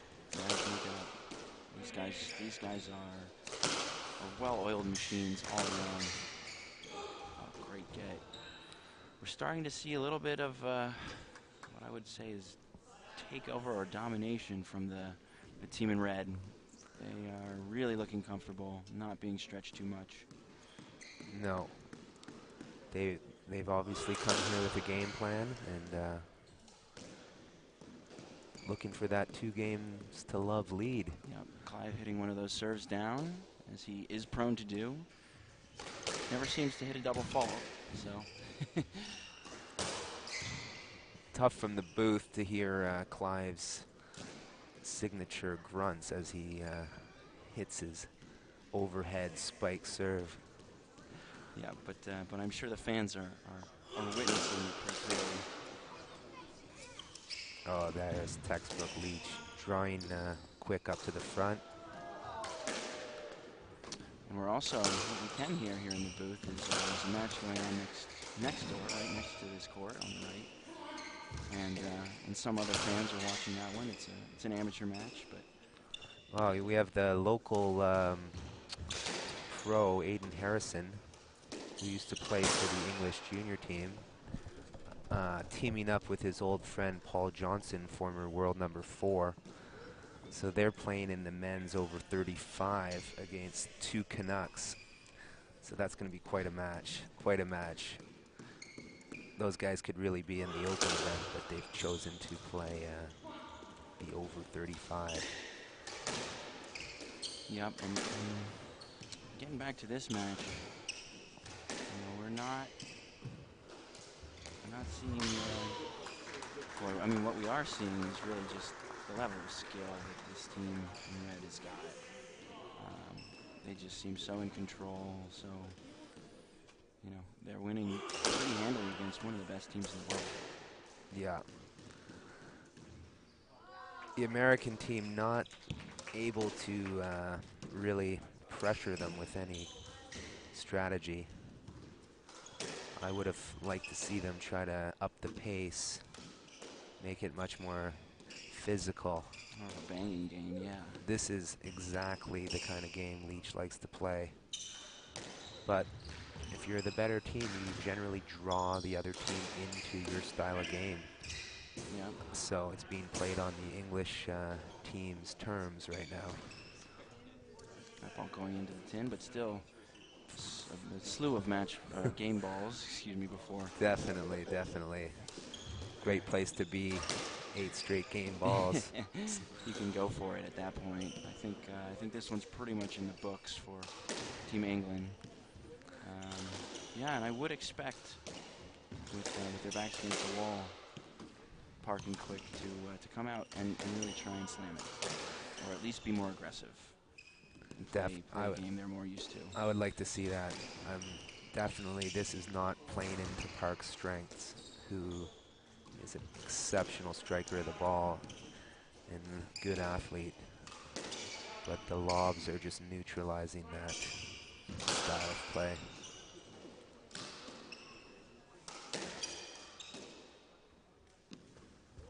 It's funny how casual it looks for the team in red. Really just almost walking, just casually strolling to get to the ball. Maybe it's because it's game ball. It'll be interesting to see the difference in this match and the next match. I would really doubt we see any of these slow-paced rallies in the next match. We're gonna see some fireworks. And that there's that game. Second game to John Russell and Clive Leach, 15-7. And boy, scratching our heads for what to do for the Americans. But yeah, so we're going to take a quick break and come right back for game 3. This is Trunk Club, a men's clothing service headquartered in Chicago. This is a Trunk Club trunk. It isn't just a box of clothes. It represents a relationship between you and one of our personal stylists.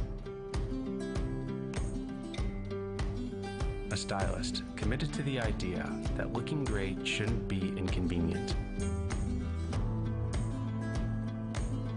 And that convenience shouldn't come at the expense of personalized service.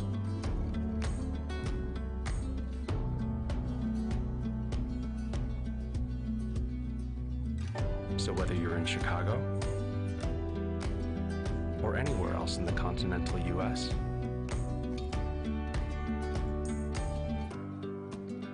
welcome to the club.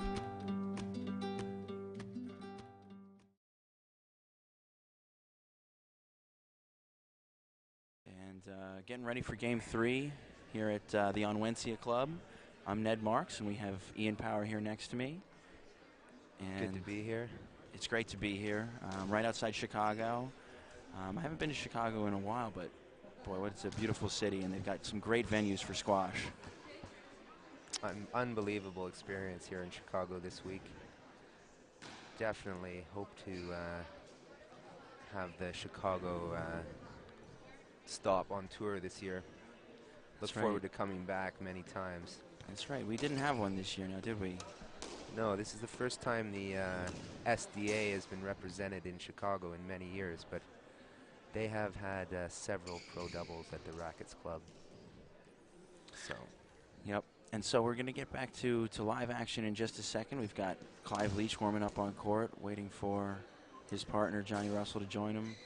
We were talking before about what Team USA needs to do. And we think up the pace. We think make it more hectic, more chaotic, less able for Team in Red to control and hit shots. Yeah, they definitely have to try to take Clive out of his rhythm. He is just dialed in here. Everything's happening exactly the way he wants it. Yep. Yeah, and that's no easy task. We can say all we want, but there's a reason why he's one of the best in the world, why he's one of the few guys that has beaten Mudge and Gould. and you know it's not going to be easy. But we're excited to see it. So here begins the third game of the first semifinals. It just looks like these two teams, talking about Leach and Russell and Mudge Gould, are on a collision course to play in the World Open doubles final. Well, you don't give your Canadian team any good chances yet? You know, I definitely think it's going to be a great match, but the top two teams at this event are both looking very much in form. And, you know, barring any upsets, that will be the final. Yeah, and you know it's also interesting to note that two of the top 4 players in the world are not here this weekend. Manik Mathur of India, who may be the only Indian on tour, and so therefore it's very difficult to find someone to play with. And Ivan Badan from Switzerland, aka Swiss, who also, you know, lacks too many other players to play with. So we're not really seeing a full representation of the top players, which is unfortunate. That's but the interesting thing about this event. You must play with a player from your home country. So some teams being forced to play without their usual partner. But it makes it special to represent your country, not just yourself on tour. So a good start from Team USA, getting the first point, and then that's just a let. So we need to continue a little momentum, but a little love tap. Yeah, just a little love tap. tap. Nothing too crazy. We've seen a few players get hit today. Poor Susie Pierpont got hit 4 times. Did she really? Yep. 3 times by, well, I think it was 3 times. She got hit twice by her opponent and then once by her own teammate. Uh-oh. But good thing they won. Yeah, she'll be entering the spa later and getting a few massages, I'm sure, before returning to the court tomorrow for her final. That's one of the great things about doubles. There is a danger factor. Sometimes these tournaments, you come home pretty battered and bruised by the end of the weekend, whether it was a racket or a ball or something, but you're usually getting struck. Yeah, and you know, I tell you what, it's tough on your right arm, or if you're a lefty, your left arm. It's tough on your legs because you're constantly changing direction, moving everywhere, and it's just a brutal sport. Yeah, that hard ball too. I mean, it makes some quick, tricky bounces, so you have to shock your body into trying to pick them up.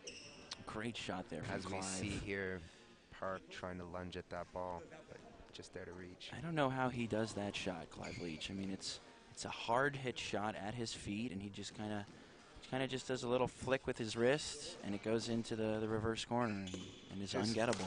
Great racket preparation, great use of the wrist, and the great thing about Clive is how relaxed he stays, which allows him to, you know, play shots that most people would be too tense to play. Oh, looks like that might be a stroke. Ball going right over Preston's head. But they gave him a let, I believe. This could get interesting. Yeah. Couple maybe. bad calls to maybe spur the Americans on. Yeah, maybe a hometown call. But that's just speculation. Graham Bassett, central referee up there. Not sure who the lines judges are. I believe it's Imran Khan and his brother Assad over on the sides. Okay, Team Pakistan doing the lines. Everyone here contributing. All teams, all those guys are players. Graham is the head of the tour. Has done a great job with this weekend. Yeah, the tour, the guys running the tour as Graham and Preston, just done an excellent job to keep the excitement and building the tour, attracting more young players to the game. Yep. And as we see, the 2015-16 calendar is almost all full. That's a great thing. Yep, and then of course for this event we have to thank our sponsors, JP Morgan and Trunk Club.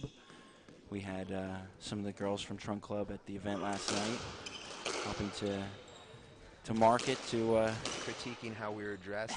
Yeah, I definitely got a stern talking to and probably a sale from them. You know, they did a great job, but they certainly offer a really compelling product. So, well, that could be a great relationship with the tour.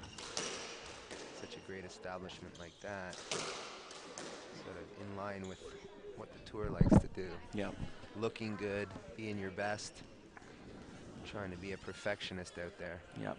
Well, this sport definitely demands perfection on your body. I mean, you have to really be at your tip-top shape. Yeah, these guys, especially the very top guys, the level of professionalism is exceptional from how early they get there to prepare. What a beautiful shot. Oh, there we go. If you're Team USA, when that shot is hit, you just say, what do I do? How do I beat these guys? Do you see a strategy that the Americans are trying to employ? You know, it seems a lot like a similar strategy to what they're doing last game. I haven't seen them been banging too much. But they are going for more shots, I think. But, you know, just like that, it's kind of a game of attrition that the team in red is going to win. Great shot there from Park. It was easily scooped up. Oh, both guys going for the same shot, but they avoid incident. I'd like to see Preston go short once or twice, just to mix it up. Yeah. I haven't seen him hit too many reverses or straight drops. Maybe he's afraid of John in the front left, which I don't. Maybe giving John too much respect. Yeah. Not to be disrespectful, but you need to go for your shots and let the guy know you're not scared. Yeah, and hit to all corners, and I just haven't seen Preston really hit to the front left. That ball. Did he make that one? I think he made it. Wonderful shot. You see his back up against the wall. This is a critical juncture in the match. You don't want to go down a few points early in this third game if you're a Team US. Right. But, you know, I don't know if Johnny has any weakness. It's probably his movement. Yeah. Oh, and a bit lazy there. Oh, but he made it. Oh, I'm shocked. I couldn't see it. 6-4 lead. This is exactly what they need. I mean, really, the game plan should be to try to tire Team England out. If there is a weakness, it's perhaps them getting a little tired and starting to make a few racket errors. What do you think about the idea of focusing on one player? That I always. think Go ahead. Sorry. No, go ahead. I just think, you know, if you focus on one guy, the other guy gets bored or nervous or something, and you know, he starts to feel like, hey, maybe I need to start hitting better shots and missing. Yeah, I mean, definitely. You know, if you spot a weakness in one of the players, you exploit it as often as you can. Perhaps picking on one individual player. But when you've got four guys who are so steady, you might be better served just playing it straight up. Yeah, that ball sailing out of the back, and so we're tied up at 6-all. And again, another critical juncture. Every point becomes more and more important. I do think Team England will pick on Preston a little bit because of him being on his backhand there. That ball looked like it didn't quite make it. No. So 7-6 up. Team England have taken the lead now. This point is very vital for Team US. They need to win this. Go down 2-0 without the momentum. It could be a killer. Yeah, absolutely imperative that the U.S. gets their act together here. And they do. Good shot by Preston. Preston hitting his corners right now. I'd like to see, you know what I'd like to see? I want to see a few more boasts and balls that could end up going into that corner. Definitely. I'd like to see Russell have to move off his spot a little more. He does have great footwork, but you have to get him moving. Yep. Right now, he's just settled in on that red line.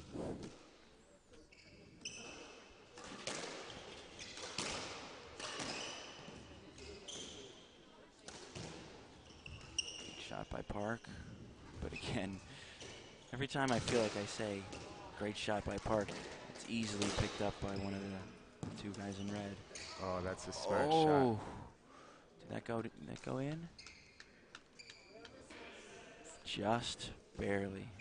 Park. Poor Greg should have left his leg where it was. Yeah, he should have taken the hit instead. Yep. He's due that space. If it's a sidewall first, he's allowed to take it. That is a gorgeous shot from the backhand on the right wall. Only the top pros in the game have that shot in their arsenal. Mm-hmm. Such spatial awareness and amazing execution. Okay, 9-7 again. This ball flying around the court. Anything that gets hit just seems to go right back to the midline.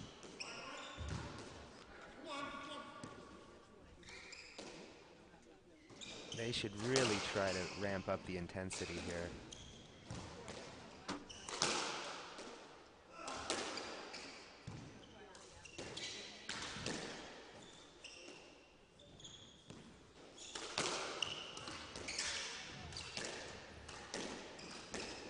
Oh, that ball could be out. Yep. It's good use of high cross court there. Actually slowed the ball down a little bit, which was nice. Just in that instance. Yeah. I would say overall it should be harder. It seems like they're winning less than their fair share of those style of points, though. Yeah, that's fair.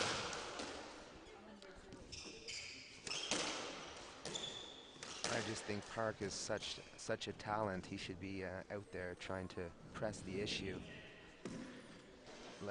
letting his skills come to the surface. Right.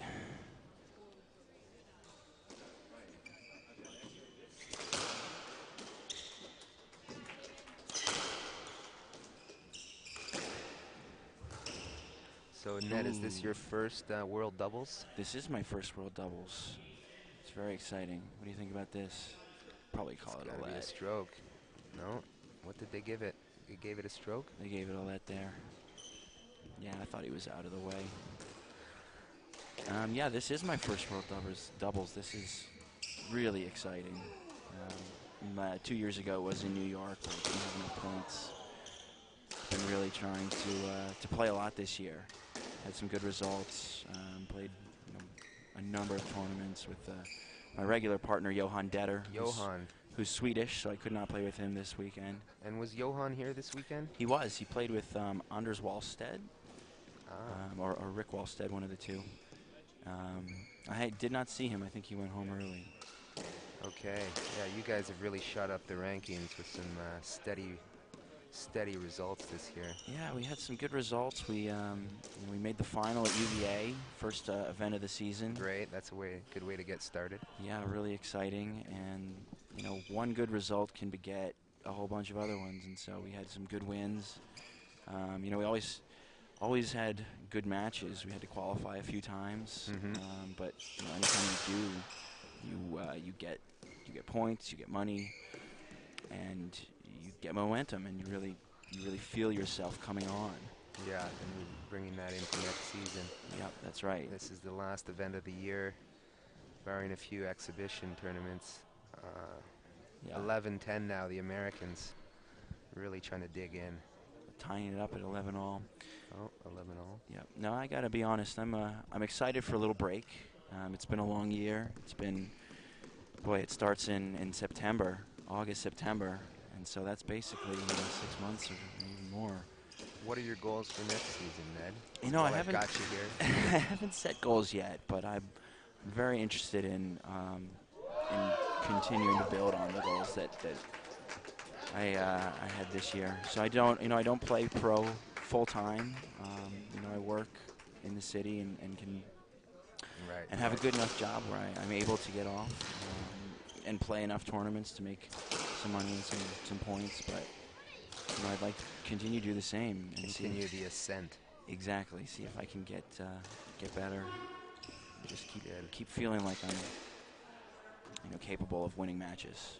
That's the great thing about the doubles tour. You can continue to get better and better the more you train and the more you play these events. Right.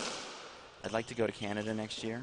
I haven't been to Canada in a while. I haven't played in Canada in doubles ever. Right.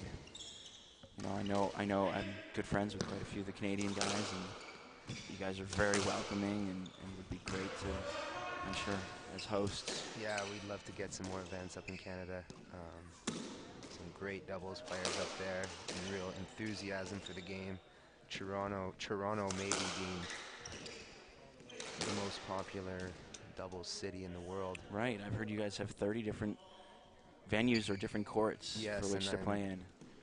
I would say we have up to Division 5 in the city league. So that is about 200 competitive players around the city playing. Wow. Yeah. That's amazing. It's really, really picked up. Speaking of picked up, the pace seems to be picking up here a little bit harder, and Team USA hanging in there at 12 all. 12 all. This Good is opportunity here. It's now or never. Did he make it? Couldn't tell from that angle. I think he made it. Preston clapping his hand. Oh, what a shot. If his partner likes it, it must have been good. So 13-12. This is what Team America needs.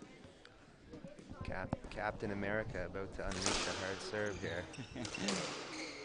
Greg Park from Ocean City. Team England would really love to close this out. Why extend the process? And tire yourself out more for what's going to be an incredibly tiring match tomorrow. Too bad for Greg there. He could have called a let early on. He got beat on that. Great shot, 13 all. These are the critical points. How do you see these last points going? Winners or errors? I don't know. We're going to have to watch. That's the only way I can see it. Would love to see it won on a winner. Great shot Russell. there by Russell.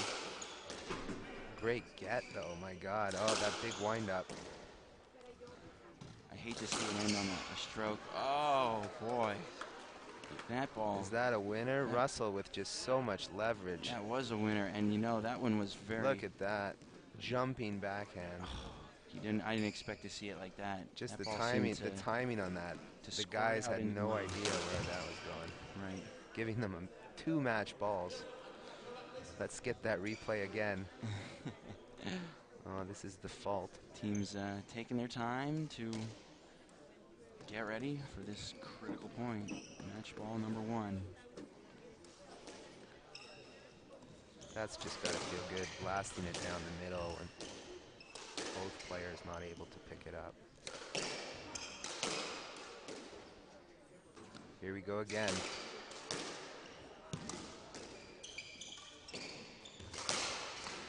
Ooh. Oh, and Team USA on the ropes. Doesn't look like it. Yeah, they're defending here. Team England stepping into the shots. JR. Team England is just cleaning the corners, and USA's hanging on, and they got that point. Great Huge get. point. Russell had Team USA on the defensive all rally, but US comes up with it, though. 14 all. You can't get much more exciting than this. Nope.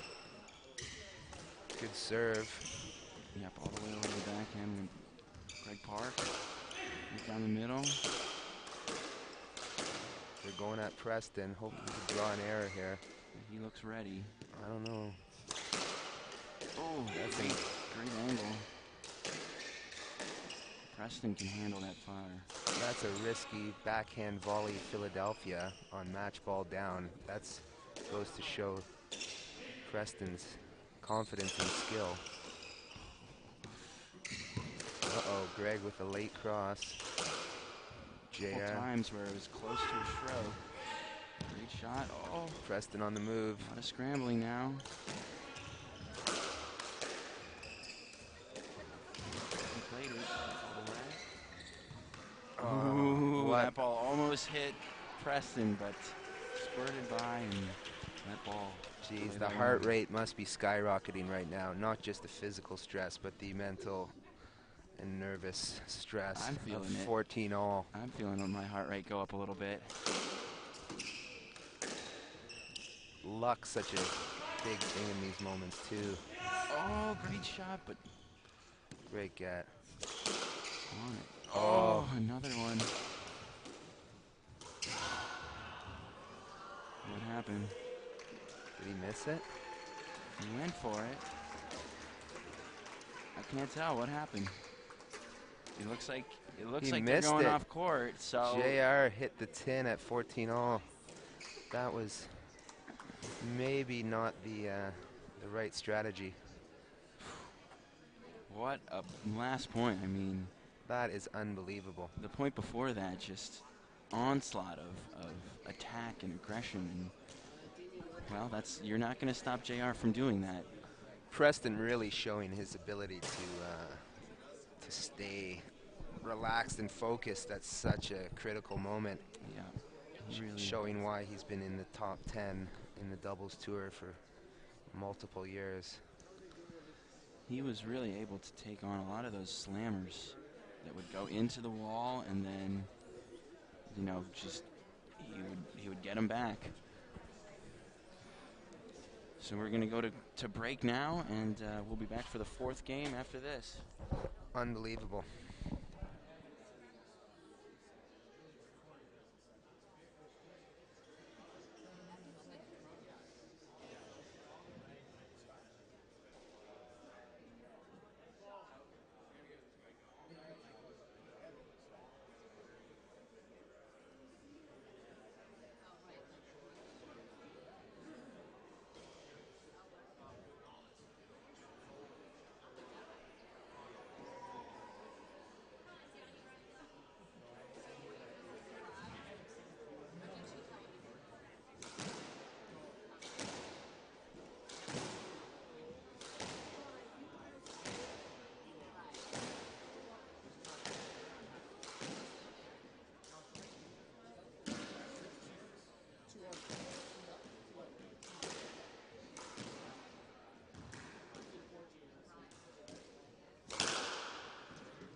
We are back. Sorry for the missing the beginning there, but we are in the fourth game of this first doubles men's open semifinal. And we've got John Russell and Clive Leach in the fourth game up quick 2-0 after a grueling and very hardy third game. Saw the Americans take their first. I'm here with Ian Power in the commentary booth, or the commentary pro shop, if you would call it that. Yeah, it's too bad we can't watch this match live. We're watching it from the broadcast booth, but we're still soaking in the action here at the Olentzia Club. What are you going to do, you know? We still get to commentate on it, which is great, and we get to be here, which is great. Just they put on such an excellent presentation here. We have the big screen, match being broadcast on the big screen. We have the broadcasting here. We have 2 galleries you can watch from below or above. Just second to none hospitality. You can see that the fans are packed in tight, and people are really excited about this. Couldn't tell if that one was down. Looked like it was down. 3-1, just the start England wanted. Yep.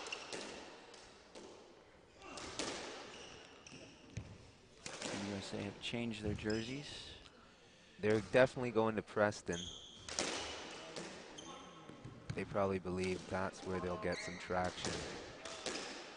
Be it errors. Or shots like that. There's the racket error we're talking about. Preston's been really good on those. That's just a little too casual. Yeah. I'd like to see Preston move his feet and step into that ball. Those are tough shots. Definitely tough shots. It's hard on the left. On the left, you get really very few chances, especially against these guys, to attack. You're really just defending the whole time, and that can really take a toll on your mental preparation. No, definitely. But when you do start to get tired, it's the footwork is the first thing to go. Yep. And there, Preston not moving his feet. Yep. Maybe some fatigue is setting in. Greg goes for it. It looks like he made it. Hitting a great shot there. Slamming that serve.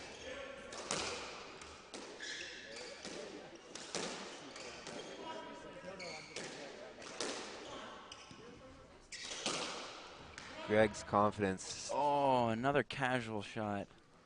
That's so he jumped. Johnny jumped. Why didn't he call that? I don't think he would have got a let. I think, after jumping over the ball, he was all twisted up. Maybe you're right. I think it might have taken a funny bounce. That's why he had to do that behind the back shot. I think this is another critical point, even early in the game, but you go down by 4, which they now have done. Maybe Preston falling off the pace a tiny bit here. He's after a great win last night. Who knows how much he has in the tank this evening. But Preston is a champion. He's been here before. I wouldn't count him out. Definitely not count him out. But you lose your focus or get a little tired for a second, and boom, they get a 4-point lead on you. Now they'll have to claw their way back. Yep. Which will take some time.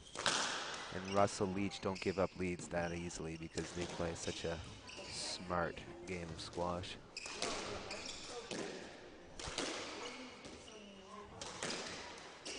It's so hard to put the ball away here. Park did it again. As soon as I say that, of course. Did that clip the tin? No. Impossible to say until the serve, and yep, that was down. So it would have looked good if it made it, but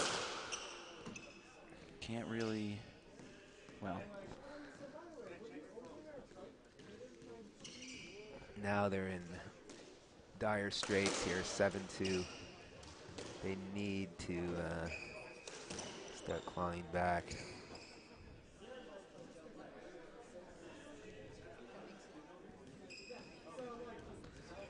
So hopefully we have some doubles fans from around the world watching this live. Ooh, beautiful shot.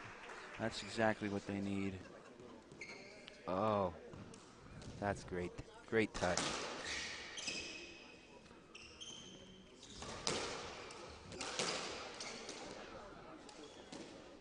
Now we got our stream back. Slot again. You can really see the variety of athletic moves that you have to do to be a squash player. Really on display, really in this rally, but of course in this whole match. Yeah, as Greg jumps over that shot. The synchronicity and running the and agility, jumping and twisting back and forth, lunging. And syncing that with the speed of the ball. Yep. Timing. The timing timing is everything. is everything. Be it the movement or the swing. Things are heating up here. Someone just bumped the camera. The camera's hanging out right where the crowd is. Oh, That I think ball they forced an error from Johnny here, just- or from Clive. Just going out. So they're hanging on by the skin of their teeth. 7-4.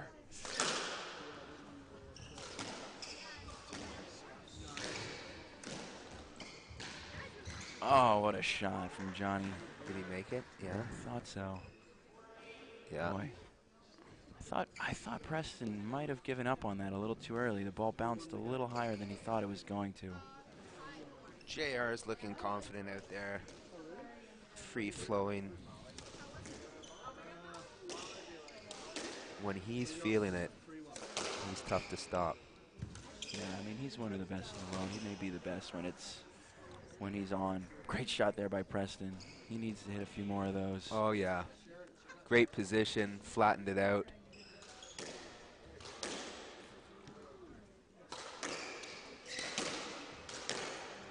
Oh, boy. JR. Just full reaction. That is a thing of beauty there. I Look don't- at that. I don't know how you teach that or even recommend that shot. That was aggressive.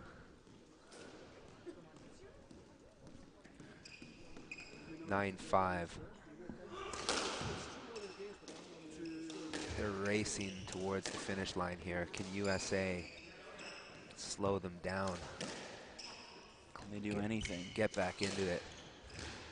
I don't think. Shot. There we go. Oh, there you go. That's how you do it. You hit a nick. Even then, he almost got it.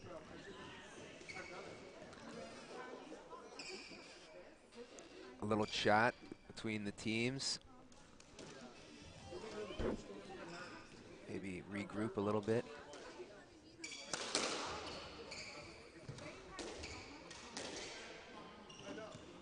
Oh, that's where Anyone JR thought it is was so out? lethal. Takes that big wind up. Preston unable to get it.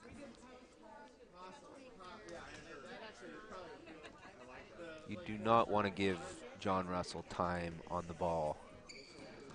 No. The variety is just too lethal.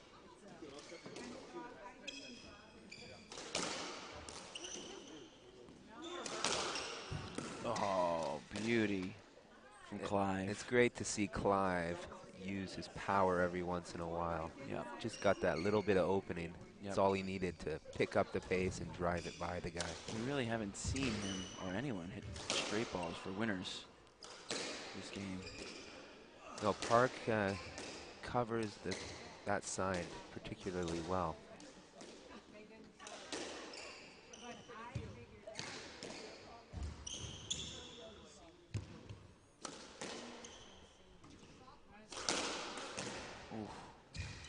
Blistering pace. They've there. decided to go at Park here. Maybe they sense something. That's a let. Multiple balls played to Park's side on that rally. Whatever they're sensing, it seems to be working. Crowd getting bigger and bigger every time we look at them. Oh, we haven't seen him hit that yet, but What a shot. Starting to sense that they've got things in control. They're unleashing some of their firepower. As we see great technique by JR on the backhand.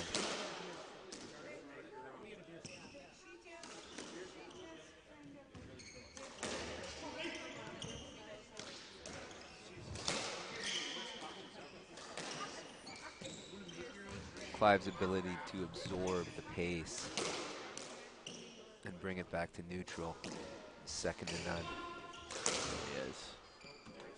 Oh, and now they're starting to pick them apart with changes of pace and deception. Yep, I don't see many ways back for Team USA now. No, and this has got to feel good for Team England, you know, losing that tight third game, 15-14. The match could have turned against them, but they're showing their resolve and getting right on top of things early in the fourth. Yeah, and so now they are blessed with 9 match balls, and that's it. Team England takes it down 15-13, 15-7, 14-15, 15-6. So Johnny Russell and Clive Leach will be the first team to enter the Men's Open Finals. Congratulations to them.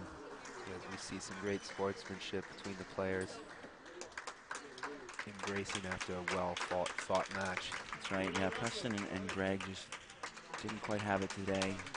Definitely played a great match, but, you know, these guys are too good. They're so patient and smart. Yeah, definitely.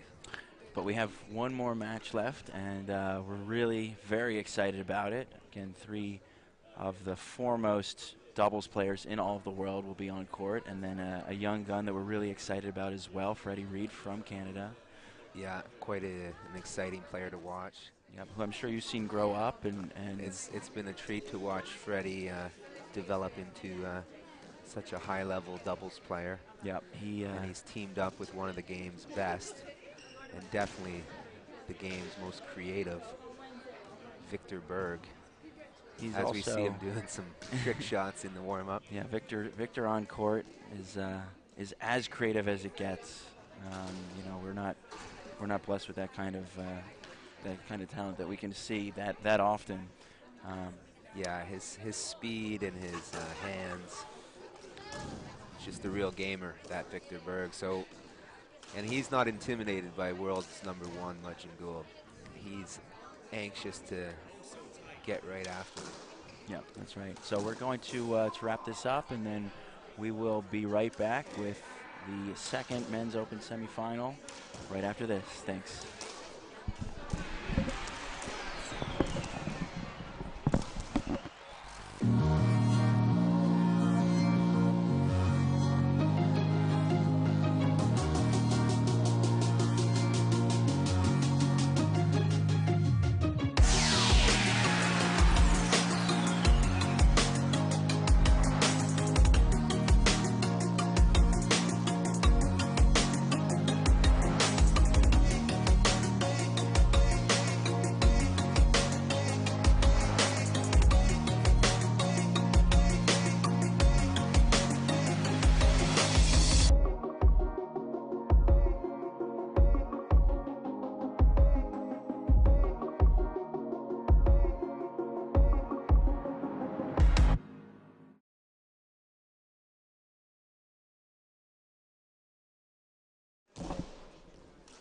After a short break, we are back now to introduce you to the second round of the Men's Open semifinals. On court right now, we have Victor Berg on the backhand, a legend in his own right, against with his partner, a young gun Freddie Reed, in his early to mid-20s, both from Canada, both very hungry and very much capable of creating some damage here. They go up against the titans of the game in Ben Gould and Damien Mudge, who have countless titles to their name. Yeah, that's the best way to put it. Titans of the game. Both in terms of wins and in stature. They are both standing about 6'3", 6'4". Intimidating duo. And they can slam it as hard as anyone out there. this will be a fun match to watch, no matter which way you slice it. I watched Freddie Reed, I forget who he was partnered with, play Mudgeon Gould in Baltimore this year, and he was able to put together lots of points and hit a lot of outright winners on the world #1s. Good, that's good to hear. So it'll be interesting to see tonight if he's able to find that same success. Right, this certainly will be the biggest match of his career in terms of doubles, maybe in terms of anything that he's ever played. And Definitely. And he's got a good partner to lead him. Victor has been here before. Victor has beaten these guys. Victor has been alongside these guys. Yeah. He knows what he's doing. He knows these guys inside and out. But still, the task is... It's pretty tall. Still very tall. It's pretty tall. They're still at the top of their games. They've won, I would say, every tournament this year but except for 2. Is that right? Is that correct? They didn't win in Atlanta. And they didn't win the Big Apple, in which JR and Clive Leach, 2 former pros of the New York Athletic Club, went on to win that tournament in a grueling 2.5-hour match, I believe. Ooh, if we're in for 2.5 hours tonight. Well, if you're going to beat the world #1s, you've got to, really work hard. They're not going to give it to you. No. It's a 2-hour affair. It's a 2-hour affair. And I'll tell you what, these guys, they don't like to lose. The last time I saw them lose, they were not the same for the next week or so. They don't take that in any kind of good way. They're champions in every sense of the word. Right. They've managed to create a tandem that is very tough to beat, dominating this sport in the last few years, but have been vanquished a few times. Yep. I haven't actually witnessed them in a match where they've lost. I watched Atlanta. I was there live refereeing that match. Oh yeah. What did the team of? So it was Monik, Mathor, and Ron Badan. Yeah, it was a fast court, and Gould got a little rattled, which you'd rarely see, and the stars aligned for the Trinity duo from India and Switzerland. Yep. That was a great match, great event. Atlanta. The Piedmont Driving Club, one of the premier events on tour. Atlanta is a great event. I got my first chance to head down there this year, and they, from all indications, love it when we come. We love it when they invite us and want to just continue to making it bigger and bigger. So for anyone who's watching out there in Atlanta, yeah, if we've got any of the Atlanta doubles posse, we really support what you're doing, and we can't wait to come back. A lot of great stops on tour. Yeah. From the usual ones in the Northeast: Boston, Baltimore, Philly, New York. Yeah, if you guys are watching, we'll see you next year. Great job this year. On behalf of Graham Bassett and the SBA. But we're excited to keep expanding it. It's the tour is now in Colorado. It's come out to Chicago, obviously. Went down to St. Louis. Yeah. They've had a few events over the past few years. Yeah, St. Louis has got 2 events planned for next year, so that's showing its dedication to the doubles game. They certainly throw a great event. Yeah. Possibly 3. Wow. Yeah, we've seen great growth and great leadership amongst the brethren of the tour. So yeah, it's great here to have the women's pro tour joining us for the World Championships. When the 2 tours come together, it makes for an exceptional event. So right now we've got both teams on court. Mudgeon Gould warming up, getting towards the end of the warm-up and getting ready to get this match started. And if anyone out there is not excited for this, you should get excited, because this is one of the biggest matches that I've seen in a long time. Definitely. We'll I see think- how Freddie handles the magnitude of the situation here. World Championship semifinals. He's the youngest, most inexperienced on the court, but definitely not short on talent. Yep. So He's he is, he's known to keep a good steady head about him. I think. I'm excited to watch what happens and see if he, maintains that at a level that he's never really gotten to experience before. yeah, well, that's the good thing about having a great partner who's been there, can help settle you down, help lead the way a little bit, keep Freddie in the right frame of mind. Yeah, and maybe we start to see, a changing of the guard and see Freddie in a lot more finals or start playing at a new level after this. It's all up to him. Yeah, up to what he wants to do. But we see some great players on tour these days. A lot of the Trinity alum taking the tour by storm.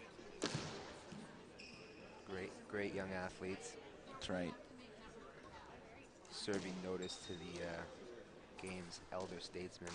That's right. Trinity has really provided a huge selection of players over the last few years, and they're from all over.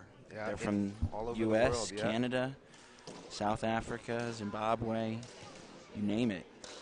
Yeah, They're they've here. done a great job there at Trinity, recruiting the best young players from around the world and instilling a love of squash, getting these guys to take their games to the next level on the pro tour.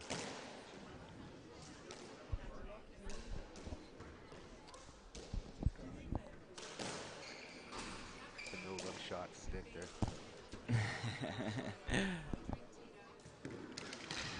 So just about ready to get started. Freddie spins his racket. If you're Freddie, or if you're his coach, what are you telling him when you walk on that court? He's got to go for his shots, but he has to know when to hold back. If he makes an error or two, that's the time to start playing steady. If you're making them, then keep going for them. But shot selection and mental toughness is going to be what's needed. Yep. I imagine that he's getting prepared for what would be an onslaught. I'm sure they're going to focus on him and really test him. Yeah. And see if he can handle it. And that will set the tone for the match. Definitely, I see the ball going Freddie's way a lot. But then again, if Freddie hits a few quick winners, then they might concentrate their efforts on Victor. So here we go. We are now underway with the second semifinal match. Freddie, first shot around the back. That is Fred Reed in a nutshell. Yeah, you can't tell him to not do that, I guess. That's what we love, that creative ability. Oh, Already, another dude. one. I just don't think that's the right play. You have to be ready to shape onto the backhand. 2 quick points. That will rattle his confidence, no doubt. You already see Victor moving over to cover that. Great shot by Freddie, but that will be a I let. would say no let there. Oh, yes let. Yes let. I love the enthusiasm. Did Victor, he missed that one. Not the start the Canadians wanted. Oh, just missed. Floated a little too long. Not the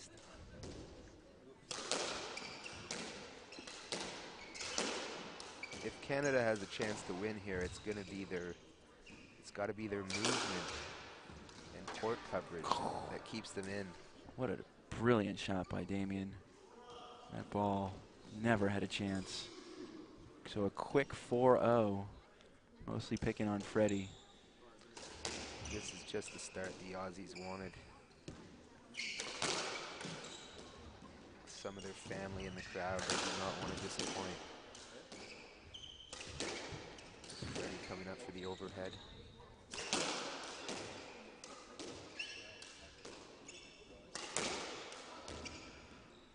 We want to see a close Great match shot here. by Freddie, and that's the first winner that we see. Nope. Down. That one was down. It looked good from there. It's tough to see from this vantage point, but boy, you'd like to see them get a point just to get some confidence. Yeah, slow start for the Canadians. They should really be trying to extend a few rallies. Get themselves into the match. Gould is firing. 6-0 now. Quick lead allows you to relax and start playing your shots. So the Aussies have already found their form. Race out to a 7-0 lead.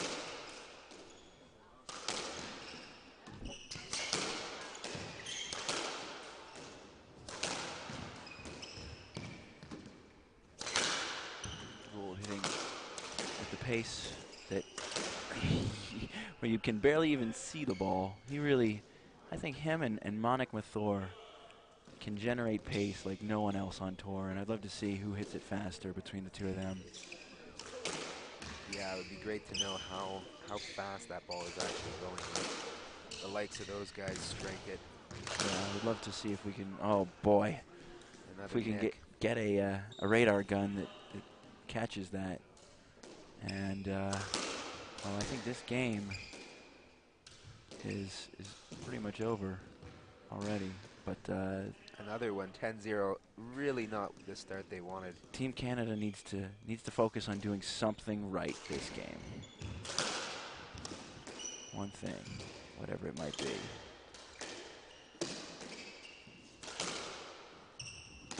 You're not going to beat Mudge and Gould with firepower. You have to be willing to rally. Maybe even try to slow the game down. No, this does not look good. Yeah, they're trying everything and just hitting a block every time. You've got to be willing to hit that front wall 100 times a rally, not just go for it on the first shot. Yep. And that's just not what's happening. Now, I'm sure the Aussies have a 15 love in their sights, which would be a first at the World Doubles Championship in the semifinals. And boy, they've been winning every point pretty easily. I haven't seen one that's been contested. Canada's confidence shattered right out of the gate. And really nothing to build on. Oh, unfortunately. Oh my God. Everyone in the crowd going wild that they got a point. He's gonna check the ball, make sure. Even the world #1s have to laugh at that. Yeah. That's got to be the shortest game at a pro level at this stage in an event, semifinals. Yeah, they're not even getting off court. Can we get a clock on that game? Do we know how long that first game lasted? 8 minutes from start to finish. I'm hearing. That seems long. It seemed shorter than that. Yeah. It seemed about like a 4-minute game. Wow. Maybe No, we included the warm-up in that 8 minutes. They're not getting off court. You know, what else is there to say? I'm pretty shocked. I didn't see it going that way. Well, they're both confidence players, too, so this is not a good sign for Team Canada because, you know, when Freddie's hot, he's hot, but when he's not, he's not. Nope, they need to go in and establish and just hope that Ben and Damien don't hit shots like that, and they are. Now the Aussies, all the nerves are gone now. They're just as comfortable as can be out there, which does not go well for Team Canada. I like this rally a little better. Finally seeing some length.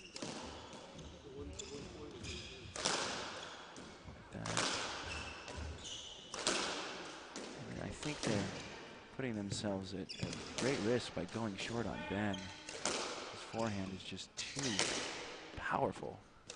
Yeah. I don't know if they can hang with these guys right now. Victor, when he was at the top echelons of the game, he played on, on the right wall. Yep.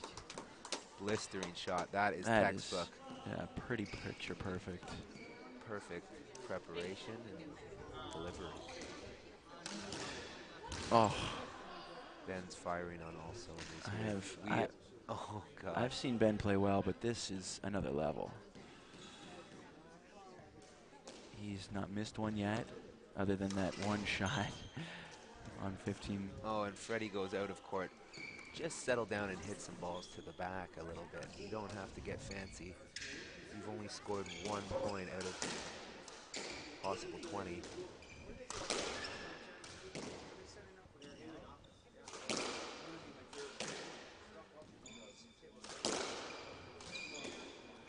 The fans here at the Owencia Club want to see something more than this. Yeah. We're expecting some fireworks. And I guess we're seeing it, but it's all one-sided. Is Victor's trademark two-hander. It's a good little attack from Freddie. And Ben, I mean Damien. Damien First finally into error. the 10, yeah. It's a bad sign when 1 point is a good sign.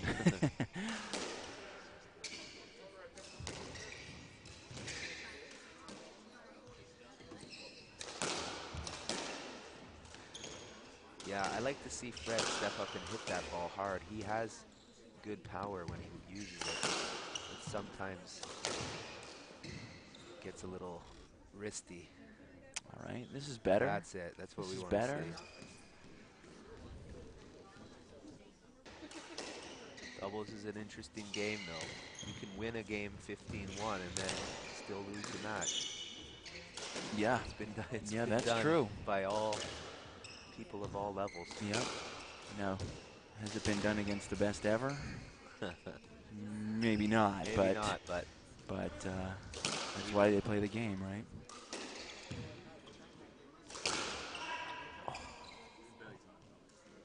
Call there. Boy, he hit that hard. That could be a stroke.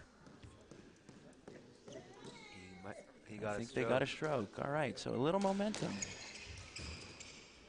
And another point. There we go. This is the confidence that we wanted to see. I feel bad that it seems like I'm taking a side. I just want to see a good game here. Good I want to see what we know these guys can do, because we're so used to that kind of talent out of Ben Gould, Damien Mudge.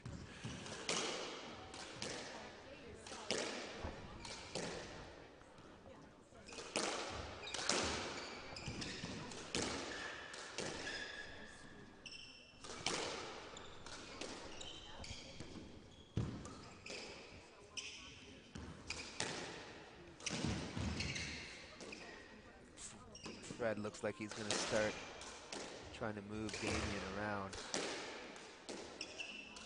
After Gould hit the 5 dead winners, Yep.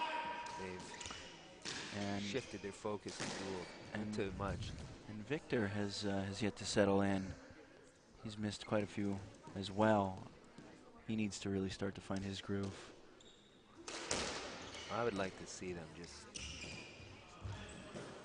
Great shot there. rally a lot more and counter. Great shot there. That's it.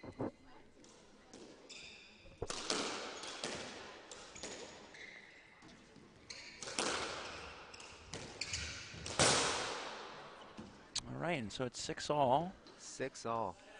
You know, I think Victor and Freddie are playing better, but I also think that Ben and Damien are a little bit more lackadaisical. Ben has seemed, he played a phenomenal and really just unbelievable game in the first. He's hit a few of those kind of shots in this as well, but you know that can't keep up. Right. And that's 3 errors from that exact same position. That's right. Yeah, we're not. That's very uncharacteristic. Not sure why that went wrong.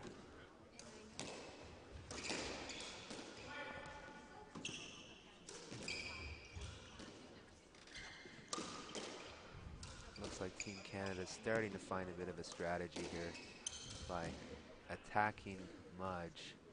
Yeah, and I'm Playing getting keep. to the point where I'm wondering if the Aussies are getting a little cocky. I'm not sure if that's true yet, but He made it. yeah, that ball went in. That's great touch. He Oh. followed through. He apologizes for being too good. So 9-6 now. How quickly.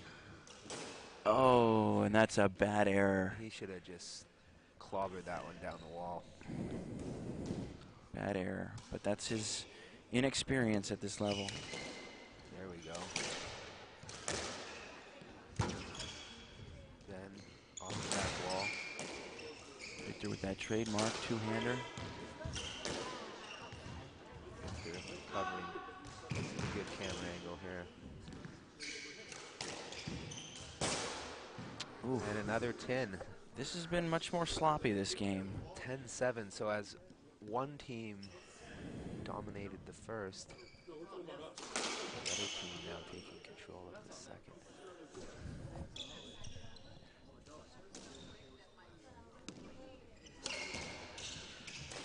There's Freddie stepping into it. Oh.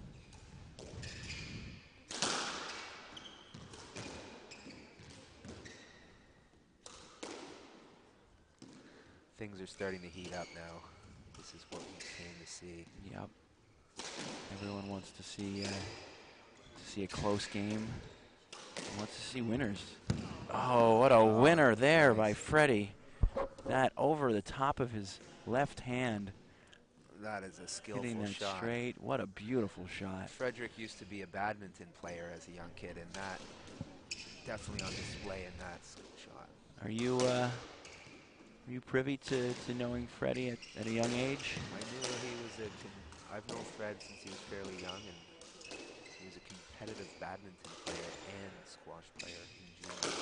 Well, you can tell from his shots that he is quite talented. He loves the ball up above his head like that. Oh boy, what a shot. He can stabilize nicely up on his toes. That's a winner. That is a great shot. And now a 5-point lead. But again, an error. He will hit a few errors now and then, but he knows he's going to hit winners too. What do you think? Can they hold on to this 4-point lead now? I'd like to see them still be aggressive and tie things up. I think they. Great get by Ben. Oh! With Victor on his knees. Boy, that Mudge. ball very close to hitting Victor. Mudgy hitting that into the tin. Unexpected. This is unexpected, but if we see the team from Canada pull this out, we have a game. The momentum swings in doubles are unbelievable sometimes.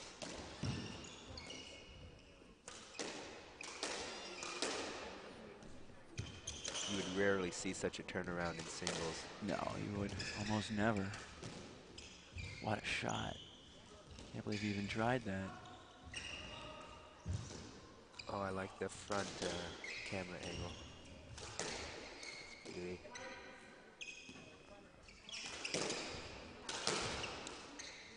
Good get from Freddie. Winding up is Damien, and looks like it's going to be a let. Yep. Oh, no, Ben wants a stroke. I think we got a let there.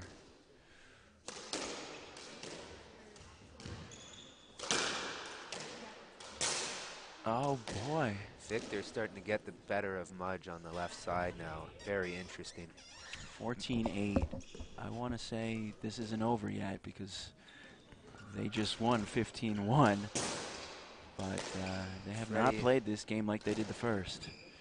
Fred didn't need to go for that shot so early, but Still got 14-9. 6 match balls, 6 game balls, excuse me.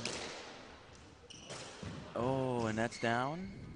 Now, if they get another point here, the momentum swings all the way to Yeah, them. this is not what they wanted. 2 quick points.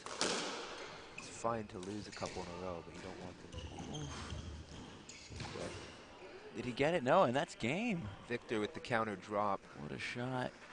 that is the one area where I believe the Canadians are stronger. Front court movement. What a shocking way to start this match. A first game that went 15-1 in 8 minutes.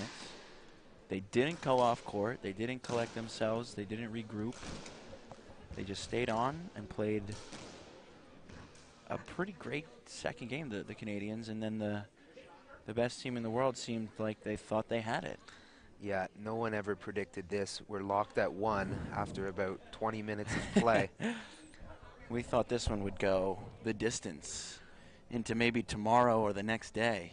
Yeah, topsy-turvy, 2 quick games, tied at 1-all. So we're here in the commentary box, and again, this is the last game of the day. I'm Ned Marks, and here we have Ian Power sitting next to me. Great to be here. I have been here all day, but I am firmly planted in my seat, excited to watch this one, and can't really wait to see the next game start. Well, you've got a knack for this squash commentating thing, so I'm a big fan. It's good to see you in the booth. I'm a big fan of it. Thank you. I believe I heard you on a couple occasions. Well, on the live stream for us doubles enthusiasts who tune in. Well, I like to think that I can provide some sort of insight, and I'm excited about it. I'm excited to be able to talk about the game that I love and watch the best players in the world doing so. Yeah, it's a North American perspective here. Ned being American, and that's right. Me being Canadian. That's right. Yeah, we certainly do see only one side of it, but. You know, Damien is the head pro at the club I belong to, the University Club of New York. Ben is the head pro at the Racket and Tennis Club in New York. We know each other really well. They've been partners for years. Yeah. I don't expect to see the performance that we saw in the second game. Well, we've got a game now, guys. It's best of 3 now. Games are tied 1-all. The action's going to heat up considerably here. Yep. Because no one wants to go down 2-1 and have to claw back from there. Yep. No, I think, gosh, I mean, I don't even know how you would be feeling if you're Damien and Ben. But I think if you're Freddie, you're finally settled in. You feel like you can hang. And if you're Victor, you're ready to start slotting in some shots. Yeah, Victor is definitely comfortable out here with the world number ones, playing against them numerous times and playing with. 1-0 to start for the team from Canada. Looks like they're getting used to the Aussies' pace. Lifting that ball back into the court. Victor makes that shot.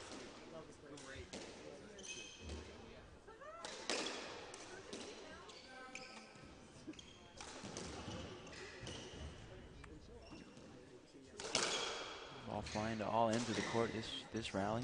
Great shot by Mudge, but Victor gets it. Ooh, and that's down.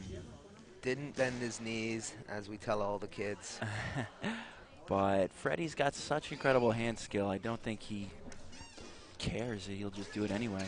Yeah, but sometimes trying to do it all with your hand is that little bit of risk factor that you don't want to take. Right. Instead of getting your body set up in the best position possible. I would probably have advised against that shot. But, pretty much everyone on this court, you can't tell them what to do. Exactly. You can't tell these virtuosos of squash what to do.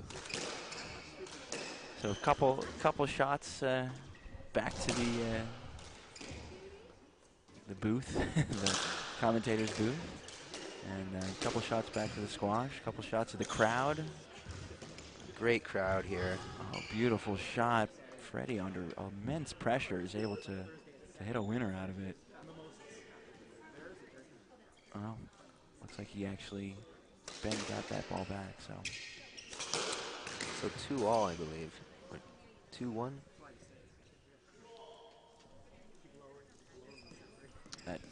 That pace, just ferocious.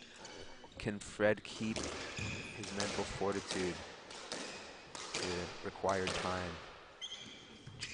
Could be well over 90 minutes in order to beat these giants of the game. Oh, great shot. Let's hope that Freddie didn't get hurt. I think he's okay. Just lost his racket. But yeah, I think we're seeing from the start of this game, even though it has gone relatively quickly, that the Aussies are willing to make this one last. Definitely. They have to be. They realize that. Yeah, a lot of errors last game by the two Aussies. Very uncharacteristic. Look at that 3-wall nick from the backhand.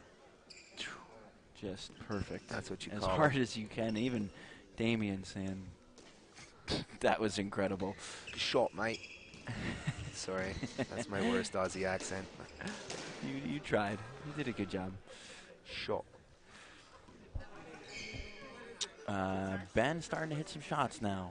Bad sign for Team Canada if he keeps that up. I think they kind of ebb and flow on how well he's hitting his shots. 6-2. What do you think of Victor's two-handed backhand? Well, I've known Victor since he was about 8 or 9 years old, and he always had that two-hander.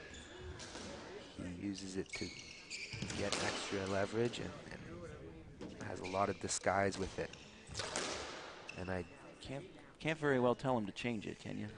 No, I think it's very effective. I think it works for him. You see a lot of the players in the doubles put a second hand on the racket.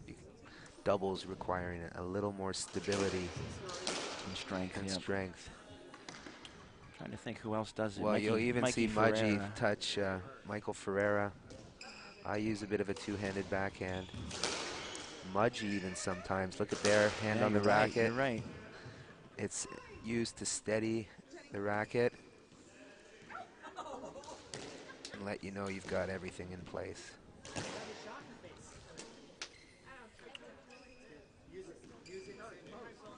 So another somewhat shocking start compared to what we saw last game. 7-2 in a matter of minutes.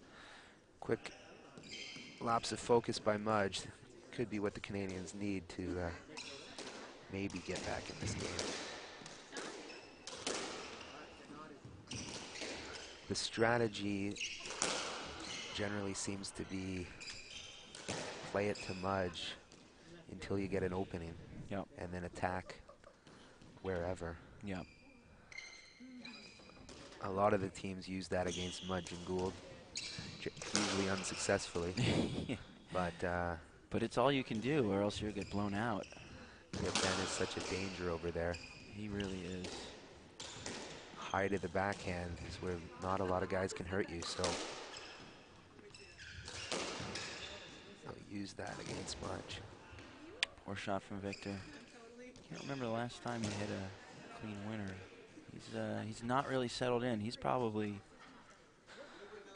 the most frustrated. If I would bet anyone's frustrated out there.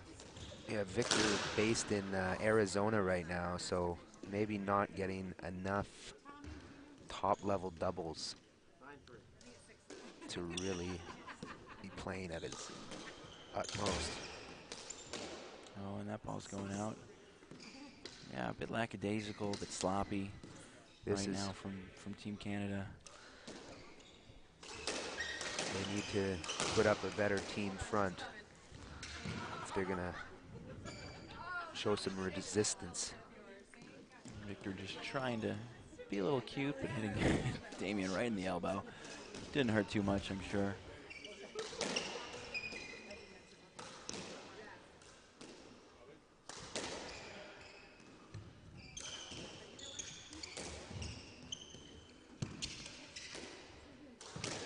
We're seeing a lot of backhands from that right wall by Ben.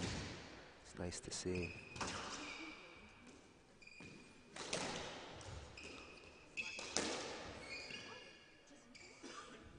That ball there. Replay the point.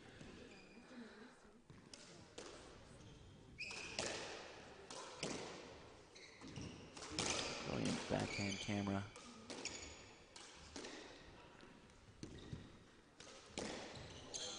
Oh, and Freddie kind of That's a tricky shot. Very well disguised. catches him with the changeup. Nice and relaxed. Incredibly focused. So rattling off a quick point or two. Keep themselves in this game. Yeah, not exactly where you want to be at this point, but still within reach. Right. Oh, and there's a great shot. That will give Victor some confidence. That's the one area I believe they can score some points. Coming together for a little conference there. Just Victor giving the young guy a piece of his mind. Yeah, a little pep talk.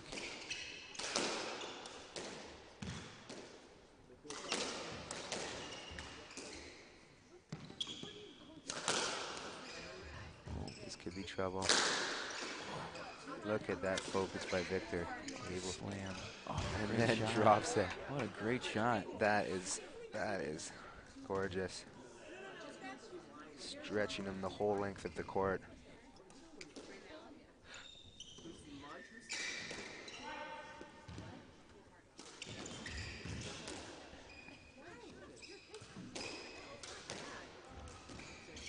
Starting to see the flair that these players possess.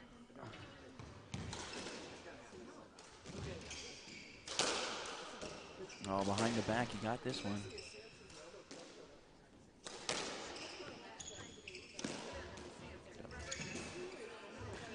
He hit the 10. Victor not happy with himself there. Would have liked to just maybe see the backhand straight drop there. Definitely anything but the 10. Very true, very true. Anything.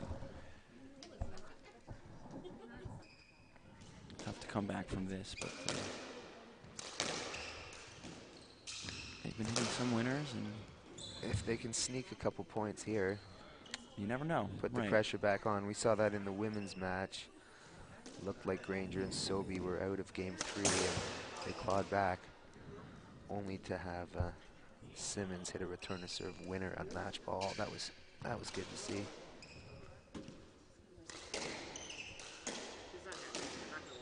Beautiful shot, Freddie. I might say Freddie's the one playing the best out of the two Canadians right now. Is a accomplished doubles player. Helped teach Freddie the nuances of the game. He's won many Canadian and U.S. championships.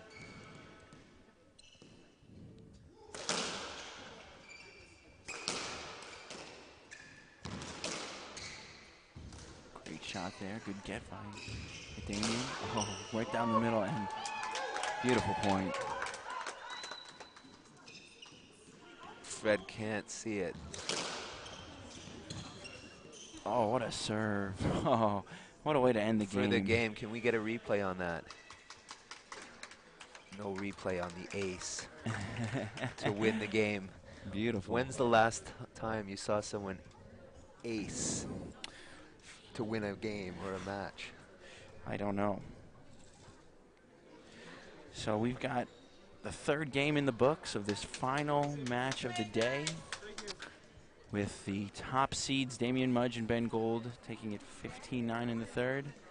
And well, we're excited about the rest of the match, but you know, we're not sure if we're going to be able to see much more. We'll be right back. Right back.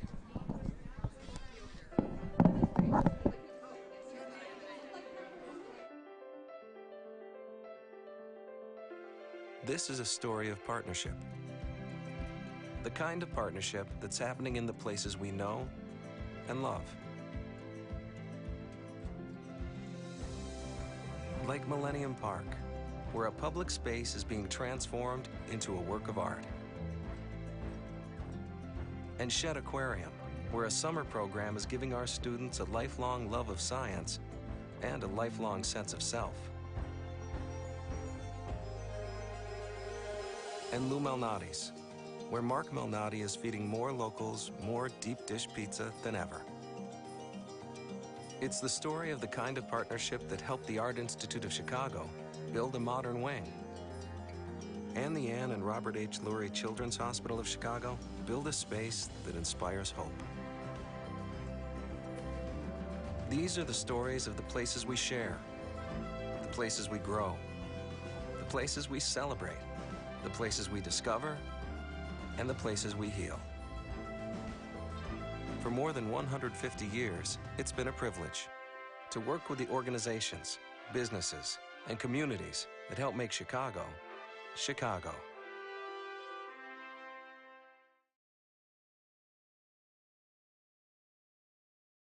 I'm Ned Marks, and we have Ian Powers to my right. And we are entering the fourth game of this final match of the evening. It's been a great day of squash. We've seen mixed doubles semifinals, 2 matches. We've seen women's doubles semifinals, 2 matches, and then men's doubles semifinal before this, and this the final match of the day. It's been a long day of squash. Quite But a day. certainly is exciting because we don't get this level of squash across both men and women's very often, and you know it's really a great treat to be here. Yes, especially in Chicago. Not a regular stop on the tour. A beautiful shot there to start from Victor. That is how you want to start. Yeah. Okay. 1-0 to the guys in red. That's the start they were looking for. Yep. That's the start they were looking for. If Victor can find his range. Oh, great pickup. Boxes Mudgee out. It doesn't hit it. Oh, Mudgee with a shot and a half. Oh, that's got to be dejecting to the Canadians. Yep. Looked like they had that point, and then Mudge tracks it down and hits the winner. Yep, they looked like they were on their way to 2-0. Instead, it's 1-all. Mudge on the run hits a beautiful winner from the back. Yeah. One of very few people that can do that. Yeah, it's good to see the big guy in motion, showing that speed and athleticism. Oof. Victor barely clearing the way there. Drop shot by Gould.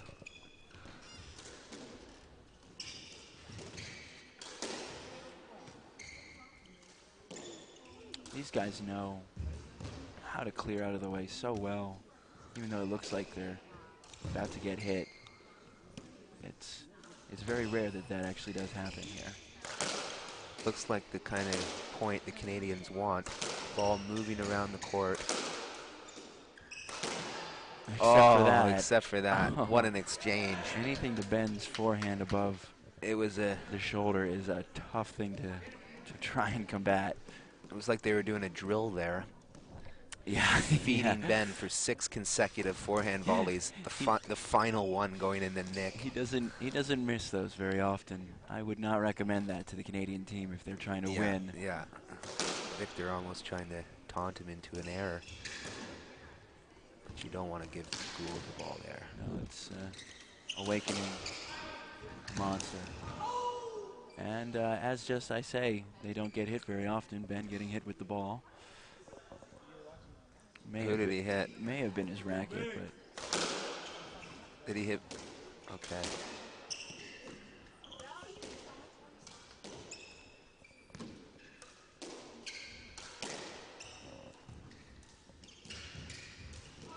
The Aussies are still very confident here. They've been here before. They know what they need to do. Let call. Business as usual for Mudge and Gould here.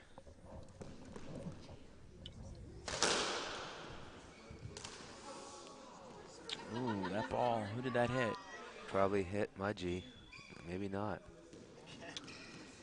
Definitely didn't hit Mudgee. Oh, no, sorry, Ben. If it hit Ben, it's a let. If it hit Freddie, it's not. It looks like it hit Ben.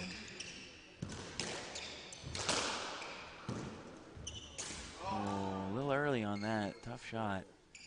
All skidding around. Victor looking like he was going for the drop.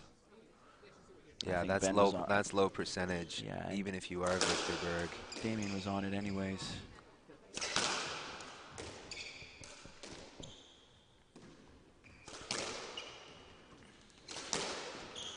I'd like to see the Canadians show that they're willing to stick in there, put up a real fight. Maybe going for it a little too early. Let ball on that serve.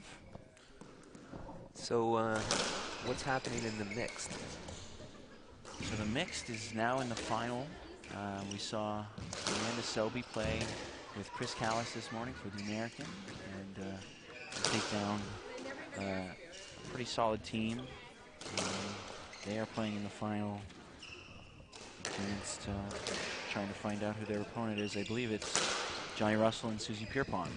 Oh yeah.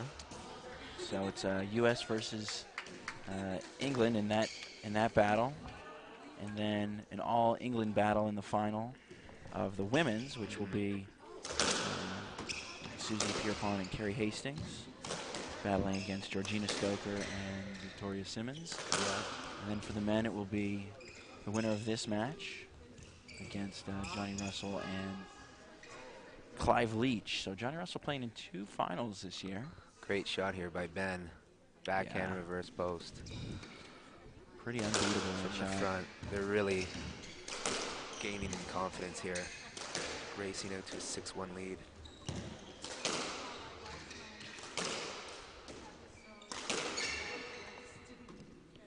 Let? I don't know. Is that a winner? Ooh, yeah, they'll get a let on. Victor going for a tough shot. And, well, it was close. I think he made it.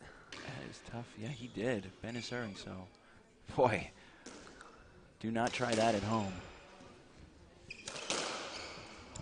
I guess they feel they need to start going for stuff, make stuff happen.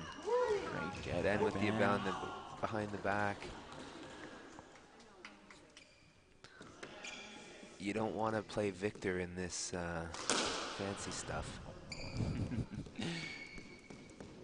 The Aussies should stick to their guns. Superior hitting.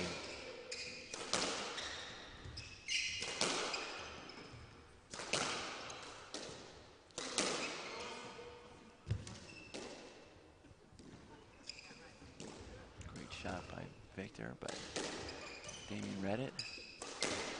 It's not a great sign when you're forced to go from for winners from the back to create openings. It just shows that they can't get in position. Forced to go for those shots from difficult positions.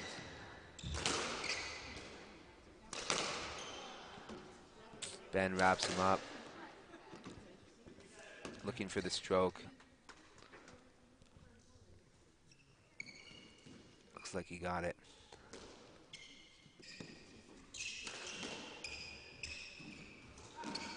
Good pickup by Victor, and it goes in the nick. How did picks it up. Damien get that? Oh, but he And doesn't can't get the that second one. one. Great angle. Smart shot by Freddie. Right between the two Australians. See that? Getting a little impatient. That'll cost you. Yeah. Like we talked about earlier, shot selection is going to be paramount here. Yeah, this is a crucial part of the game. Canada needs to play very smart in order to stay in it.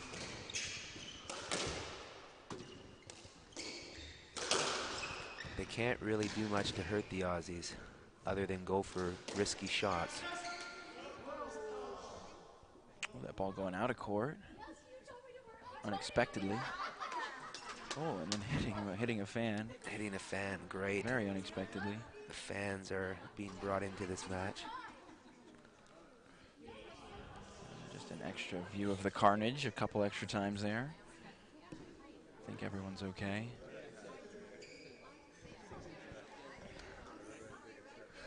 Victor laughing at the situation. But back to business.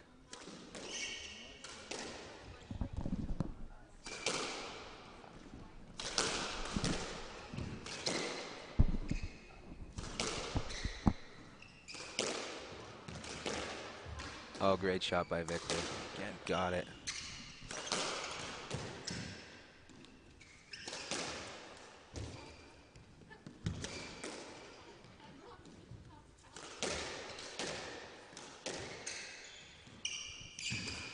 Comes around.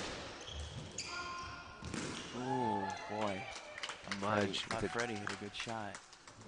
And a very crafty little shot back from Nudge. very skillful.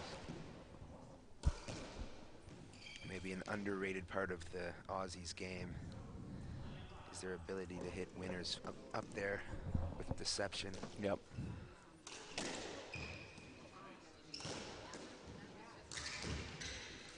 Oh. All four players on the line here.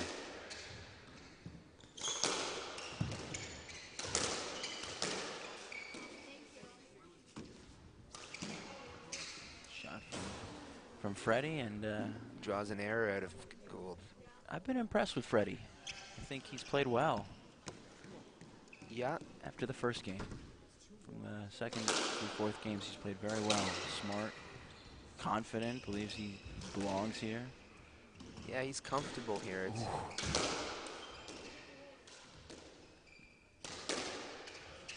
This is key now, though. You can't have any rack errors. Great shot and great get. Ball just being flattened with pace. Doesn't look like Fred got it.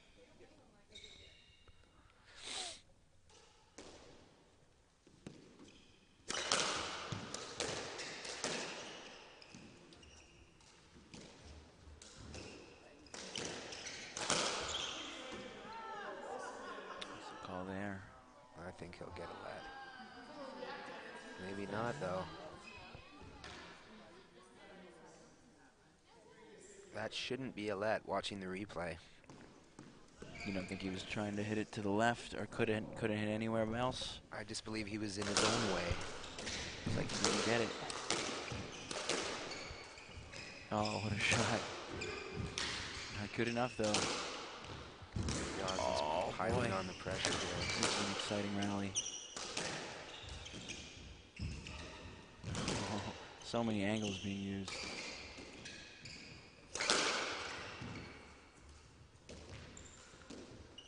Mudge is on Victor's. Oh boy, Victor just coming out of nowhere. Lucky he didn't land on Freddie there.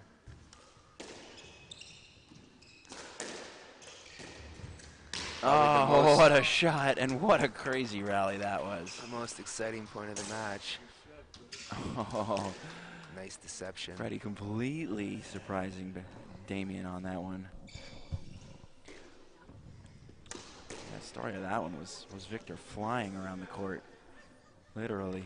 They almost got tangled up there. That could have been dangerous. Yeah, very dangerous. Now 12-7. It's do or die for Team Canada.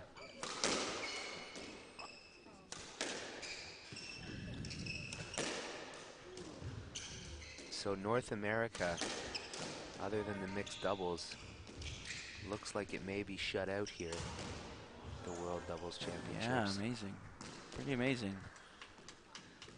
The game being taken by storm by foreign participants. Foreign blood. But that is not new for the Aussies to be dominating. No, they've been here before. Victor showing extreme frustration. He hasn't played up to what I think are his standards for this match. No, probably a few too many drops from the back, not enough pressure.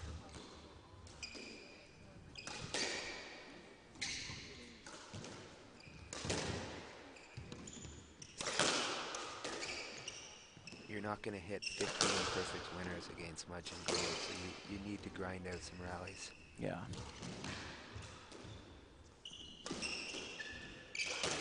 It's a good rally here.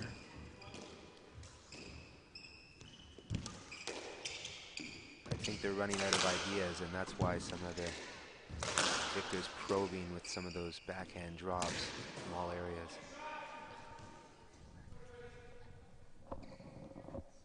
All right, so they take that one, and that gets them to 13-9. 13-9. Mudge says, I'm not ready. Serve again.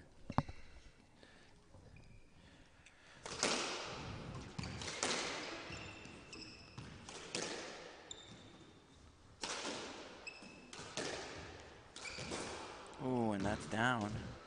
So they're getting closer. A couple errors could happen. A couple winners could happen.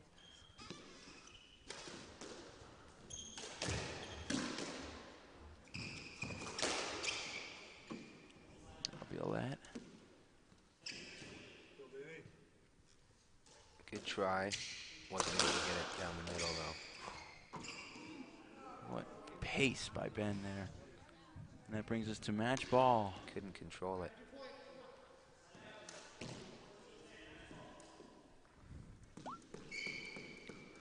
Well, they showed some positive signs in that second game, but unable to summon the required level. Yep, and that does it. And Damian Mudge, Ben Gould advance to the final, where they will face John Russell and Clive Leach tomorrow at 5 o'clock local time. Yeah, that'll be the match of the tournament. We are excited to see that, and glad to have everybody here for what was a great day of squash. So we are, signing off again after. It was good to be here with you, Ned, in the booth. Bunch of long matches. Good to be here with you too, Ian. Watching some good squash. Yep, very excited. Now on to the party and on to the dinner, and we will see you guys tomorrow. Thanks for joining us. Ciao. This is Trunk Club, a men's clothing service headquartered in Chicago. This is a Trunk Club trunk. It isn't just a box of clothes. It represents a relationship between you and one of our personal stylists. A stylist committed to the idea that looking great shouldn't be inconvenient. And that convenience shouldn't come at the expense of personalized service.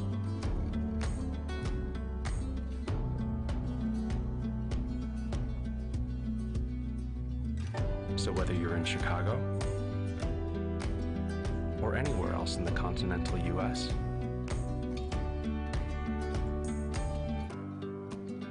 welcome to the club.